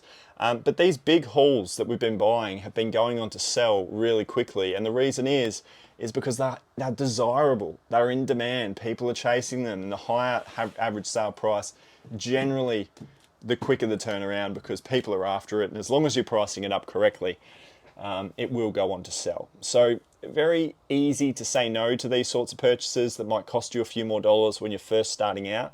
But it really is the secret. It is the unlock. And when you finally get a little bit more experience, confident and comfortable to start making these sorts of purchases, that's when your eBay sales start to pick up. So if I can give you that confidence out of this video today to go, you know what, I have watched Matt and Kate for the last 8 weeks, and these bigger items that they buy do go on to sell. The next time the numbers work out in your favor on the product that you see that is priced up slightly higher than normal, I want you to have the confidence and the courage to go ahead and make the purchase, because you'll be amazed at what turns around for you really quick. The other news is that the post office is closed today. So a lot of the, basically everywhere around town is shut up shop, and everyone's having today and tomorrow at home. Strict warnings by the government to say just go home, don't leave the house. Stay home, stay safe. Yeah, so we have got our orders here that I have gone ahead and transacted. This is out of my store, not Kate's. I've just had 4 sales overnight, so I've just bagged them up and I've messaged every single buyer here, and I've just told them that I'm in the Cyclone zone and it won't be sent out till Monday. That's all you can do. Yeah. I've already had 2 people reply back and say, thank you very much for the message, stay safe. So I don't think anyone's going to be too worried about. No, they can't be angry. It's not our fault. The issue is though, eBay, I don't think has done much yet about it. So when I go onto eBay, it says ship your order today. So they haven't made note of the fact that I'm on the Gold Coast and I'm trying to send my items out with a post office that's closed. So I don't want them to dock me as a late shipment rate when I can't. So I've just transacted it, which actually should show, by transacting payment on it, which is why I did it, it should show that it started the process of shipment. So eBay actually should be pretty happy, which is good. But yeah, we're just having a slow week of sales for you too. Hey, we are 4 sales now, but it's Thursday afternoon, so we've only got another day and a half up our sleeve this week. So it's been a disastrous week all round. It's just hit us. The Cyclone's hit us early on our eBay store, Kate. And 6. So 56 out of 100, and we're closing in on the end of week 8. So luckily we found that massive haul of DVDs, and they are all scheduled up. So we are scheduled to kind of the end of week 9. So we do have some seriously good stock that's going up every day. Luckily. Now, what would you do if things were slowing up and you weren't going to get towards 100 at the end of the 12 weeks, like you are now? Say, for instance, this remained, and then we dove into week 9. Run a sale. Yes, you could, but you don't want to dilute the quality product that you already have. True. You would list more. List more, cool. List more. So if you put more into the store... That's good, I've got more to list. You do have more to list. I don't want to do that just yet though, but that would be the way that if you wanted to speed up the process and generate more sales, you would try and list up more items. So we're doing 100 a day. And look, we're still fine in the sense that 8 times 7 is 56. If we didn't get another sale between today and tomorrow, we would still be on a sale a day for 8 weeks. 56 sales in 56 days, and that's really good. But we've just given ourselves this challenge of 100 in 12 weeks. Yeah. So that means we need 100 sales in 84 days. So the way that I would speed this up for you is I would move us to $150 a day. in listings going live, and that would speed up the process of generating more sales. But I think because we got that big $259 sale, I think the algorithm's gone, this account can chill for a little bit. Yeah, we'll stop promoting her. Yeah, let's stop promoting her. She's listing up 100 a day and we just gave her $260. Yeah. So that's my reasoning in the sense of the algorithm as to why I think your sales have dried up, because your sales have come through with a big average sale price, and that's often what happens. The algorithm's set up for calculating the numbers. So if you're putting in 100 a day, it can't give you like $2,000 worth of sales when you're only putting in $100 each. Yeah. So yeah, it makes sense. It's just we really want to get 100 by 84 days. We do. So we'll have to keep an eye on it, and maybe next week or maybe week 10, not sure yet, we'll bump up our average listings to make sure we get there. Just had our first serious problem here. Oh wow. Look at all this. Oh shit. It is on the inside. Absolutely. Look at that. I don't know if I can get the footage of it. Look at it. You need some light. Look at this. It's absolutely just. Yeah, it's cool. It is Look actually. here, Matt. Oh, it's coming to the top. Look at that bit. Look, it's coming to the top. Oh my god. It's coming out of there. It's coming out the top here. Oh, it is too. It hasn't even hit yet. We're not even at landfall. It is pissing with rain though. It is going hard out there though, guys.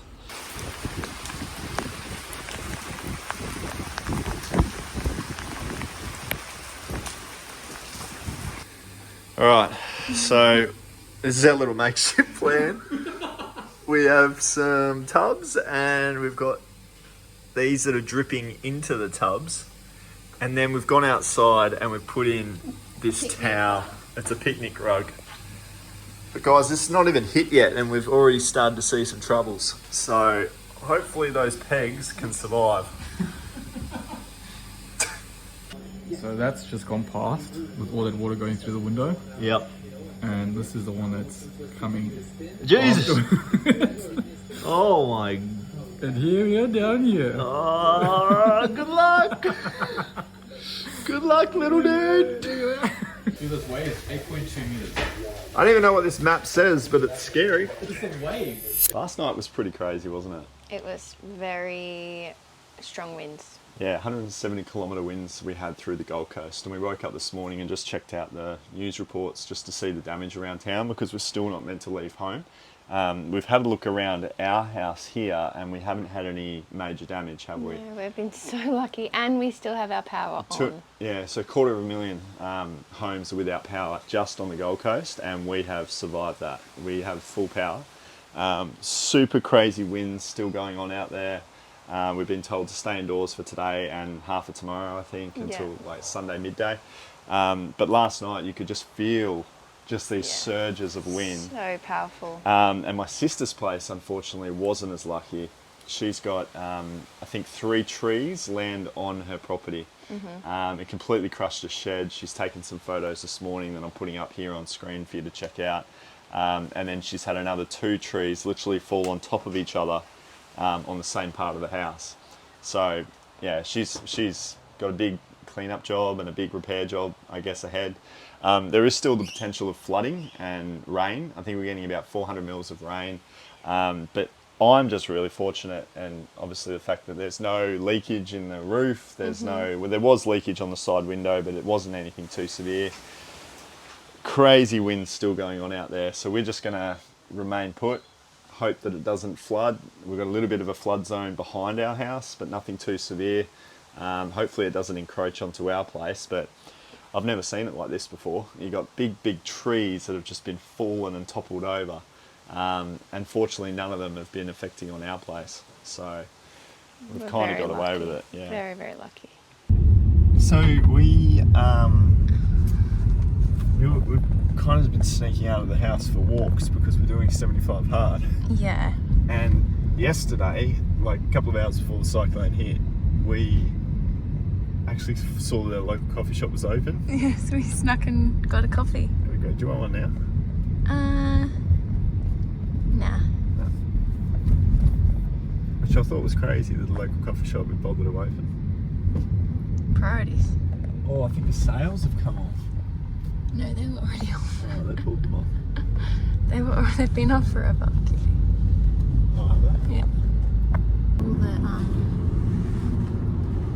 just the signage has come. All the boardings. That's crazy. That's a huge tree. Oh my God. Well, what a wild old week it has been. Something we've had to battle through, obviously, right throughout the week. Awesome to be able to secure that DVD haul right at the beginning. It's kind of held us through from an eBay standpoint while all of this craziness has been going on. But we are at the end now of week 8, and I wanted to run through the numbers to show you the way that it ended up for what was 8 weeks of selling on eBay. Kate has a total now of 58 sales. She ended up having to pick up an extra 6 throughout this week. So it was far less than what we've experienced over the journey of build up over the last 7 weeks. So we did see a bit of a plateau. No surprises that it came in a cyclone week as well. We'll just hopefully have to have things pick back up again without making any changes. But if we aren't seeing the results that we need, we will look to make changes, and we'll be documenting that over the next few weeks. But 58 sales in 56 days, selling a little over a sale every single day. It's still a pretty damn good start. Now, if we have a look at her numbers here on Flipped It, she's made $1,263 in profit on the items that she's had go on to sell. There was a Bratz doll that was able to go on, no, not the Bratz doll, it was a Bratz PlayStation 2 game. Oh, that's heavy. Heavy wins. Bratz doll sold for $29.95, made her $11.50 worth of profit, and we also sold that Simpsons DVD that we picked up in a thrift store for $2. That didn't take very long to sell at all, and we made $8.50 in profit on that. So those 2 additional sales made it 6 sales for this week. She's made $1,263 in profit off all of those sales. But her active listings now, with all of that great quality stock that we're able to put in today, or throughout this week I should say, she's still got a great store size value there of $3,347, and she now has 62 items active in her store. The death pile, well, that's looking pretty steady. We've got 23 listings, really, really healthy. She's still got 10 days worth of listings drafted out. So a really, really good position worth of quality stock to have go live over the next few days, which leaves her with a total revenue now of $3,785. She's going to get very, very close this coming week to $4,000, which is going to be exciting. And she's got a net profit of $384.30. So, tough week. A lot of people would probably drop their heads in a week like this and think that it's all too hard, but we're just going to keep on keeping on.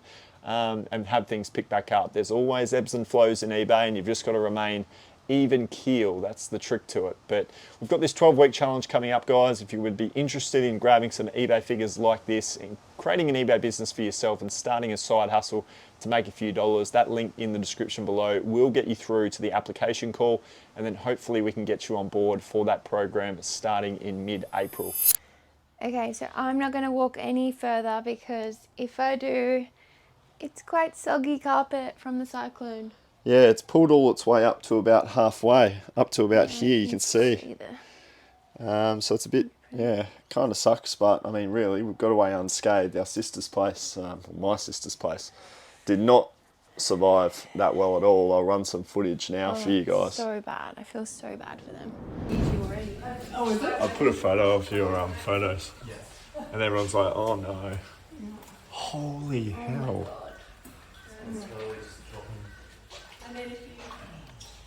This is so shit.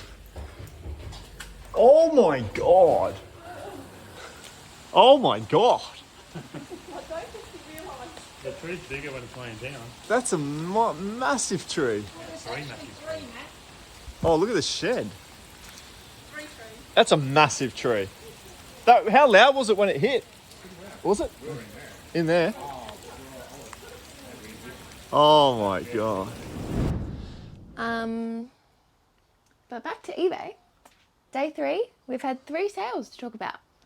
So the first one is Humphrey B. Bear. We bought this at the flea market for $10. We actually purchased two of the exact same bears. This one has gone to sell for $38.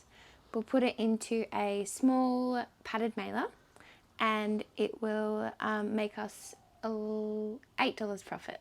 $8 in profit. So yeah, not bad. Humphrey's always been a popular one to sell on eBay. This is the old vintage 1965. What you're looking for on the tag there is, you want to hold that out for them, the tag. Southern TV Corp is the one, and they're pretty commonly found. It's not like it's a rare tag to find, but that's just an authentication to know that you've got a good, genuine one. And yeah, he went up for $38.95 or $37.95, so that was really good. Next one. Another sale, we got the Bratz Girls Really Rock on, is it PlayStation? PlayStation 2. PlayStation 2. We bought this at the Flea for $5 and it has sold for $30. So we're going to profit $11 on this guy. Yeah. And it will just go into a small medium tracked postage for $6.50. Yeah, we'll put him into an envelope. We do need to go and get some envelopes. We do. We just checked this morning and we've only got some padded mailers and these small track post envelopes, which we use often for things like Pokemon cards, because you can only hold up to 5mm. That's why we don't use them for things like DVDs, because the DVDs, you get up to 20mm worth of thickness, which is this sale as well. Our next sale, yeah, also into one of those. So this one we bought at the thrift store for $1.50 and it sold for $18. So not a huge sale. It's going to profit us $7. But still, a sale's a sale. And now I'm up to 60 sales. 40 to go. Not bad. Day 59, 60 sales. So yeah. we are ticking along pretty well.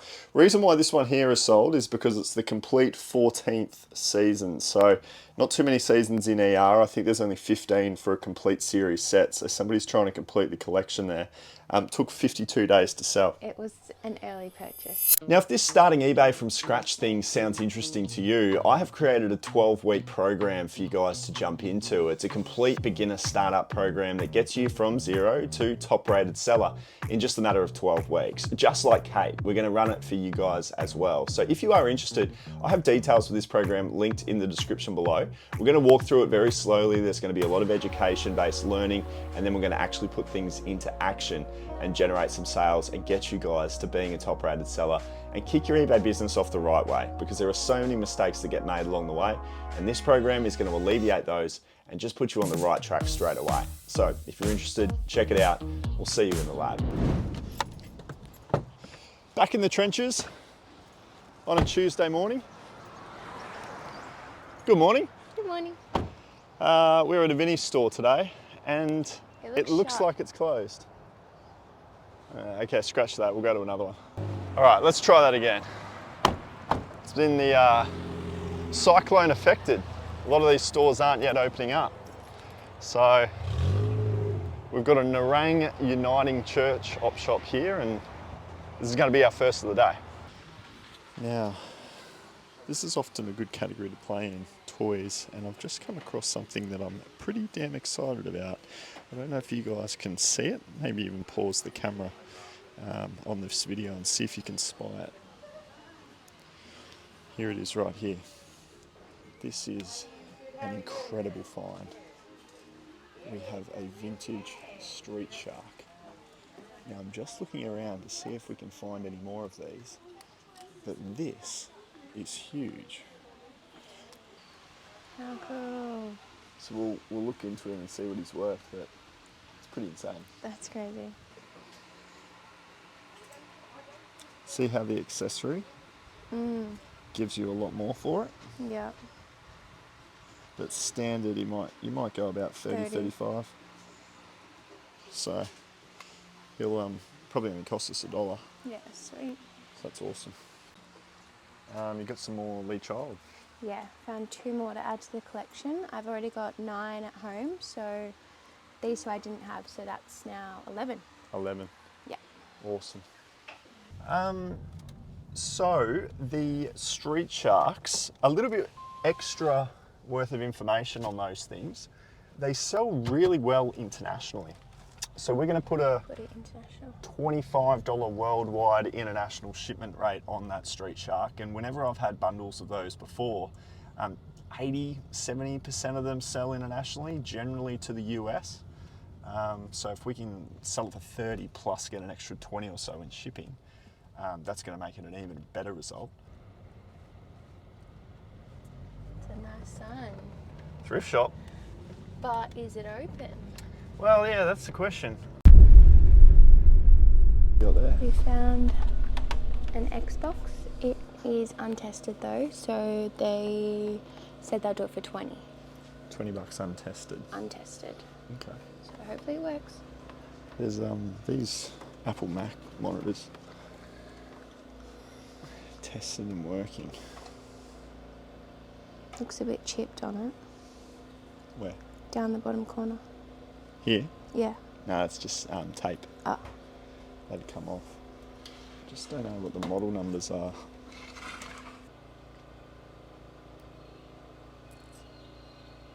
But then they're asking 150. There's two of them. Like there's one there that went for 230. Yeah. 230. This one is in much better condition. Anything Apple though, it's obviously good. Final season. How much is it? I don't know what they want for it. Yeah. The final season of Mr. Robot could be okay as a one-off. Then, oh, that's good. 2 and 3. Have we got number 1? We found season 1. So that means we've got all 4 seasons of Mr. Robot. And we're going to go and work out and find out a price on Dexter because we're not sure how much the DVDs are costing, but that one's a good one. That should go for about 50. Yeah, here's the comps. Yeah. Yep. 3 of them went complete. So that's really good. And then this side, we know this one does well, but we just need to see how much to pay. 26 on all those DVDs. That's actually a great result. Got a DVD player, DV310. So we just don't know if it works or not. Comp said one sold for 75. Just one though. One comp. What do you reckon? I think for 6. Give it a go. Yeah.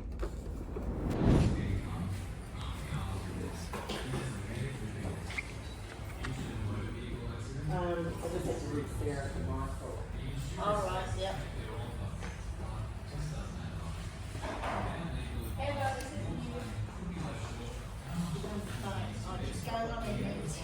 All right, I'll just hold Well, we might need a little a basket. A little basket, I think. Yeah.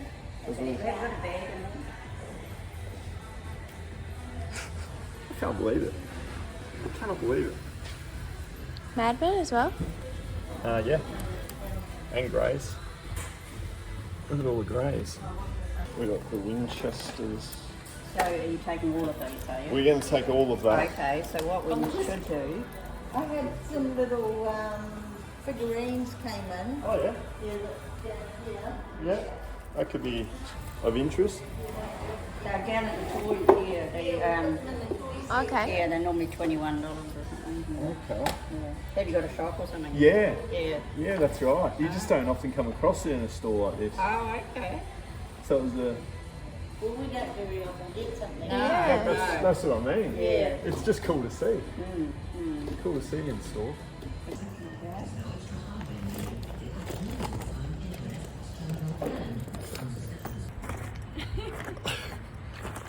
In what world? In what world have we been able to do this 2 weeks in a row? Oh my God, guys. Wow. $285 worth of brand new.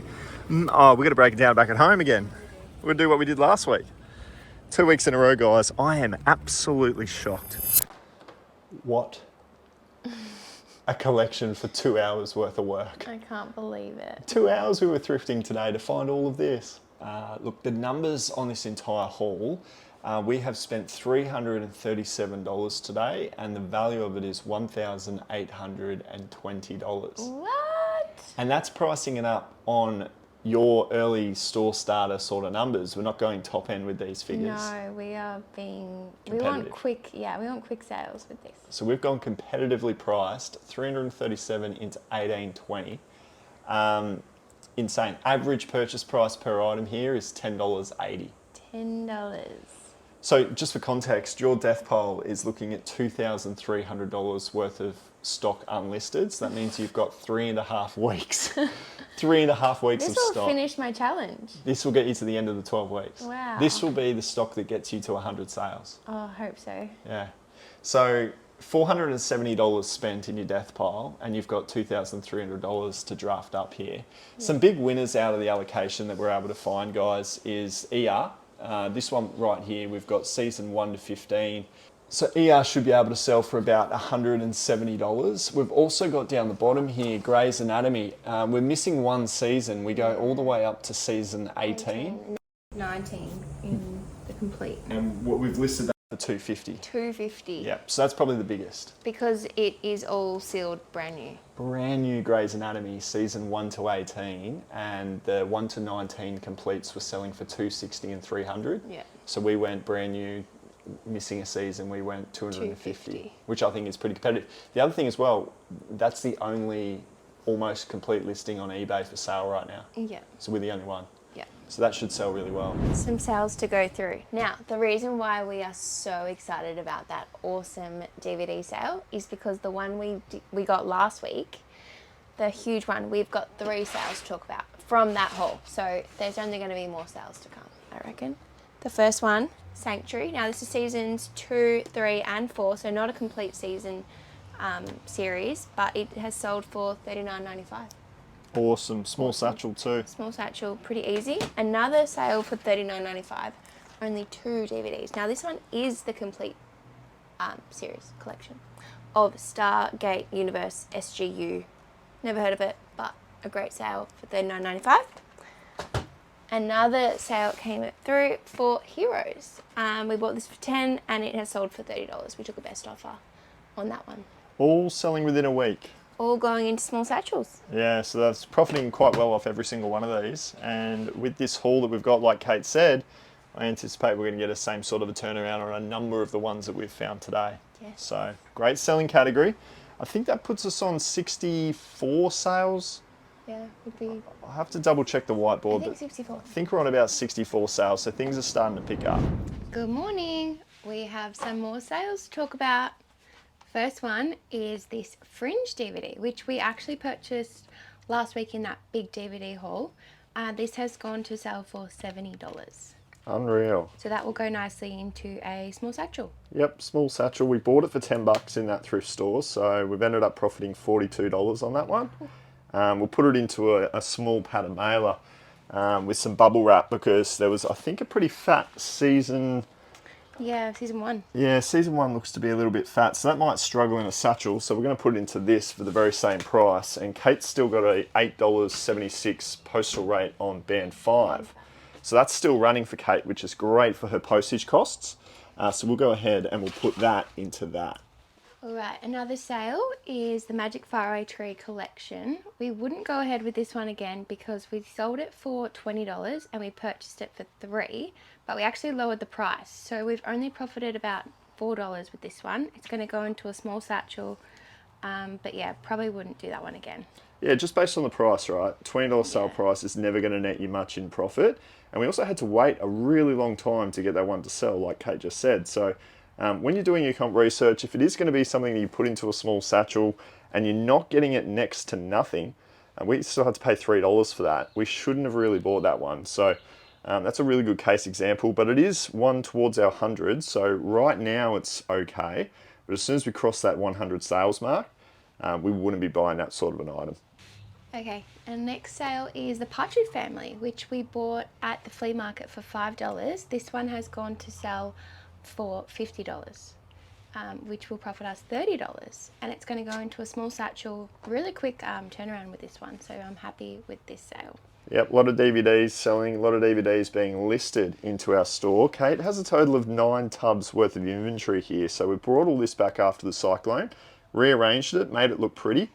So Kate's got all of those 5 tubs there, and then she's got all of these here. So 9 weeks of selling on eBay, sourcing the right inventory, and only 9 tubs being utilised. So when you're sourcing smart, you don't need to fill up your entire house with stock.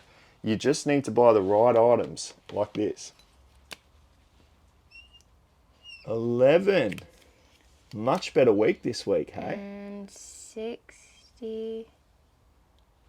68 out of 100. So we're, what, 2-3 sales away from getting a PB week, if we can do that today, being the last day of week 9. Kate's numbers, if we have a look at Flipped It, 67 orders for 68 sales. She's now up to $4,157, which is just epic. And if we have a look at her net overall position, with those DVD purchases made this week, we are sitting a little bit in the negative, but we still have a net profit of $255 with $3,900 worth of expenses.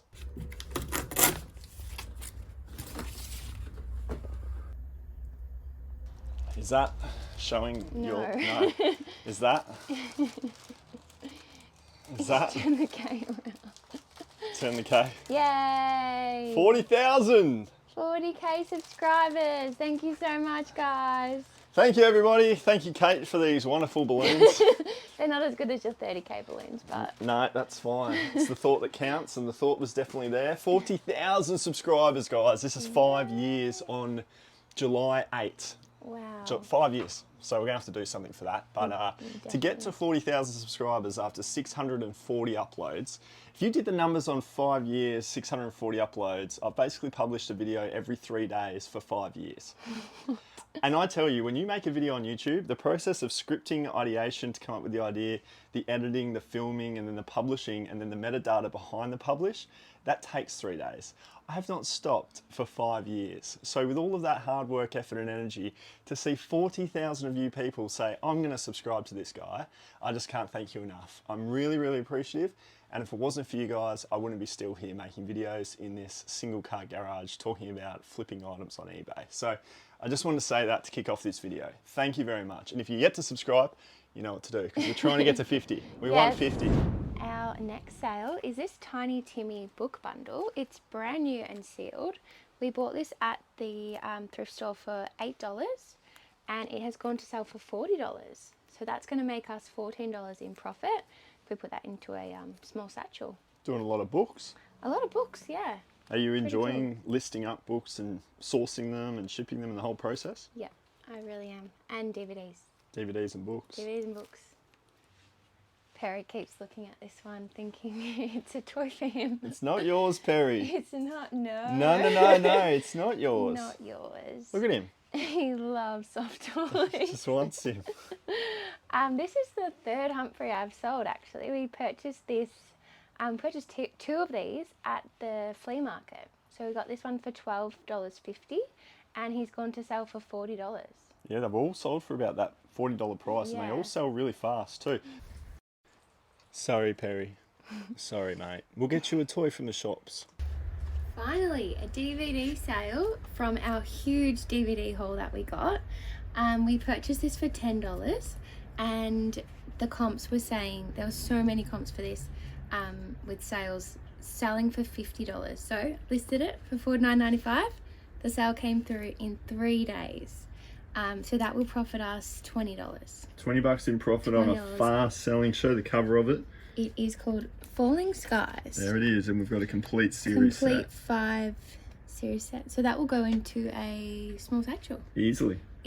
So yeah, guys, big DVD to find, and Kate's selling DVDs like crazy with a couple of massive DVD hauls that you've seen in this video. Huge DVD hauls. And also last week's video. So lucky. Yeah.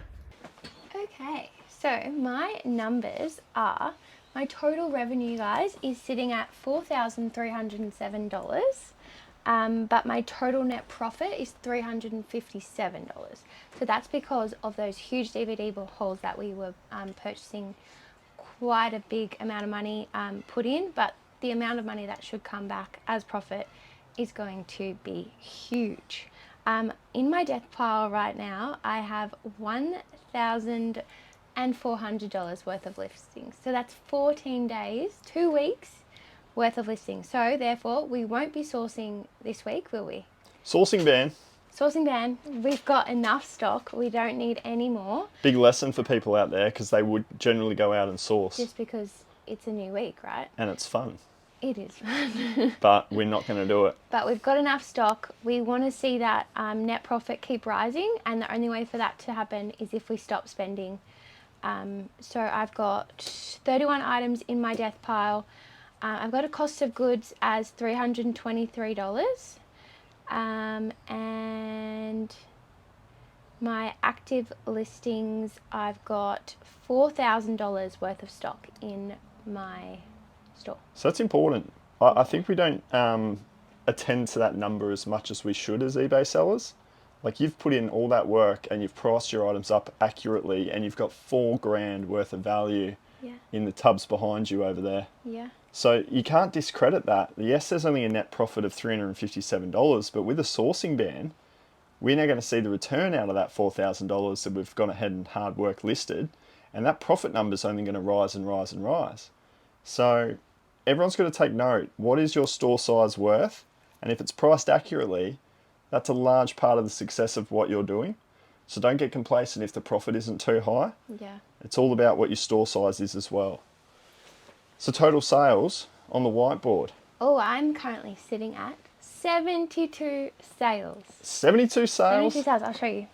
Let's have a look at the whiteboard. Week 10. Start of week 10. Start of week 10. Here it is. I am sitting at 4 sales. My total orders is at 72. I've got 19 days left. Yeah, we put this down the bottom just to that. track the last little bit. So I need to get 28 more sales. 19 in 28, is it possible? Hit my top rated seller. It's possible. I'm gonna do it. So we've got Breaking Bad, we've got The Good Witch still. We actually still have every single episode of ER, and that's going to sell in this series. I have no doubt about it. That'll turn over fast. Yeah. So that is why we are going to continue towards our goal of just $100 worth of listing value a day, and we're going to try with some really great quality listings to get there by not changing it. We haven't even listed him, have we? No. He will sell in I think he'll sell in 3 days. Oh, all right, I'll see. We won't be making a video for what is week 10 because we're not going to be sourcing. All we're going to be doing this week, which is going to be such boring content, is just go ahead and list up active listings on a daily basis and then show you what sells. So we might do that as a recap in week 11, but week 10, I just don't think it's worth it. We're going to show more of my store, and now that Kate's series is coming to an end, we're going to start to ramp up my store sales again. Yeah. So we're going to start to document that again, which I know a lot of you out there are pretty interested to see how I've been going with everything else that's been going on. So we've just finished 75 hard too. We woke up this morning. You're how much lighter? 4.5 kilos lighter. 4.5 kilos lighter. She's You're lost 6.5 kilos lighter. I've lost 6.5 and Kate's lost 4.5, which actually is the same percentage of body weight. So I've lost about 6%, you've lost about 6% of your total body weight. Yeah. So yeah, we're feeling pretty good. We're selling a bit on eBay. Things are good in the garage. Now we are up to the point of week 11, but we have not documented anything in week 10. I've got those numbers here for you right now. Kate was able to achieve 11 sales throughout this period and $486 worth of revenue.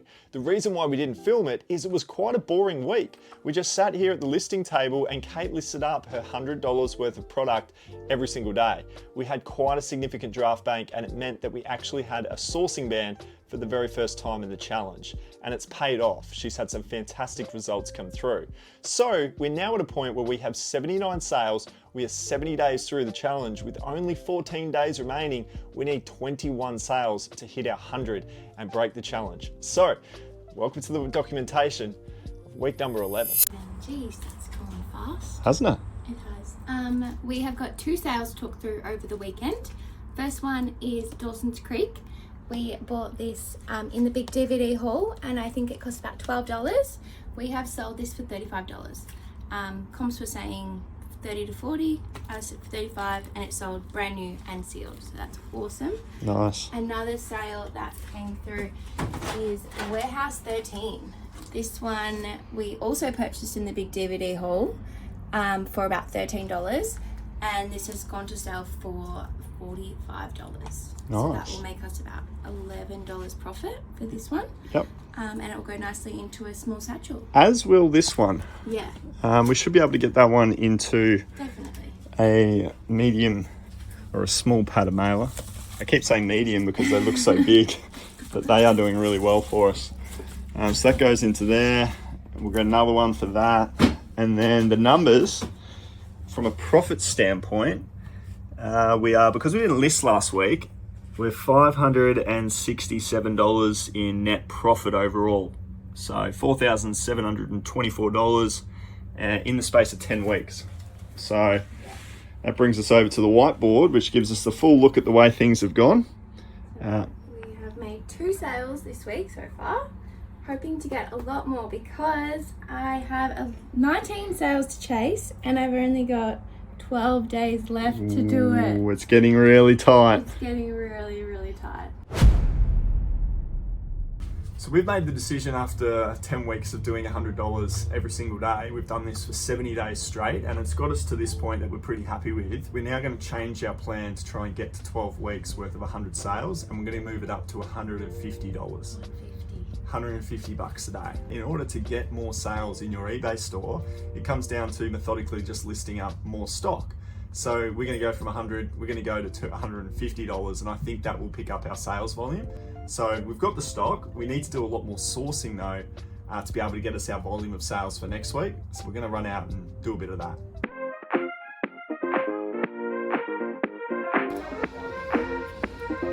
Who are they? Lol dolls. Similar.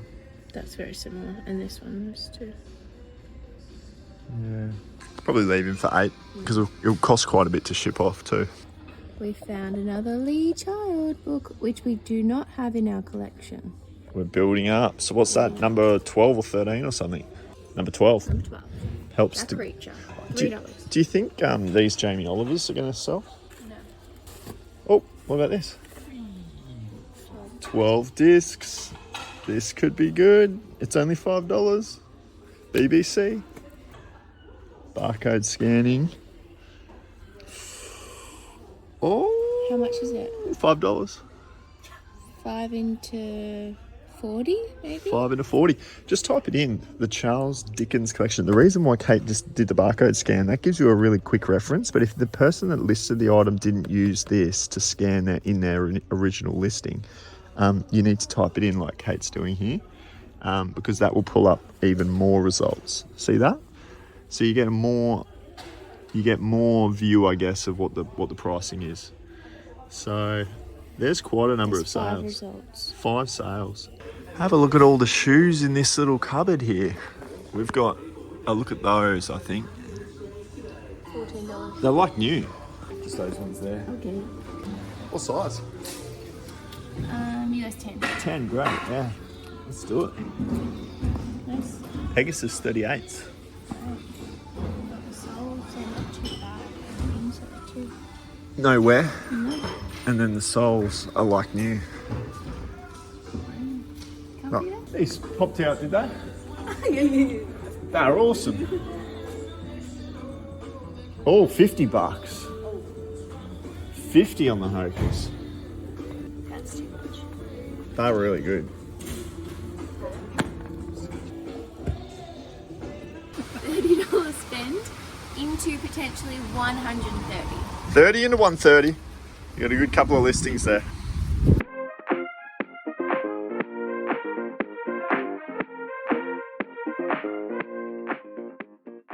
Just the camera. Would that have been tested, do you know? I think so. Okay. That's it. Yeah. I'll grab that. They're $35 each. Each shoe. These are in great condition. It's a bit of. Yeah, they're in, you snip that off. They are in great condition. LeBrons in the thrift. Now, what's good about them is they're in decent condition, apart from, I will say, there is some heel burn. Oh. But, if you'd have to put some sole padding in there. but it is a size 16. I think that might be LeBron's himself. Nah, but I think we'll get these. They're $35. The sole wear is so good. I just want to do a quick search and research. So if they're selling for like 100 to 200, this is a size 13 that went for 228. If you look at the condition of it, they're a bit better. ours are pretty good in comparison. The only issue is the heel bed. Yep.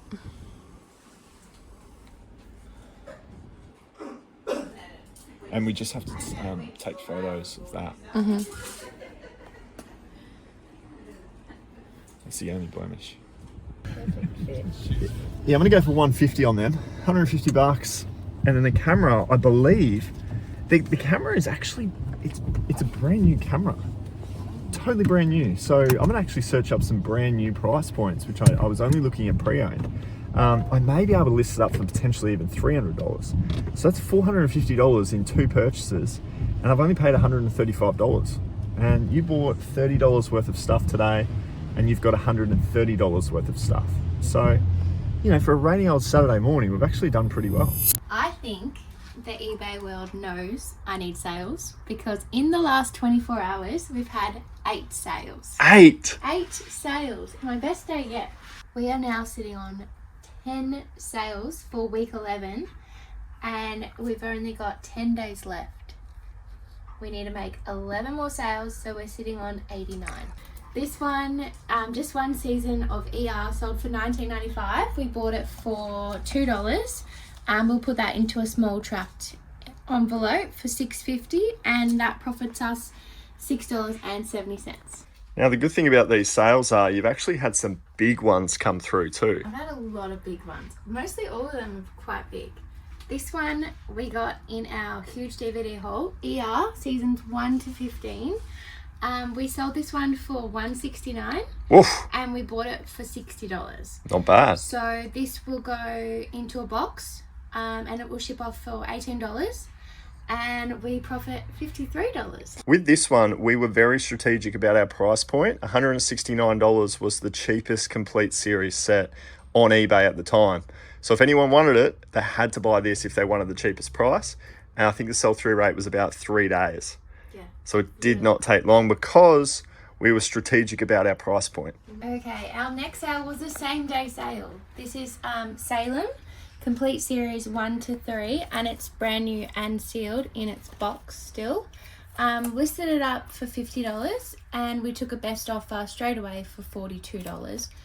We ended up buying it for $6, so we're going to profit about $20 on this one. Okay, we've got this DVD, which I'm not sure how to say it. Is it Primeval or Primeval? Primeval, I have no idea. I don't know. It's a dinosaur movie. It's seasons 1 to 5.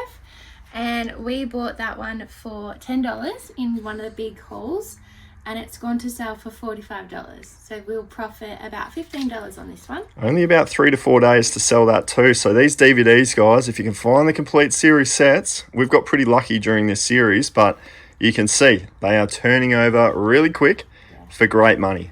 Something different. We bought this Xbox at a thrift store for $20, and the lady said it's tested, untested.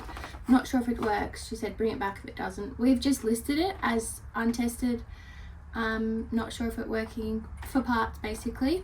And we got the sale for $60 like straight away. I also listed this one yesterday. So like same day sale. We're gonna profit $8. $8 in profit, but a very fast sale. Yeah, we could have definitely tested this, no doubt about it, and we could have sold it for about 80 or 90. But you can sell these for pre-owned parts. I'm doing a lot of them myself over here. I've got some part sales that I'm doing for the PS2s, 3s, and Xbox Originals. So this is something that definitely can get you a quick sale. It's got Kate a quick sale, and it's put some profit in her pocket.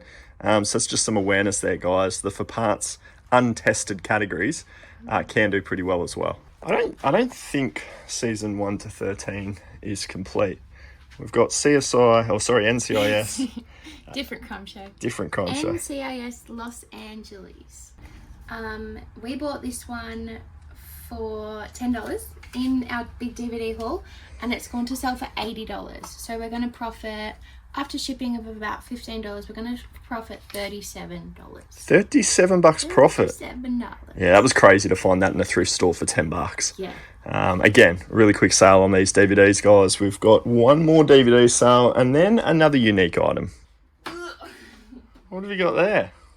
We've got a DVD recorder. Nice. We bought this one at a Cash Converters a really long time ago. This was like week 1 or 2. I think so. We bought it for $50. Normally the comps were saying there was pretty good turnaround for these. It did take like 8-9 weeks, but we got the sale for $120.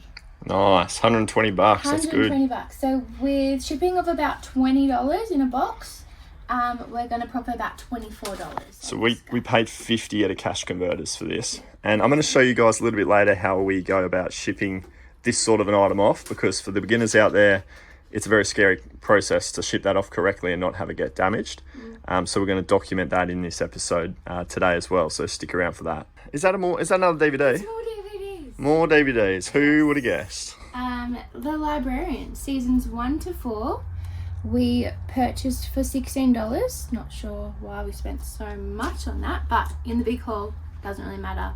We've sold it for $50. Not bad. Which is awesome. And we're going to profit $18. 18 bucks in a small satchel. Yeah. That's pretty damn good too. Does everyone know I've lost my band 5? No.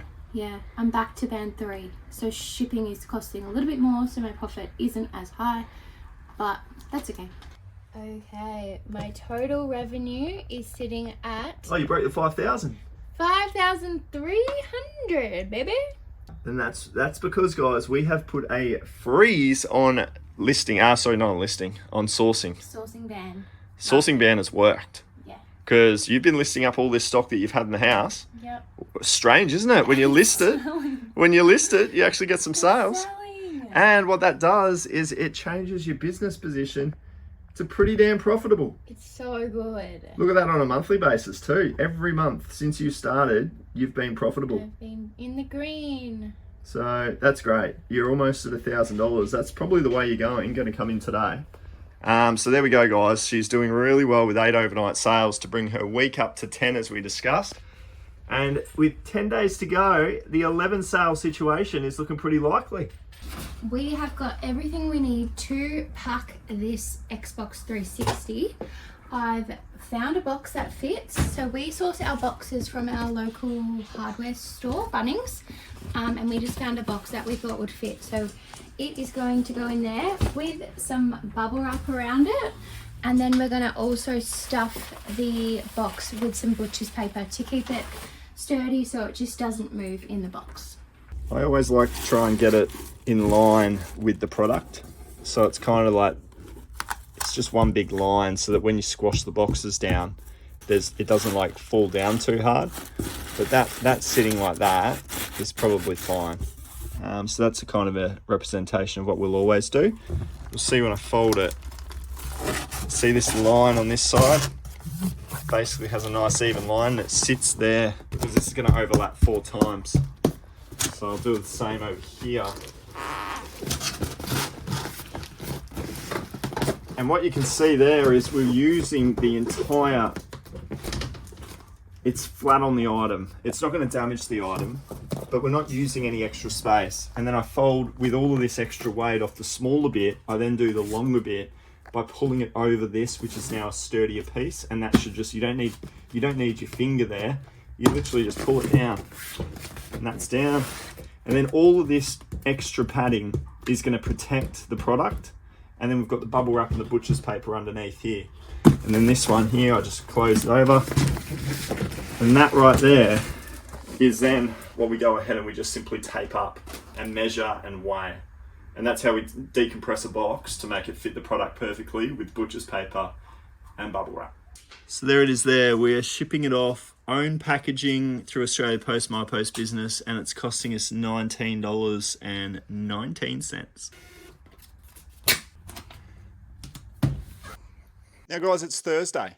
which generally means that Carlton are going to play another game of football and probably lose. But outside of that, it's also the edition of Flip Weekly, the new edition of Flip Weekly that comes out each and every Thursday. We've got issue number 59 here, and I'm about to do some thrifting, and I jump here on a Thursday just to get some inspiration. And he's got some great ones in this episode. We've got this Walkman CD player. It's nice to know that these things still sell. $50 to $80 worth of pre-owned condition. It was this one though. This one absolutely shocked me. A Daniel Ricciardo Formula One shirt. Selling for $120. It looks like a Denver Broncos jersey. And I would 100% never pick this thing up if I saw it in a thrift store, until obviously seeing it in this newsletter that Matt's putting out. Matt's a fellow reseller, Australian-based reseller, and he puts out these posts every single week, and I'm hooked on them. Can't stop reading them. I'm on it every single week. So this isn't a paid sponsorship or anything like that. I just wanted to shout him out. So go and check him out. The link is in the description. Give him a follow because you'll learn a lot. So today, considering Kate's doing quite well with her sales and she's been working really hard, I'm going to go out and do a little bit of sourcing for her on her behalf. Give her a nice little surprise when we get back home with hopefully a bit of an allocation of stock that she can list up and not have the stress and pressure of having to do it while she's juggling, you know, a full-time job with 30 to 40 hours worth of work each week. So jump into a few stores on this rainy old day and we'll see what we can find for her.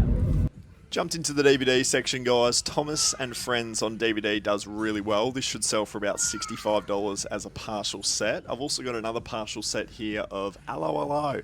We've got 6. That should go for about, I reckon, about $40 to $50 for her on that one.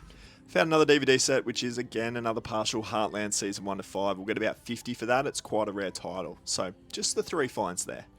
We are on 15 sales for the week. Woof! And we've still got today to sell more and tomorrow to sell more. So this is going to be our best week of the challenge. Well, it already is. I know. Well, we might even finish the challenge this week. We got today and tomorrow up our sleeve. Yes. And we are up to 94 sales, so I only need 6 more. If I get 3 more today, 3 more tomorrow, I've done it, baby. You're pretty close. So what are these updated sales? What have we got? The first one we purchased at the flea market. These Del Toro Quest books. These are pretty good when you find them all complete series. So this is a complete series 2. We purchased them for about $5. They've sold for $25, and we're going to profit about $3 on these ones. We found this Hallmark Channel romance 9-film collection in our big DVD haul. We didn't think it would be, you know, that valuable, but we did the research, and this one was a same-day sale. So I listed it for $50, and it sold for $50. Same day. It's going to profit us $29, and we only bought it for $5. Another one from the big DVD haul. We spent $5 on this one. Another same day sale. I listed this one yesterday for $30, and we got a best offer come in for $25, and we accepted that one. So we're only going to profit $5, but doesn't matter. I need a sale. Another sale goes into a small satchel, so $5 in profit. How much was the purchase price? $5. Yeah, 5 to make 5. It's not the best scenario, but at least it's a quick sale, which is great. When we saw this at the flea market, we were very excited, and it was only $2. So we've sold this one before for about $60. We listed it for $60, and we took a best offer for $45. So we're still profiting $23, I believe. $23 because we bought it so cheap. Yeah, and cheap price, and also because it goes into a small medium envelope. Yeah. For $6.50. $6.50. So the reason we bought this was because it says the complete collection. So it doesn't have to be a big fat box set. As long as it says complete collection, it generally goes on to do well. And that's Kate's second sale. The first one came in at $60. This one coming in at $45. I think you bought both of them for like $5 each. So it's like $10 in for $100. It's done really well for you this series. Look out for this one. Okay, these Under Armour shoes we found in the thrift store for $10. They have sold for $45, profiting us $15. They're going to go nicely into a small padded satchel. Yeah, we'll put them into a padded mailer down the bottom there. That should cost us no more. The Kate's Band 3 for a small satchel rate is now $9.20. So $9.20. Bought them for $10. That's $19. The fees off $45 is about Let's see, be about $6. So that's 25. So that's where the $15 worth of profit comes into it. Hopefully you guys are using the eProfit calculator to work that out. But when you're buying a shoe like that with some good comps on eBay, no surprises that we're able to get a $45 sale. So not too many shoes selling this series, but good to see that one come through. We have a net profit of over $1,000. Oh, nice. And my total revenue is over $5,000 now. Yeah, 5. So that brings us to the end of week 11, and Kate's been able to achieve 98 out of her 100 sales. It's been an incredible week. 19 sales have come through for a revenue total of $1,047. It's actually the first time that Kate has ever achieved a $1,000 week, but it would have been nice to achieve those 2 final sales to get her there within an 11-week window. I don't want to end the video right there and create a new week for just 2 sales, so I'm going to let the camera roll and wait until that 100th sale hits. Guys, I just checked my phone and I can't believe it. I finally got my 100th sale. That Streak Shark that we bought in a thrift store for $2 has just sold for $29.95. I can't believe it. I'm so excited. Thank you so much for watching my journey. I was super nervous to start with, but I really believe if I can do it, so can you. So I think this clip is going to be the most valuable of the entire 11 episodes that we've had from this Starting From Scratch series. I'm going to break down the lessons that I've been able to take away and my understandings and learnings of Kate's achievement of 100 sales in just 78 days. There were some strategic things that we did along the way.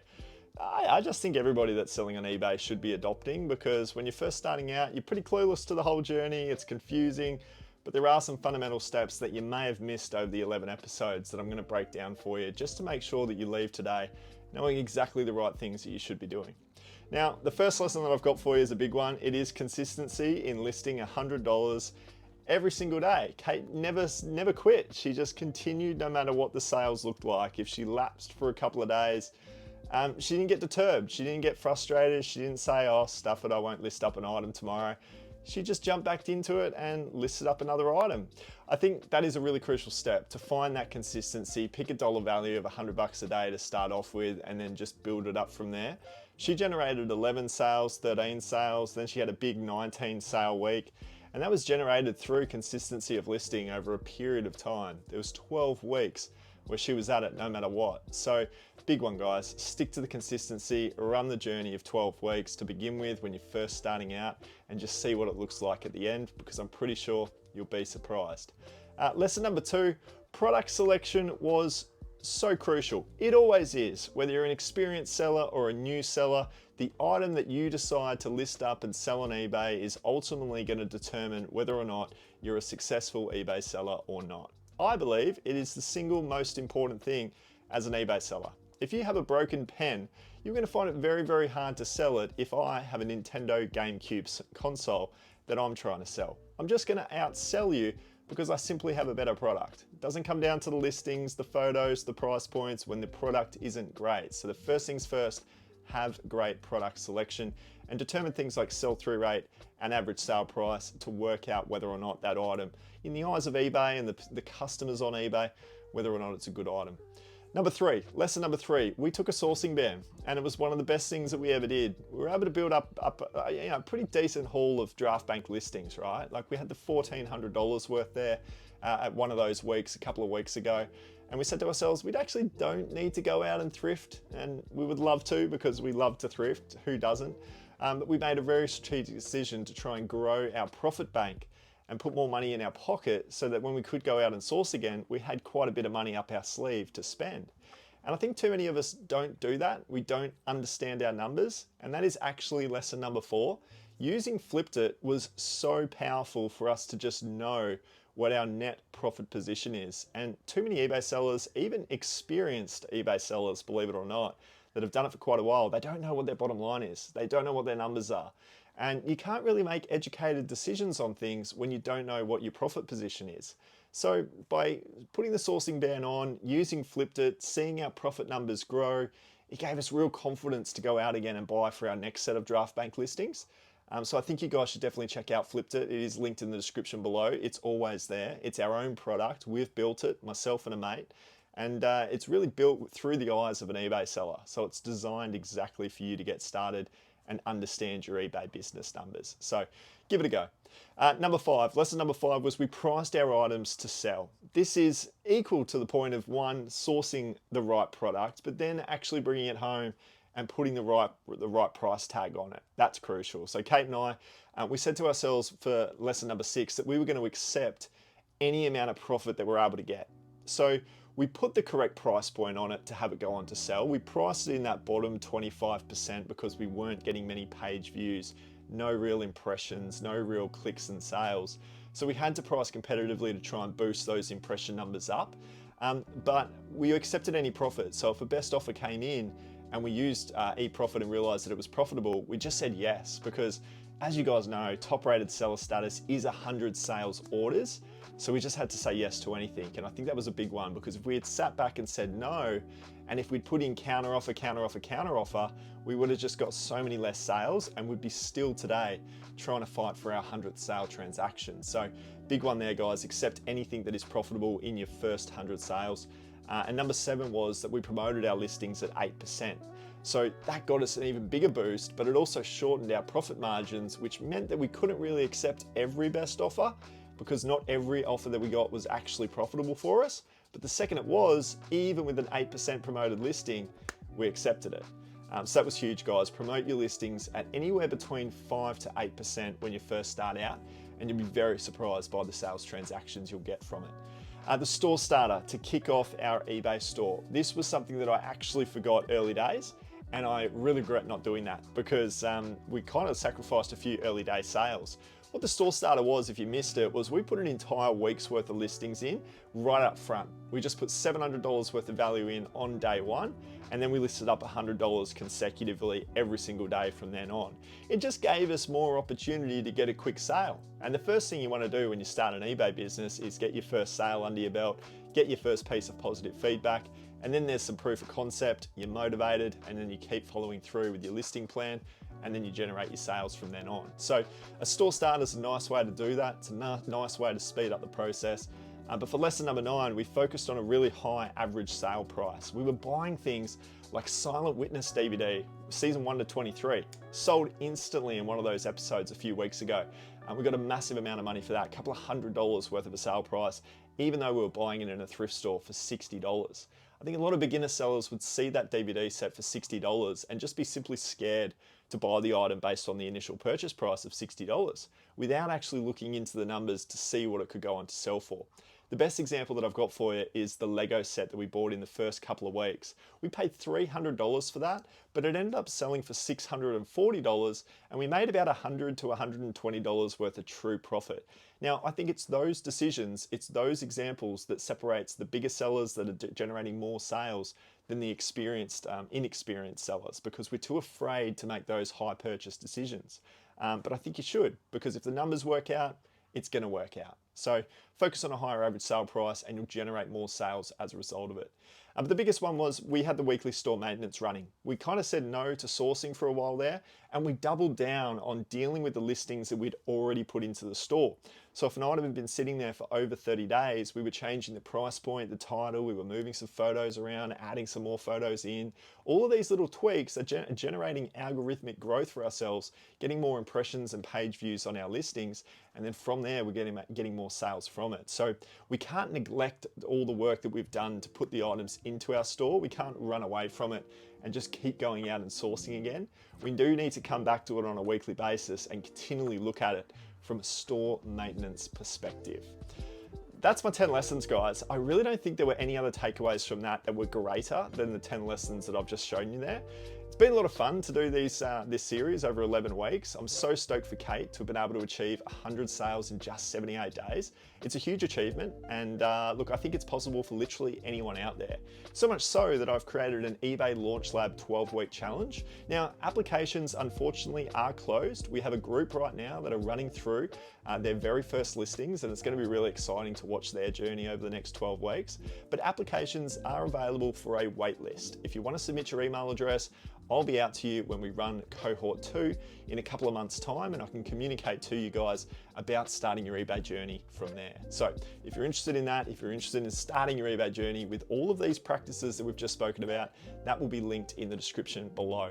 But like I said, been a lot of fun, guys. I hope you've learned a lot. I hope you start your eBay journey, whether it's through the Launch Lab or whether it's through you just doing it today and getting started today, because taking action is the best thing you can do. I wish you all the best. Happy selling. Thanks for watching. We'll see you soon.